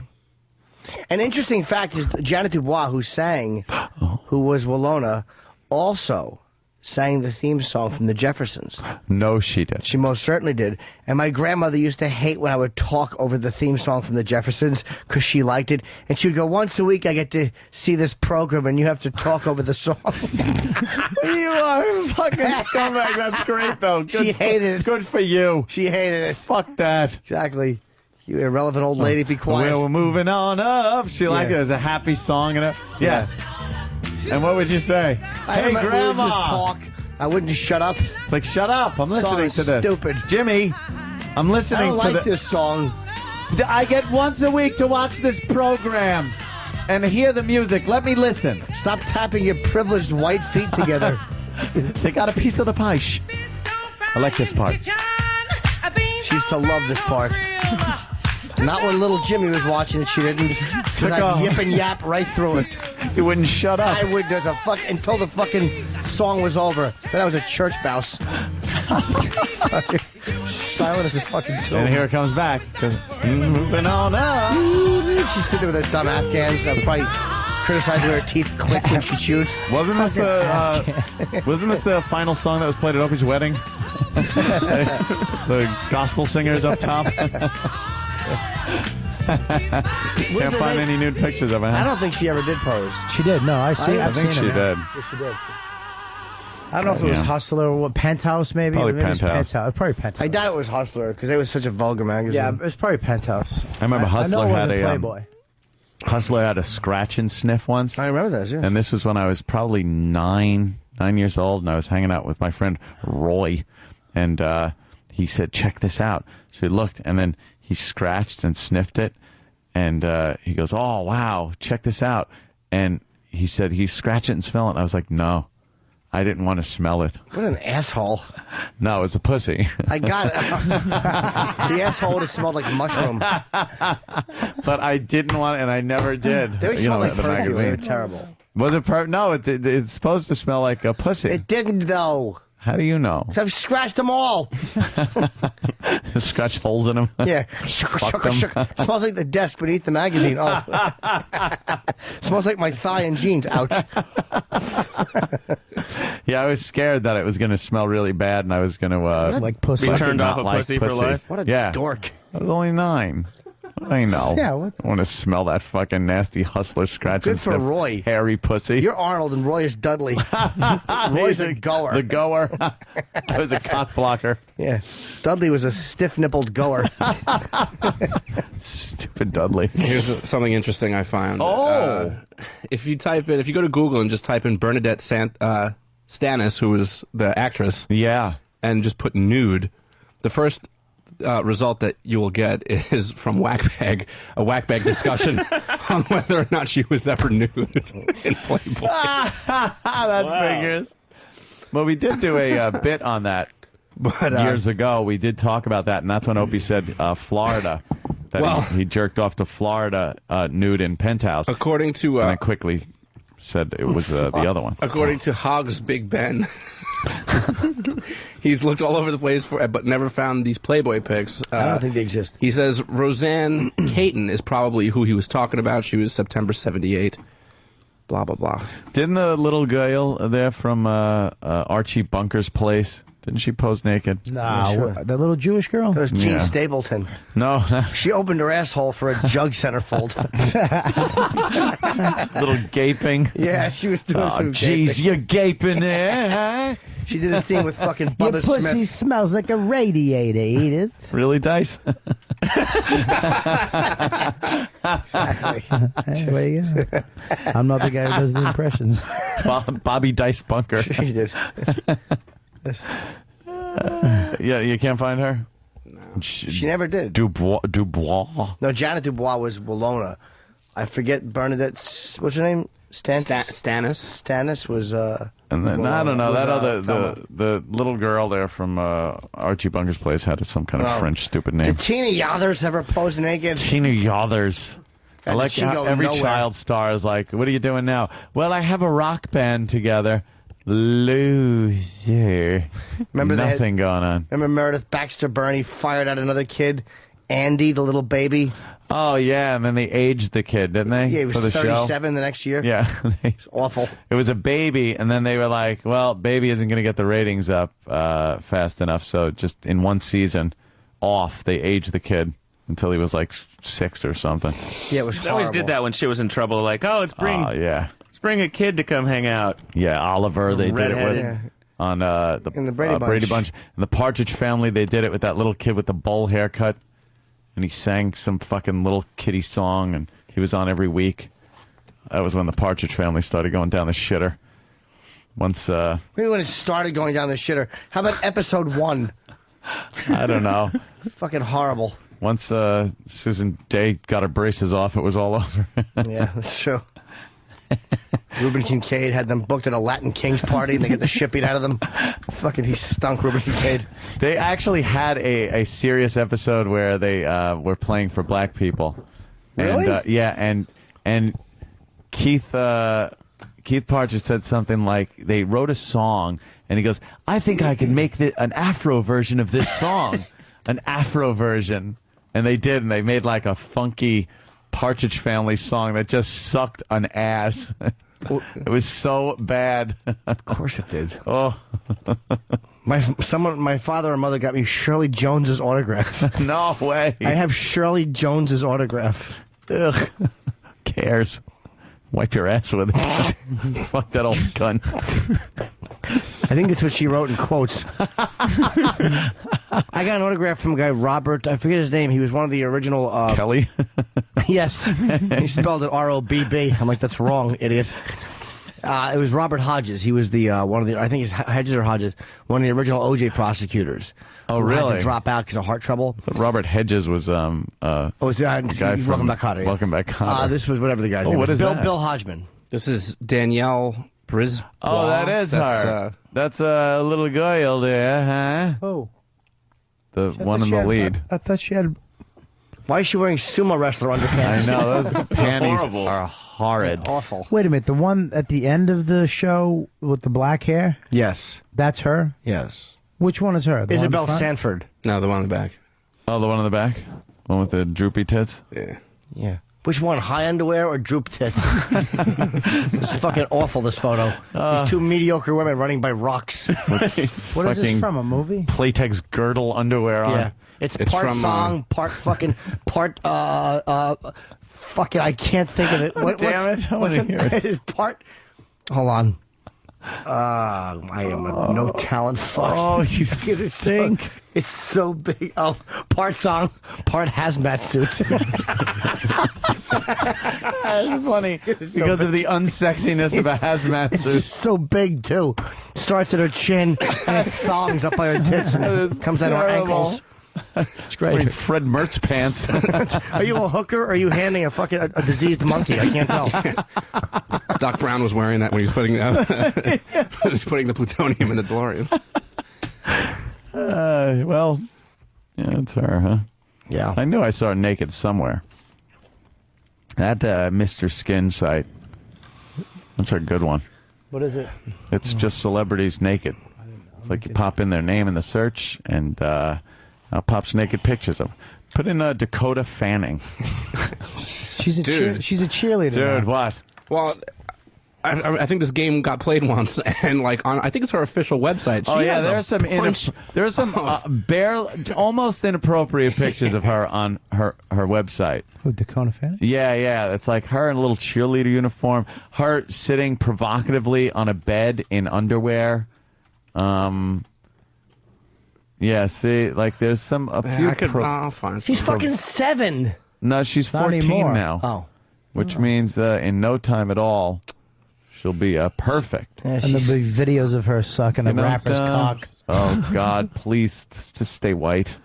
Stay pure.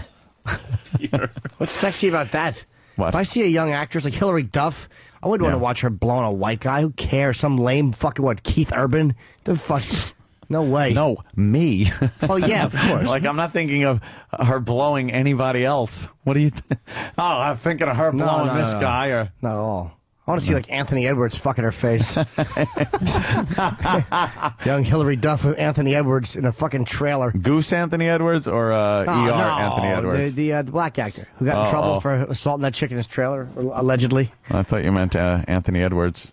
No, not the black guy. Oh, okay. He's in a lot of shit. Aren't they both named Anthony Edwards? I don't know. I'm eating almonds. Yes, I see that. Well. All right. Well, I guess we'll give up looking for provocative pictures of Dakota Fanning. No! At least at work. Oh, God. Maybe we'll just do that at home. Yeah. What are we doing? I want to do it from this IP address. Yes. Yes.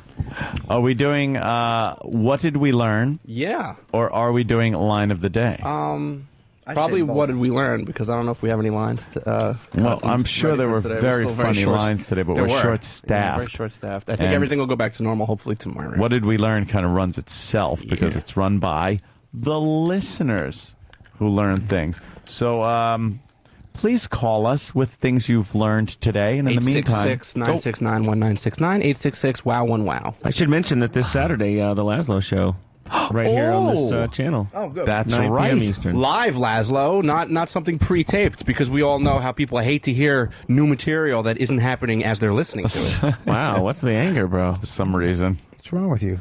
All right, bud. You all right, then? He's fine This now. Friday, I will be at the State Theater in fucking Virginia. Doing 2 shows. This, the following weekend, I'll be in Los Angeles. The 12th, 13th, whatever it is. I'm going to miss you. Where? Viper Room. Oh. And then January 16th, 17th, whatever it is, I'll be at the Borgata. Those are all my plugs. That's great. Where are you going to be, Bobo? Thursday, starting Thursday night, I'm going to be in at Marco Island in Florida. That's in Florida. Near Naples or Fort Myers. And I'm going to be there. I'm going to be there all fucking week, apparently. Bob's going to be on the business end of a glory hole in Key West. What's the name of the joint? No, it's in Naples. I've already looked it up. OffTheHookComedyClub.com. Off the fucking Hook Comedy Club. I heard this is a hot spot, and I'm going to be there. Cool. So, all right. For tickets. Let's see. Where's my little plugster-Rooney? Hey, What Did We Learn is brought to you by Step Brothers, now available on DVD, Blu-ray, High Def, and PSP. Step Brothers stars Will Ferrell and John C. Reilly. It is rated R for crude and sexual content and pervasive language. Ooh. Available in both theatrical and unrated versions. It's Step Brothers. Yes. And that brings us, What Did We Learn? Yes, it does. Let's go. Oh, yeah. Oh, to the song.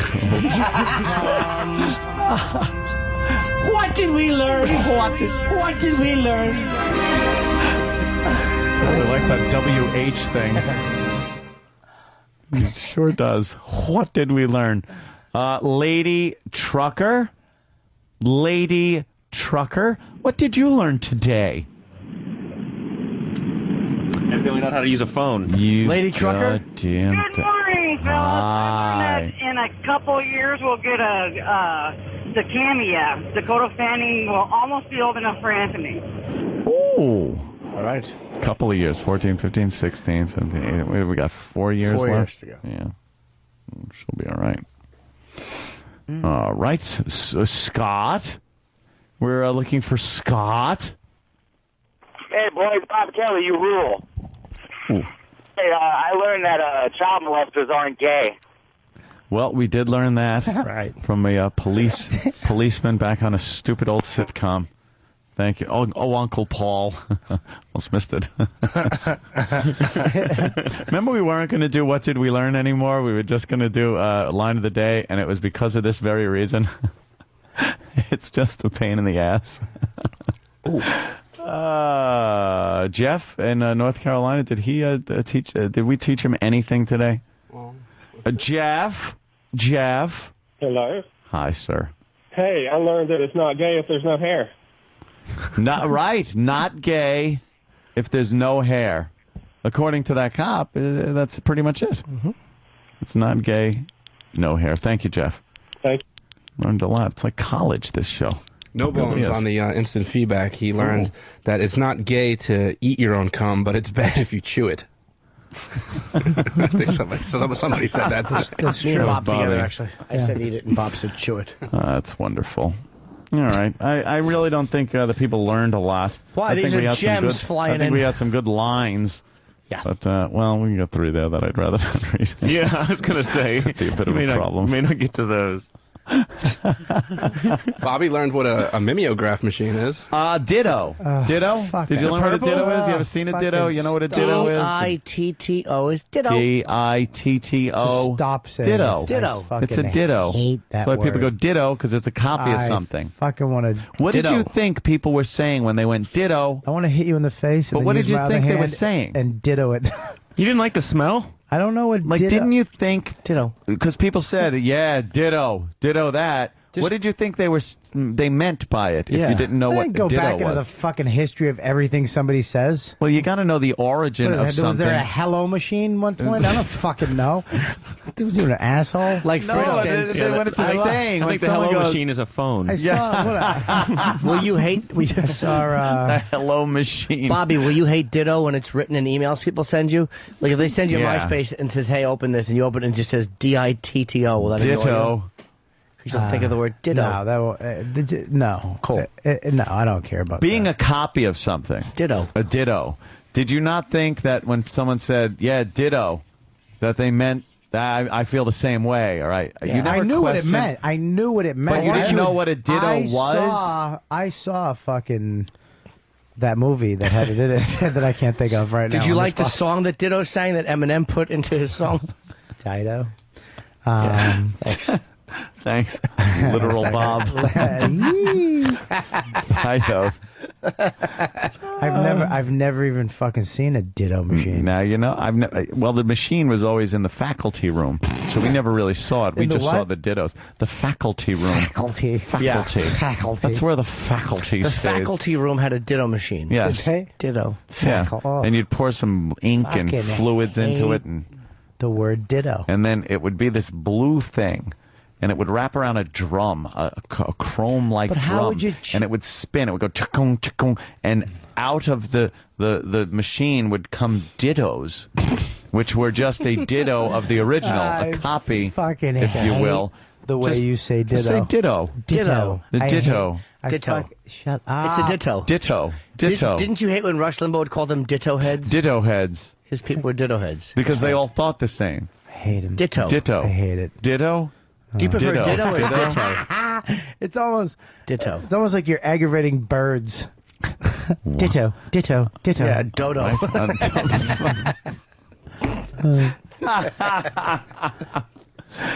Let's see. Oh, look, we got something from Matt. Hey, it's Aunt Jemima. Illinois. Aunt Jemima. Shit, why did that take all show? Jesus Christ, that was a great one. Aunt Jemima. Aunt Jemima. Yeah, with my bandana. Hey, Matt. What's up, man? Hey, What'd you learn on this fine day? I learned that rolling a bowling ball into an open cunt is a great idea. Yes. Sure is, if you don't mind losing the ball. How about footer? And, of course, footer. Yeah. Footer? Yo. Hi, Good sir. evening. What'd you learn there? I learned that bringing back, what did we learn? Not so good. Not so good. Yeah. Yeah. Yeah, right. Ditto. All right, boys. Hey, Have a good one. why is fucking Green Mile sitting out there on the bleachers? He doesn't look like John Coffey. Jesus Christ. John Coffey. Not, what is it? Like the drink, but not spelled the same. That's right. Like the drink, but with dead kids on the lap. John Coffey. It's Prop Joe out there. Prop Joe is good. There. Now, have you watched any more Wire? No. Tell you Why? the truth. I don't know. I've had other things to watch, and There's I've been on nothing else to vacation. watch. I can't You like drink. it, right? I can't now. Yes, I love The Wire. How great is it? It's still on season 1. I'm saving season 5 because I don't want it to end. Season 5. It's like leveling up in a game now. Like, I'm on season 1. I still got to go and kill some rats, and then bring in some knoll teeth. Bring some knoll teeth to the guard. Speaking of, Grand Theft Auto 4 came out on the PC today. Yes. In stores or on Amazon.com. That's the way to play Yes. it. I can't wait to play this on PC. Oh, it's going to look great. Badass. Also, it's the #1 game in Japan, Grand Theft Auto 4. Oh, hey. Released it like a few weeks ago. Nice. Why so much later than... I don't know. Because they're fucking Japanese. Japan's a really weird market. One of our guys over there got thrown out of the hotel pool because he's got tattoos. No. Dude, it is a bizarro culture. It's illegal to be loud in public when you get off the plane. There's all these rules they gave us. It's illegal to be loud in public out there, and you can't litter at all. Yeah, At Singapore's all. like that too. No littering. Oh, they'll can't- smack you with a stick. We were on the little bus going from the plane, and we were talking like, "Dude, I'm hungry." Blah, and the lady was like, "Shh, you can't talk loud." Good. enough." I thought you were Godzilla. And then I farted. Oh, Mothra's talking. What does he want? That's right, stupid. Gamera's next. Dummera. Why he babble? Making no sense. Oh, Joke enough funny. so stupid. I know. Yeah, ditto. I hate that word, even in fucking a Japanese accent. Yeah. They throw you out for tattoos? Yeah, it's a very, very weird culture. That is You odd. can't be in the pool with tattoos on. Wow. There's a lot of restaurants and bars won't serve you. But they like their fucking kiddie porn under the guise of fucking anime. Oh, I'm really into comic books. Oh, that's interesting. There's a bunch of underage girls getting loads blown on their faces. Yeah. Little fucking schoolgirl dresses and those bright eyes. Getting closed with big wads. I gotta go because I'm gonna shit my pants. All right. I had Wait, fucking just almonds and fucking almonds and grapefruit. Oh boy. Which together, it's like the type of dump. It's like fucking dry fish should be molding it in Close Encounters. It's like a big mashed potatoes dump, but brown. I know this. Yeah, it's gonna reek. I'm gonna go drop Devil's fucking mountain. Devil's Tower. Whatever. Devil's Tower, whatever the fuck it is. The Devil's Logs. All right. It's gonna be a fucking six. It's gonna be a 6 wiper. You know how you shit and it's shit so awful when you wipe, it actually glides through like you're sliding on ice and it's just light brown. It's a light brown. You know you got your work cut out You for you. haven't even hit the surface. It's like you just dipped the tissue into a fucking brand new paint can. Like I got a long way to go. Fucking got under your nails by the time you're finished. Fucking shoe polish. Yes. Well, all right. You go shit. Yeah. Laszlo, thank you so much for coming in. Of course, Robert Kelly, thank you too. Very fun, man. Very, you know, Thank you. got to kind of bolster the program when one of our own is absent. And Opie will be back tomorrow. Had his honeymoon, and I'm sure we'll get some honeymoony stories. Danny, Yes? thank you for taking the helm like that, working the buttons. 'Cause I don't do that shit. No. I don't fuck I don't with like buttons. the buttons. I don't like those buttons. And, of course, you, our audience. Thank you so much. We'll see you tomorrow. Have a good night. Tomorrow, have a good night. Tomorrow, have a good night. Tomorrow, have a good night. Tomorrow, have a good night. Tomorrow, have a good night. Tomorrow, have a good night. Tomorrow, have a good night. Tomorrow, have a good night. Tomorrow, have a good night. Tomorrow, have a good night.